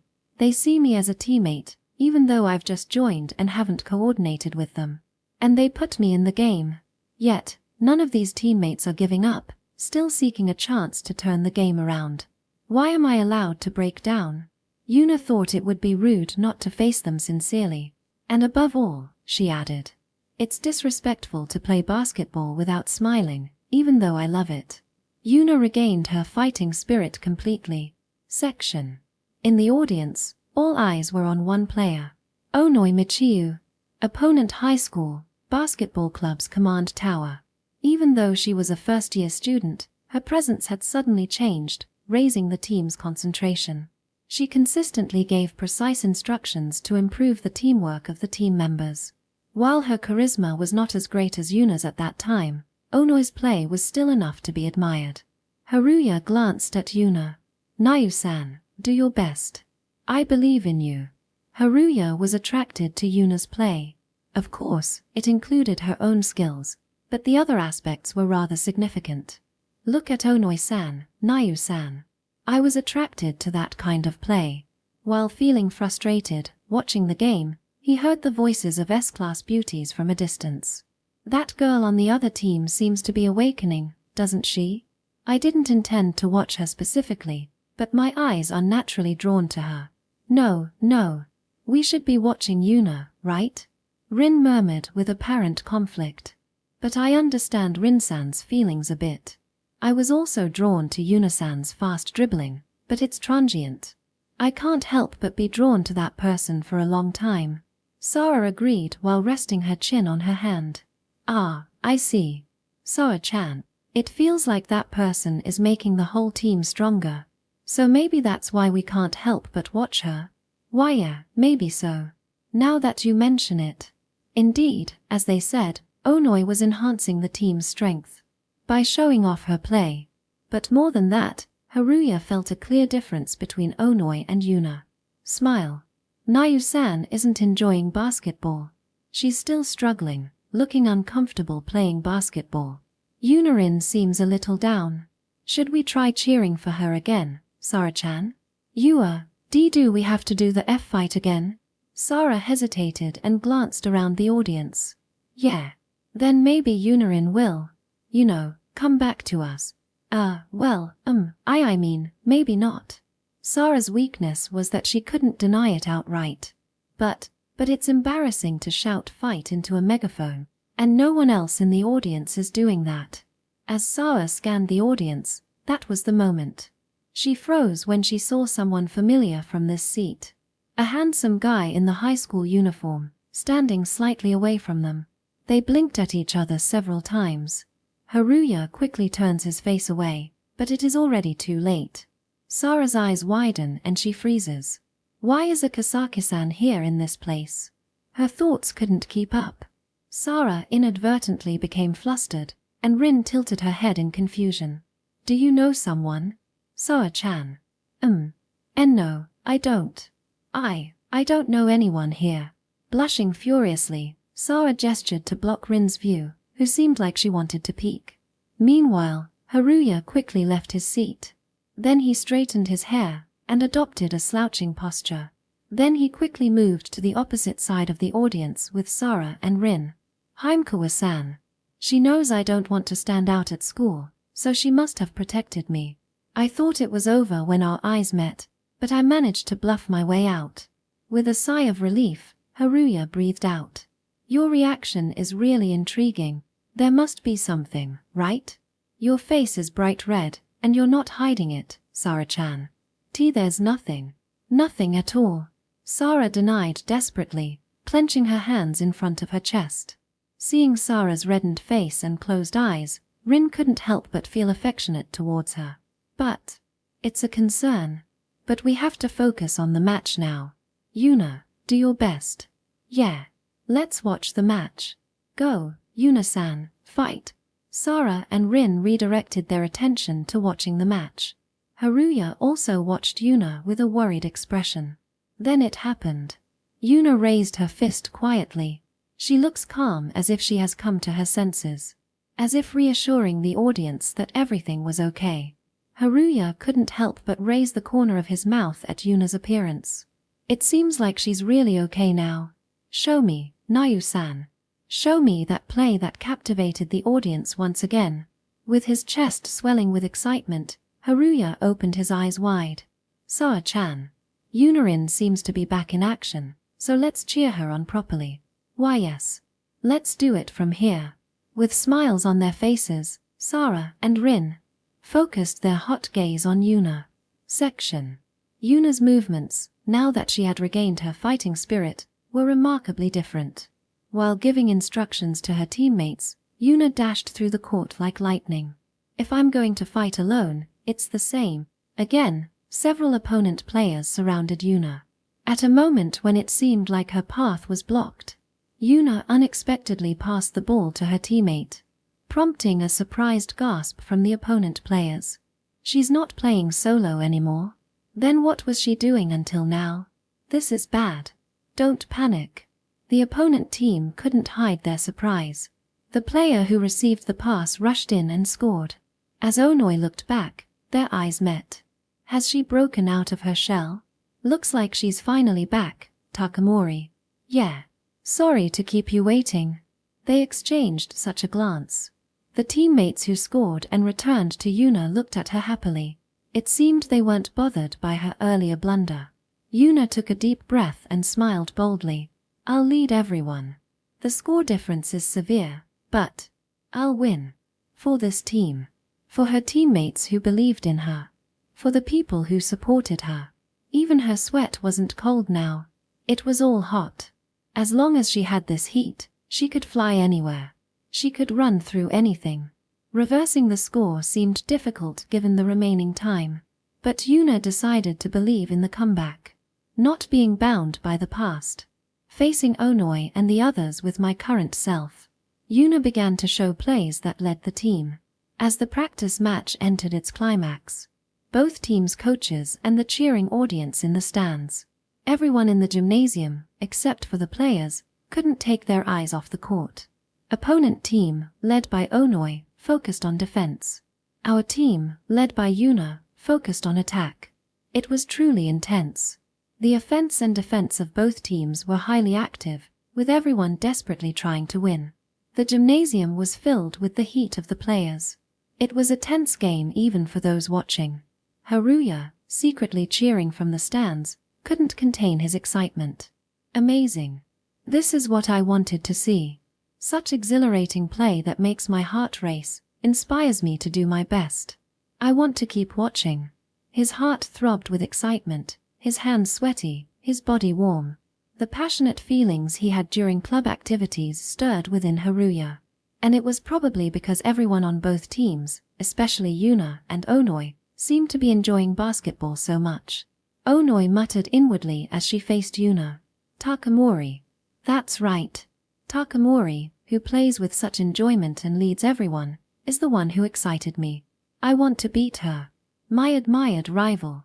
Onoi desperately kept up with Yuna, sweating and breathing heavily as they both worked hard at basketball, always giving their all. As the game approached its end, opponent defended while Ager attacked, maintaining that rhythm. As a result, our team gradually narrowed the point gap with opponent. Now, I wonder if my passion reached them. Yuna muttered to herself as she entered her shooting motion. Then, Onoi leaped desperately. She then stretched out her hands widely, trying to block Yuna's shot. Yuna smiled slightly and took a step back, as if she had anticipated it. And within the three-point shooting range, Yuna's foot entered. There was a gasp. There were only a few seconds left until the end of the game. Unfortunately, Even if Yuna made a 3-point shot here, Eiga couldn't reverse the game. However, everyone on both teams couldn't take their eyes off Yuna. Yuna felt as if time were flowing slowly. Even if she scored here, it wouldn't change the fact that their team lost. But still, I wonder if I was able to convey my passion to everyone. To Onoi, to the team members, to the coaches, to the opposing team members, to Sara, to Rin, and to Haru-san. At that moment, Yuna noticed a wristband in the stands. A blue wristband. It was a charm that reassured her she wasn't alone. Yuna smiled quietly. Then, she threw the ball towards the basket. The ball passed through the net in a beautiful arc. And just at that moment, the buzzer sounded. It signaled the end of the game. While they had narrowed the point gap to just 5, Eiga couldn't secure a victory against opponent. But Haruya, watching Yuna's play from the stands, felt tears welling up in his eyes. He couldn't help but be moved by Yuna's play. Physically, Yuna was probably quite exhausted. She hadn't been in a game for a long time. Yet, Yuna played with joy as if she hadn't a care in the world. And that last 3-point shot, with its beautiful arc, left a strong impression on Haruya. But it wasn't just Haruya. Sara and Rin, watching from the stands with warm eyes, were also captivated by Yuna's play. Yuna, you're amazing. Hey, what was that beautiful shot? Of course, the opponents were amazing too. But Yuna-san was incredible. Yeah, I didn't think she'd be this good. She's a basketball master. A basketball master. Excitedly, Sara and Rin couldn't contain themselves. Yuna bit her lower lip in frustration, not paying attention to the spectators. Then, she turned to her teammates and bowed her head vigorously. I'm sorry. I was stunned at that moment. Needless to say, it was about the time when Yuna became timid. Though she apologized sincerely, the team members answered while wiping away sweat. Takamori-san, at the start it felt like you were here physically, but your mind was elsewhere. But you were amazing from midway. Yeah. Did I really play basketball like that? I'm almost delusional. It's all thanks to Takamori that we were able to play such an intense game. Yeah. And since we were able to have a close game with opponent, let's cheer up. No one blamed Yuna with harsh words. Everyone, without exception, was genuinely able to enjoy basketball to the end. The coach in the reserve seats cleared his throat conspicuously. At that signal, the club members seemed to realize they had forgotten to greet opponent. Oh, everyone, gather for the greeting. Following the captain, Yuna and the others lined up. Each player faced each other and shook hands. Onoi faced Yuna. While other members exchanged greetings, Yuna and Onoi remained silent. Onoi opened her mouth first when their gazes finally met. That was amazing. It's frustrating. But it was amazing too.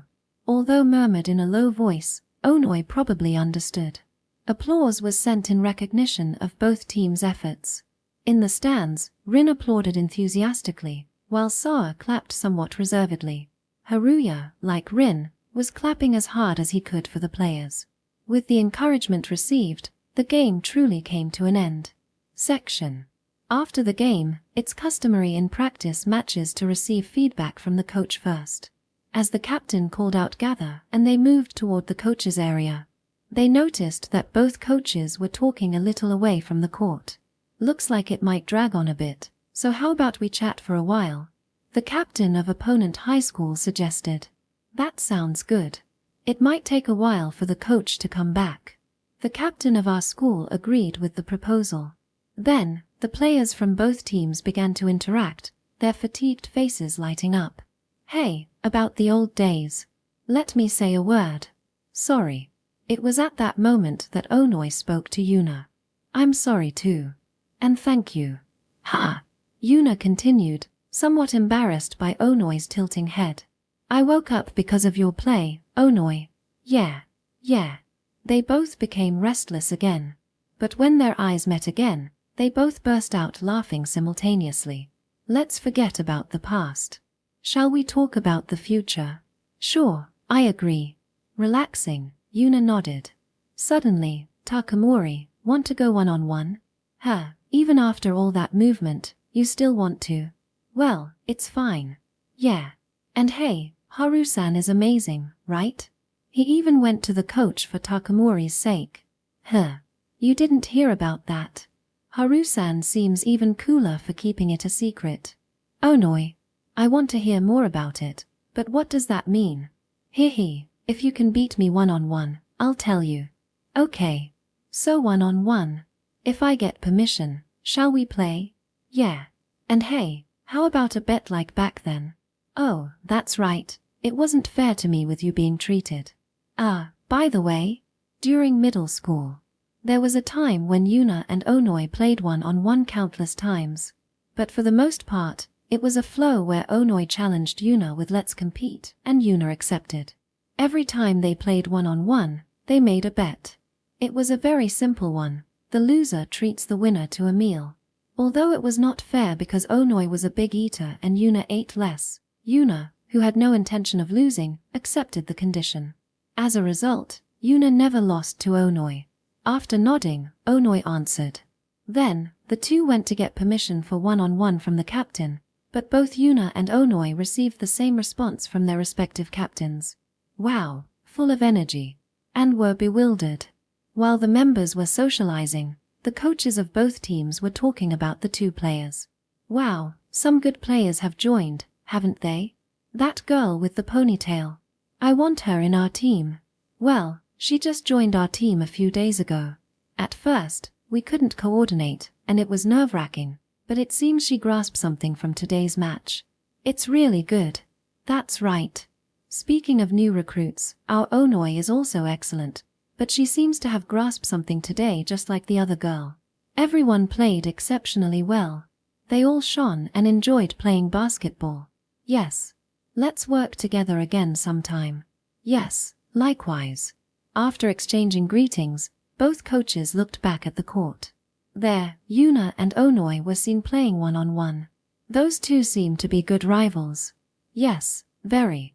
With a smile, the coaches watched before returning to their respective courts. Meanwhile, in the stands. Earlier, Rin had praised Yuna, but now she was pressing Sara. Sara-chin, I won't be fooled. Wasn't that person you know? You seemed really flustered earlier. Well. Saying that, Sara's gaze wandered, and she glanced at Haruya from time to time. Haruya was sitting on the opposite side of the court but was trying to leave the place quickly. Just as Rin wanted to ask Sara something, Sara also had something she wanted to ask Haruya. In Sara's mind, it was a just-in-case scenario. If a Kasaki came to watch Yuna's game. Just thinking about it made Sara's jealousy swell up. Unintentionally, as Sara stared at Haruya, her cheeks puffed out. And Rin narrowed her eyes with a smirk. That kid with the long bangs. There must be something after all. There was no certainty. It was just a hunch. But in Rin's mind, Haruya became an object of interest. Sorry, Sara. It's really nothing. Is that so? That's okay then. Despite feeling a little suspicious of Rin, who was very obedient, Sara kept her gaze on Yuna on the court. Following her gaze, Rin also looked at Yuna. Even after the game, Yuna started playing one-on-one with the opposing player. Despite being exhausted, Rin found it heartwarming that she truly loved basketball. At the same time, she felt a little lonely. Sara is fully devoted to love. Yuna is fully devoted to basketball. And I'm just nothing. Although she was working part-time, she wasn't as committed and enthusiastic as the other two. Nor did she plan to be. Oh well. That kid with the long bangs piqued my interest a bit. Rin quietly closed her eyes and decided to tell herself that. Yuna and Onoi's one-on-one. Although it seemed like a post-game fan service, Haruya couldn't stay here forever. Especially since Sara had spotted him. He felt that he needed to retreat quickly before things got troublesome. Feeling that way, Haruya left the gymnasium even faster than anyone else, trying to suppress his presence. But today's game was amazing. It was a game that made me want to join the club again. Thanks for the thrilling play. While holding such thoughts about the game, he rode his bicycle. Although it was still the rainy season, the sun outside was strong, giving off heat. Perhaps because he had received more heat during the practice match, the heat outside felt somewhat pleasant. But Haruya thought it was a mistake to come by bike. He wanted to run with his own legs, inspired by the play that reminded him of the enthusiasm he had when he was in the club. With that in mind, Haruya's desire to run reached its peak. Although it was his fault for oversleeping, when he returned home, he would go running again. He poured that feeling into his bike. His legs naturally put more strength into pedaling. Section. At 12:30 noon, when the sun's rays became even stronger, Haruya returned home after running alone. He couldn't resist the urge to run after being impressed by the practice match. Sweating pleasantly while basking in the scorching sun. After finishing his run, he went straight home. When he got out of the shower, he noticed a message. Nau, hey. Have you had lunch yet? If not, want to have it together? It seemed to be a lunch invitation. The timing was good because Haruya hadn't had lunch yet. And Haruya also had a lot he wanted to tell Yuna about today's game and about the shoujo manga. He had been thinking about waiting for an opportunity at an offline meeting, but now was a good time, especially since he had no plans after this. Haruya replied enthusiastically, Haru, no, I haven't eaten yet. If that's the case, let's eat together. Nau, I see, that's good. I'll let you know the meeting place and time later. As soon as Haruya replied, he saw that the message had been read, and a reply came from Yuna. Haruya sent an appropriate stamp and waited for instructions from Yuna. And so, the meal with Yuna was arranged. Section. The designated meeting place was a familiar place for Haruya. He had often used this meeting place even when meeting Yuna offline. It was past 1 p.m. On weekends, and with good weather, this family restaurant was crowded. But even in such a crowded place, Haruya was able to spot Yuna's figure quickly. Not just talk about the basketball match, but it seems she has been freed from the shackles of her past. She has a serene expression, like a weight has been lifted off her shoulders. Yet, she was still wearing sunglasses. I wonder why. Her face has already been revealed, hasn't it? Although I was curious, I didn't pry and simply raised my hand. Sorry for the wait, Nau-san. Oh, hey. Haru-san. After exchanging greetings, I took a seat across from her. Well then, it's been a while. I want to share my thoughts on the match, and I can't wait to passionately discuss shoujo manga again after so long. First, about the shoujo manga that's been on my mind. And about today's game. As Haruya was organizing thoughts on what to discuss about today's match, she took the lead. You know, Haru-san, I heard some things from Onoi, so, thank you again. Twirling her hair with her finger, Yuna muttered softly. Onoi-san. Caught off guard by the unexpected topic, Haruya let out a flustered voice. Actually, I talked to Onoi after that. About various things concerning you, Haru-san. How you were secretly doing things for me without my knowledge. After the match ended, Yuna defeated Onoi in their one-on-one, and she became aware of Haruya's hidden contributions. Yuna recalled that day, when the teacher welcomed her into the basketball club. The teacher's quick understanding and smooth handling could only mean someone was pulling the strings behind the scenes. A possibility she hadn't even considered. No, a possibility she had dismissed entirely. That the teacher invited Yuna to join the basketball club that day and assured her a chance to play in matches wasn't particularly surprising. Because it was simply inevitable. Nau-san. What is this all about? No, it's nothing. Haruya's feigned ignorance made Yuna let out a slight laugh. He couldn't keep up. Discussing shoujo manga? Wait, wasn't it about the match? I've decided. And with that, Yuna coolly removed her sunglasses. Decided what exactly? That I'm going to get to know more about you, Haru-san. What does that mean? Facing Haruya's bewilderment, Yuna continued. My name is Takamori Yuna, and I attend Eika High School. It's unfair that only I have my personal information known to you, right? But you just volunteered that information yourself. After Haruya pointed that out, Yuna grinned slyly and went on. Well, today I just wanted to declare that to you, Haru-san. So thanks for coming. Her resolute eyes seemed to quietly burn with the message, I won't let you go, in Haruya's view. So today's summons wasn't about the match or anything? What about the shoujo manga discussion? The scent of Yuna's perfume stung his nasal cavity. So, be prepared, okay? Haru-san. Having been issued that declaration of hostilities to uncover his true identity, all Haruya could do was inwardly scream, how did this happen? Arg. Epilogue 1. When I realized that there was no one who truly saw me, I despaired. I lost faith in my own path, being betrayed by the companions who had been with me until then. If I had been alone from the beginning, I wouldn't have been hurt. It's because we shared time together halfway that it hurts when we are betrayed and separated. So I decided to abandon myself and kill my ego. Because in the way I live, I only end up hurting others. Deep down, I wanted someone to find me. I wanted someone to tell me it's okay to be myself. I wanted to stick to my ego. But every time I harbored such desires, memories of that day when I hurt my companions and was looked at with cold eyes resurfaced. I have to become normal. Normal. In the midst of that, he found me. He carries a darkness similar to mine. That must be why. Longing for the world of shoujo manga, of fiction.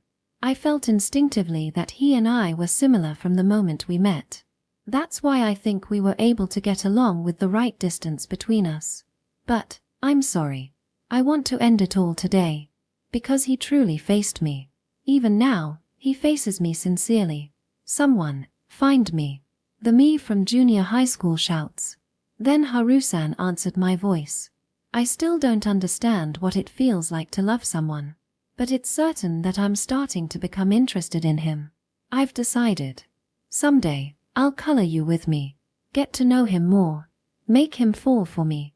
Maybe then I'll know what it's like to be in love. I want to know. The feeling of love. If I do, I might be able to smile as brightly as Sara. And I might be able to enjoy talking about love with my friends even more than before.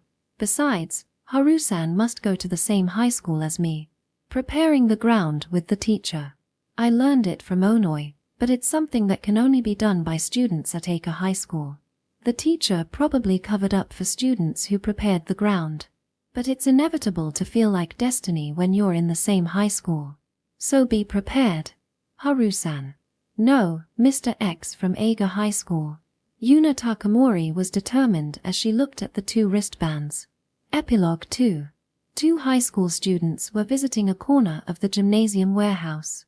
This place, like the rooftop, is out of sight, and few people would stop by during the day. I didn't know there was such a place. I might as well use this place from now on. Recently, he had spent a lot of time with Sara during the day, but it wouldn't hurt to know a place where he could be alone. As of now, Eika High School had no oasis-like place other than the rooftop, so it was a real eye-opener for Haruya. But, be that as it may, Haruya was eager to leave this place right away. Because of the girl in front of him.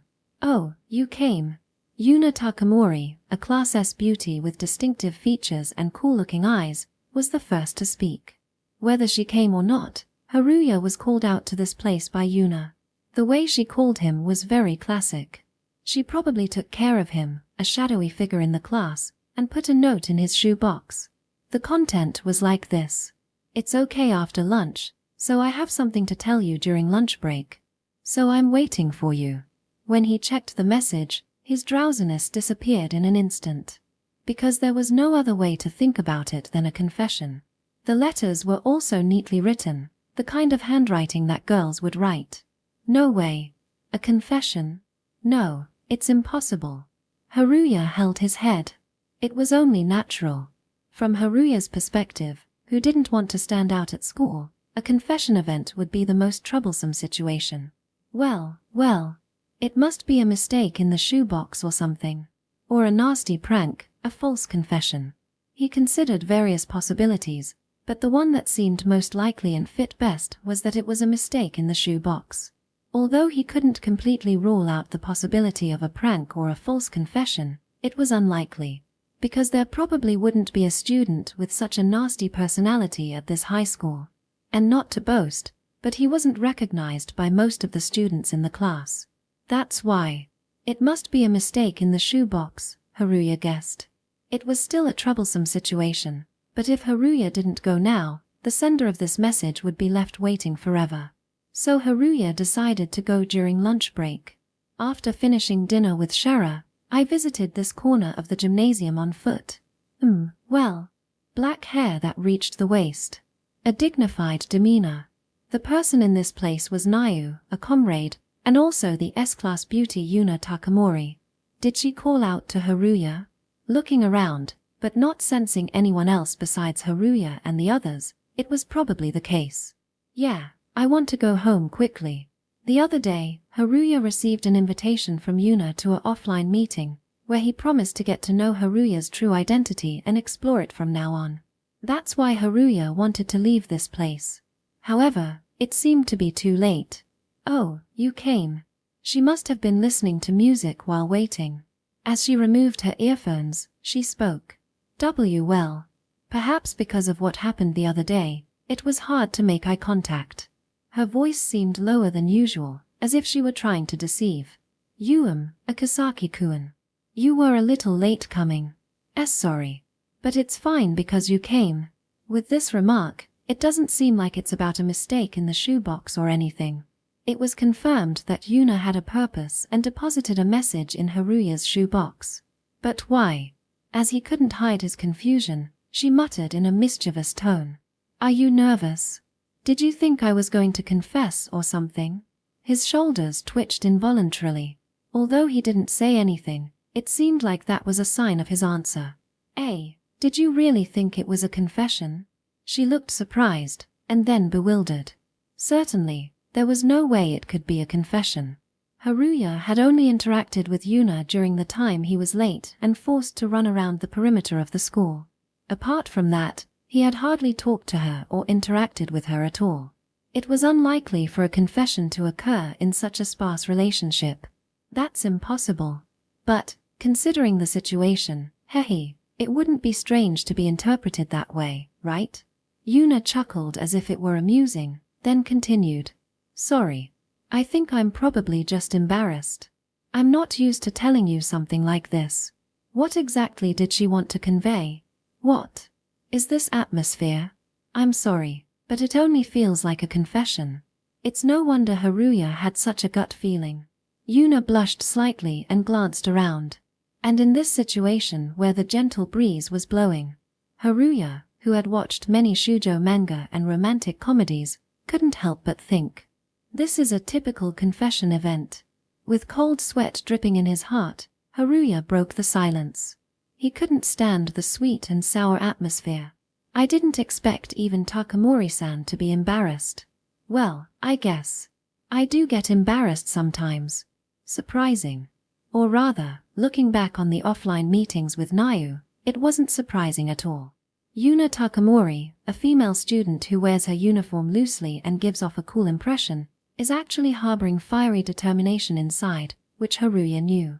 Otherwise, she wouldn't be able to give it her all at the game center or be passionate about basketball. Often, when Haruya pointed out such things, she would glare and protest, saying, "Isn't that going too far?" And then she would pout and say, "Why, you have a bad personality." Haruya knew her cute side, but that was only when he interacted with her as Haru. As long as he was making contact with her at school, Haruya was talking about her based on the impression everyone had of Yuna Takamori. Yuna kicked a pebble around and opened her mouth.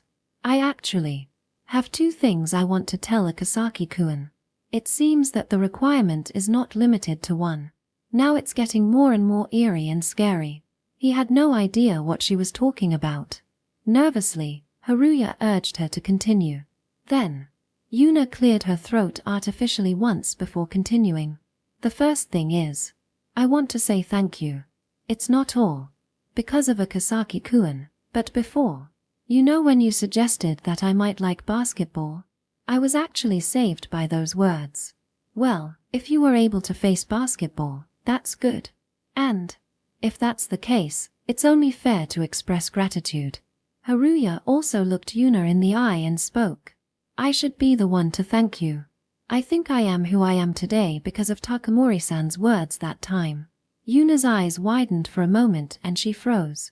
For just a moment, Haruya appeared in Yuna's eyes as Haru. But when he pushed that possibility to the back of his mind, Yuna immediately smiled. Hehe, maybe we're more alike than we thought, Akasaki-kun. What? Well, isn't it true? We helped each other out back then. Both of us, in sports. Haruya in track. Yuna in basketball. I see, it's quite fitting to say we're similar. By the way, what about the second one? Well, I'm actually looking for a certain male student and thought you might have an idea. A male student? Haruya asked, puzzled by her strange wording. Yuna seemed hesitant, searching for her words. Well, I don't know his grade or class, but I'm certain about this score. And his features. Yuna dutifully described the male student she was searching for. He had a completely opposite appearance from Haruya, who currently sported a somewhat carefree look with his bangs down. At this point, Haruya had already figured it out. He desperately wanted to escape from this situation. But, why is that? Even though Akasaki-kun seems so different, you somehow gives off the same vibe. This was bad. Too bad. Haruya hunched over more and averted his gaze from her. Well, I don't really think so. Do you have any idea who that might be? Sorry, but I don't know of such a student. I see. Instead, why not ask your friends? Oh, like Sara or Rin. But I don't really want to tell them. It would spare Haruya the stomachache he'd get in class, but he wanted to know the reason. So, he decided to ask. Well, it's not really a secret, but I want to be the one to find out about him first. I want to be the first one to find him. Then, I'll reveal his identity to Rin and Sara. Mumble. Yuna muttered shyly. Haruya couldn't hear her mumbling, but it was clear that revealing his identity would lead to trouble. Well, he seems pretty sociable from his appearance, so he probably has a lot of friends. He might be found easily. I really don't have much of a social circle, so I apologize that I can't be of much help. No, it's totally fine. I asked you precisely because it's you, Akasaki-kun, this embarrassing thing. What? Because if I asked someone else, it would probably turn into a rumor right away. And if I called over a guy, it might be misunderstood as a confession or something. Well, I did briefly wonder if it was a confession myself. Well, but you didn't stay under that misunderstanding, right? Akasaki-kun doesn't seem like the type to spread baseless rumors. That's because I don't really have anyone to spread rumors to. Sorry about that kind of thing. He seems to have a good personality. I see, so that's the whole reason behind calling me out, it appears. He was about to leave, but... Wait. Stopping in his tracks, Haruya turned around. Sorry. That was a mean thing to say. I shouldn't have assumed you don't have friends. It's true, so don't worry about it. It seemed like there was a misunderstanding. Well, given the flow of the conversation, it wasn't surprising that he felt uneasy after saying that. Yuna looked apologetic as she opened her phone. It's weird to say this as an apology, but... Want to be friends? Us? Ha! He couldn't help but let out a bewildered voice. That's understandable. It would be strange not to be perplexed by such a sudden proposal. Because, I think I upset you. And I'm truly grateful to Akasaki-kun for helping me. Is it okay? Haruya swallowed hard, feeling a lump in his throat. Normally, he should refuse. He should distance himself to keep his identity hidden. But in reality, it seemed impossible to refuse after being asked in such a way. If you happen to get any information about him, Akasaki-kun, feel free to pass it along to me. Okay, if that's how you feel. Yeah. So, sorry for being in a hurry, but can I have your phone? From here on, they exchanged contact information, but... Sorry. My phone is in the classroom. Oh, if that's the case, here. Yuna handed him a piece of paper with her contact information. I always keep a few on hand. You can add it later when you get home. Okay, got it. With a wry smile and a nod, just at that moment. Bell ringing. The chime signaling the end of lunch break echoed. Oh, we stayed too long, didn't we? Sorry for taking up your time. Shall we hurry back to class? Yeah, sure. With that, Haruya and Yuna ran shoulder to shoulder at full speed. At that moment, Yuna approached with a cheerful demeanor. Hey, if you end up being late again, you might have to run laps around the perimeter. Please spare me from that. But if it happens, I won't lose in the next run, okay? Yuna's statement made Haruya involuntarily break into a smile. Yuna seemed to be brimming with determination deep down inside. She appeared to be quite competitive. Even in such a situation, revealing such a side, Haruya couldn't help but show his true self. At that moment, Yuna sensed a slight discomfort. However, they were in a hurry, so without paying much attention to it, they rushed to the classroom together. As a result, neither of them ended up being late. However, he were bombarded with questions from Kazamia in the back and occasional disapproving glances from Sara, making Haruya feel uncomfortable. And, what was most unsettling for his heart was the message he received from her. During class break, his phone vibrated. Checking the notification, Nau had messaged him. Nau, hey, I made a new friend earlier. Haru-san, when can we meet up offline? Haruya couldn't help but glance at Yuna, who seemed engrossed in conversation with her friend. Hey, Yuna-in. You were messaging someone just now. Who was it? Yuna-san, I'm curious too. To their inquiries, Yuna shyly smiled and replied. I'll tell you later. Let's keep it a secret for now. The way you said that, it's definitely about someone of the opposite sex. Yeah. Maybe. Oh, you just admitted it. Come on, if you're going to spill, do it now, Yuna-in. If you're not going to, then don't. Rin tickled Yuna's side. Ahaha, stop it. Rin. And you too, Sara-chan. You have to join in on this big wave. Well, okay. Brace yourselves. Sara joined in, tickling Yuna as well. Watching the playful antics of these S-class beauties, some of the male students were on the verge of ecstasy, thinking, how precious. Meanwhile, Haruya, while casually dealing with the conversation from Kazamia, couldn't help but gaze at Yuna. Section. A dream. A high school boy was cornering a high school girl against a wall. The boy had long bangs and stood out a bit in class. The girl, on the other hand, was a cool girl with black hair swaying. At first glance, they seemed like contrasting individuals based on appearance alone, but the boy approached with vigor. Took you long enough to find me. Sorry. I never thought a Kasaki-kun was Haru-san. I've been wanting you to reveal yourself for so long. I've been thinking about Nau-san the whole time. You've been thinking about me? Stop peeking at my face. It's seriously embarrassing. Haru-san, you have your cute moments. I'm the one making advances now, Nau-san. Nau, can you stop calling me that? Ha! We finally know each other's identities. From now on, I want you to call me by my name. Fair enough. Takamori. Using last names feels so formal. So if possible, use my first name. Then shouldn't you start by calling me that? With a smirk, he leaned in and blew air on her neck. What are you doing?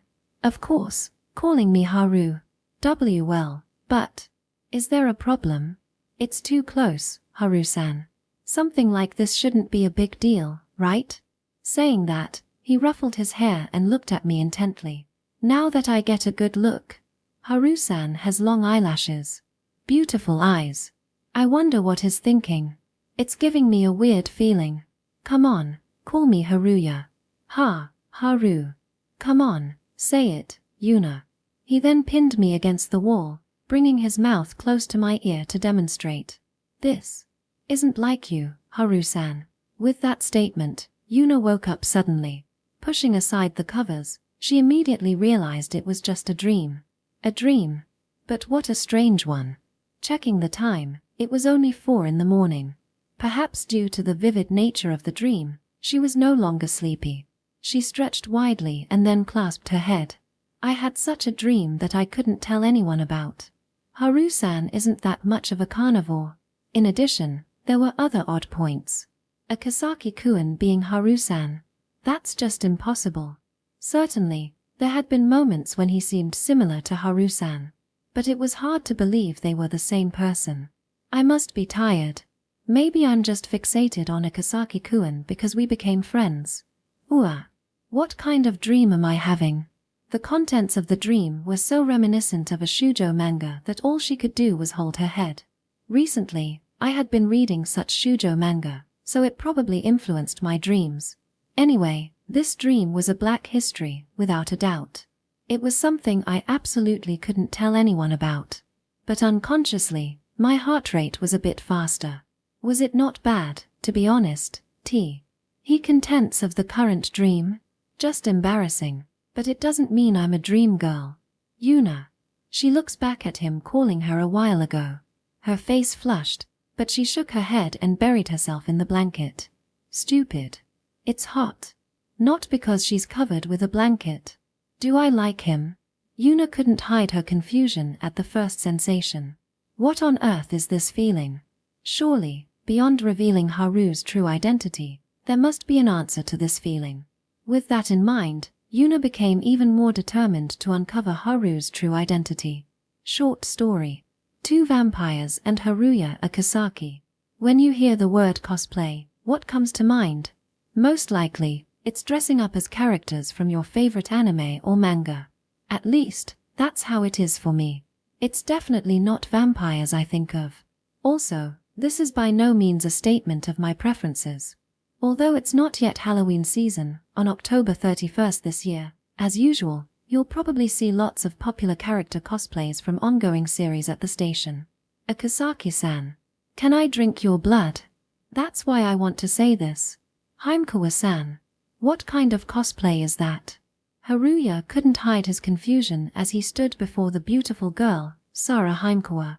Pointed teeth, a long black robe, and a cat-eared headband.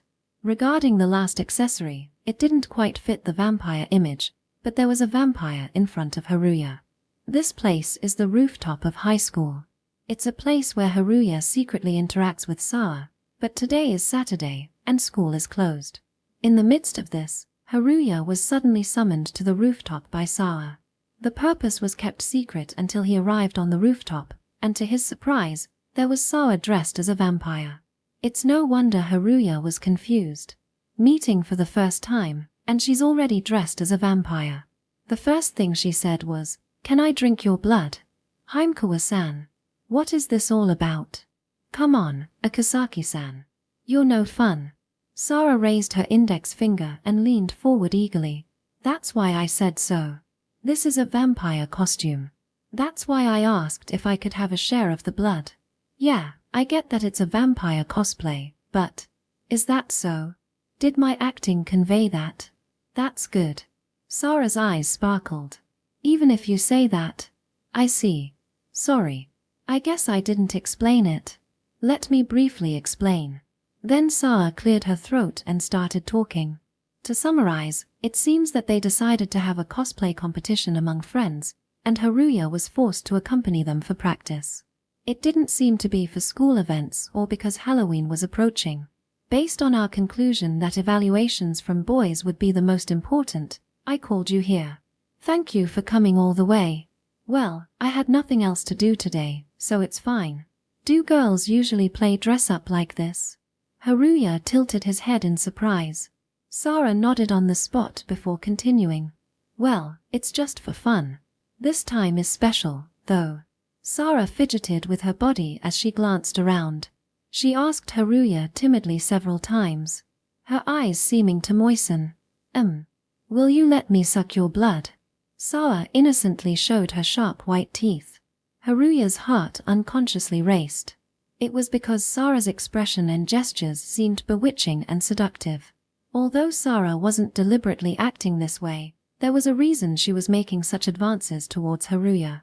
I can't lose to Rin-san and the others. When it was decided to have a cosplay competition among friends, Yuna, Rin suggested, everyone can choose any cosplay they want. Let's show each other next Sunday. And since it seems that Yuna, Rin, and Sara are doing well with the opposite sex, how about we make it a competition to see who can embarrass someone of the opposite sex the most? Of course, I won't force you to do it. Although it seemed like a joke, that was the beginning of everything. Therefore, Sara was doing her best to fluster Haruya somehow. With the vampire costume for cosplay, accompanied by the line, "Can I drink your blood?" The first time, he didn't feel nervous at all, but the second time, for some reason, Sara became increasingly nervous. On the other hand, Haruya interpreted Sara's actions as teasing. For a cosplay character, she seems to be trying too hard, and it looks like she's teasing me. If that's the case, I can't lose either. I have to put on a brave front. Thinking that it would be troublesome if Sara developed a teasing habit, Haruya stepped forward. He showed his unwavering neck to Sara, who was wearing a mischievous, "Ah, if that's the case, then there's no problem. You can come over any time." He lifted his hair and deliberately exposed his neck. "Who, that?" Surely, Sara hadn't expected Haruya to respond with such enthusiasm and a straight face. She seemed taken aback. But just at the last moment, she managed to hold back and continued. "There might be bite marks and all, is that okay? If you're repulsed, now's the time to say so, Akasaka-san." As she said this to herself, internally Sara was screaming, "What am I saying? No, I'm fine. Oh, it's totally fine." Haruya replied without a hint of hesitation. Of course, inwardly he was panicking, thinking, "Wait, is she serious? Is she really going to bite me?" Sara couldn't retreat any longer and slowly closed the distance between her and Haruya. At that moment, the pleasant scent of perfume tickled Haruya's nostrils. As Sara approached his neck and opened her mouth wide, "Actually, never mind. I can't do this. I'm sorry." With just a small voice, Sara said, and then hurriedly left. Her face was flushed as if she had overheated. After confirming her departure, Haruya sat down right there. Phew, that was close. If she realized I'm weak to persuasion, it could have been a disaster. Ultimately, what was that cosplay all about? With a question lingering in his mind, Haruya made his way home. By the way, Sara's cosplay costume suited her remarkably well. Well, it's a given that cute girls look good in anything. What's with that costume? Why, Haru-san? Well, yeah. I mean, I saw it earlier too. A few hours after Sara's cosplay event. Now, it was Yuna who had summoned Haruya. This place was the gym storage room at Sakuragaoka High School. Yuna, who had joined the basketball team, had been appointed as the keyholder for the storage room due to some personal reasons, also she claimed, and that's why she had called Haruya out, apparently. No, seriously. Heimkawa-san's rooftop was one thing, but using the gym storage room for this kind of thing? Wasn't Nau-san supposed to be the model student? Haruya had no choice but to point that out, but the most notable thing was her attire. Sharp white teeth. A black cloak. She was a vampire. A beautiful vampire stood there. Well, you see, I'm not wearing this to show Haru-san. It's just. Yuna dutifully explained the reason. Apparently, they were going to have a cosplay event with friends, and it was decided that Haruya would reluctantly watch as part of their practice. Strange. He felt like he had heard this story somewhere before, and quite recently. Haru-san, do you think this costume suits me? I'd be happy if I looked like Falchan. Falchan was a vampire character from a shoujo manga, a mutual favorite of Haruya and Yuna. I think it definitely suits you. You always answer with such composure, don't you, Haru-san? She said with a hint of disappointment, then tucked her hair behind her ear and smiled. How about this one? Does it resemble Falchan? Maybe. His heart skipped a beat. For a brief moment, Haruya's expression stiffened. Not missing that change, Yuna happily curved the corners of her mouth upward. Hey, did I kinda resemble Falchan just now? That was like her kind of reaction, right? Well, I guess it was similar. I tried to act tough. Since Haru-san thinks Falchan is cute, that basically means the same thing about me, right? Nonchalantly slipping her hands into her pockets, Yuna muttered. When I fell silent, she grinned, revealing her white vampire-like fangs. Weren't you a bit embarrassed just now, Haru-san? I'd be happy if you were. Well, maybe a little. By the way, you're not gonna ask me to let you drink my blood or anything, right? Haruya changed the subject as an excuse to hide his embarrassment. There's no way I could say such an embarrassing line. Haru-san's into that kind of thing. I won't deny it, but that line is pretty embarrassing. Recalling Sara in his mind, Haruya let out an awkward laugh. Well, if I manage to get you flustered, I'd say I've met my quota for today. You mentioned practicing cosplay by showing it to guys, but I think it's better not to do that with other guys too much. Could lead to misunderstandings.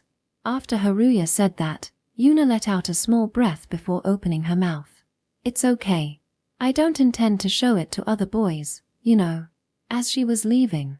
Just before leaving, she whispered, because it's embarrassing, into his ear. After confirming that Yuna had left, Haruya would probably lock the storage room. But for now, he let out a light sigh on the spot. Vampires have more impact than I thought. The next day, the cosplay competition among the S-class beauties took place, and to everyone's surprise, all three of them showed up as vampires, leading to laughter all around. The conversation then shifted to who could make the opposite sex blush. Well, I was able to captivate my partner. It was a lie. Sara was putting on a brave front, trying to get through this situation by pretending. On the other hand, while modestly twirling her hair with her fingers, I think I made them blush to some extent. Yuna muttered with a not entirely dissatisfied expression. Observing the two of them, Rin cast a gentle gaze upon them. You two are so cute. It really feels like you're in love. Sara sighed. I'm not in love yet. Yet. You're still not there, Yuna-rin? Ah. Did Rin manage to make the opposite sex blush? Well, unlike you two, I don't have anyone to show that side to. I showed my brother. He got really embarrassed.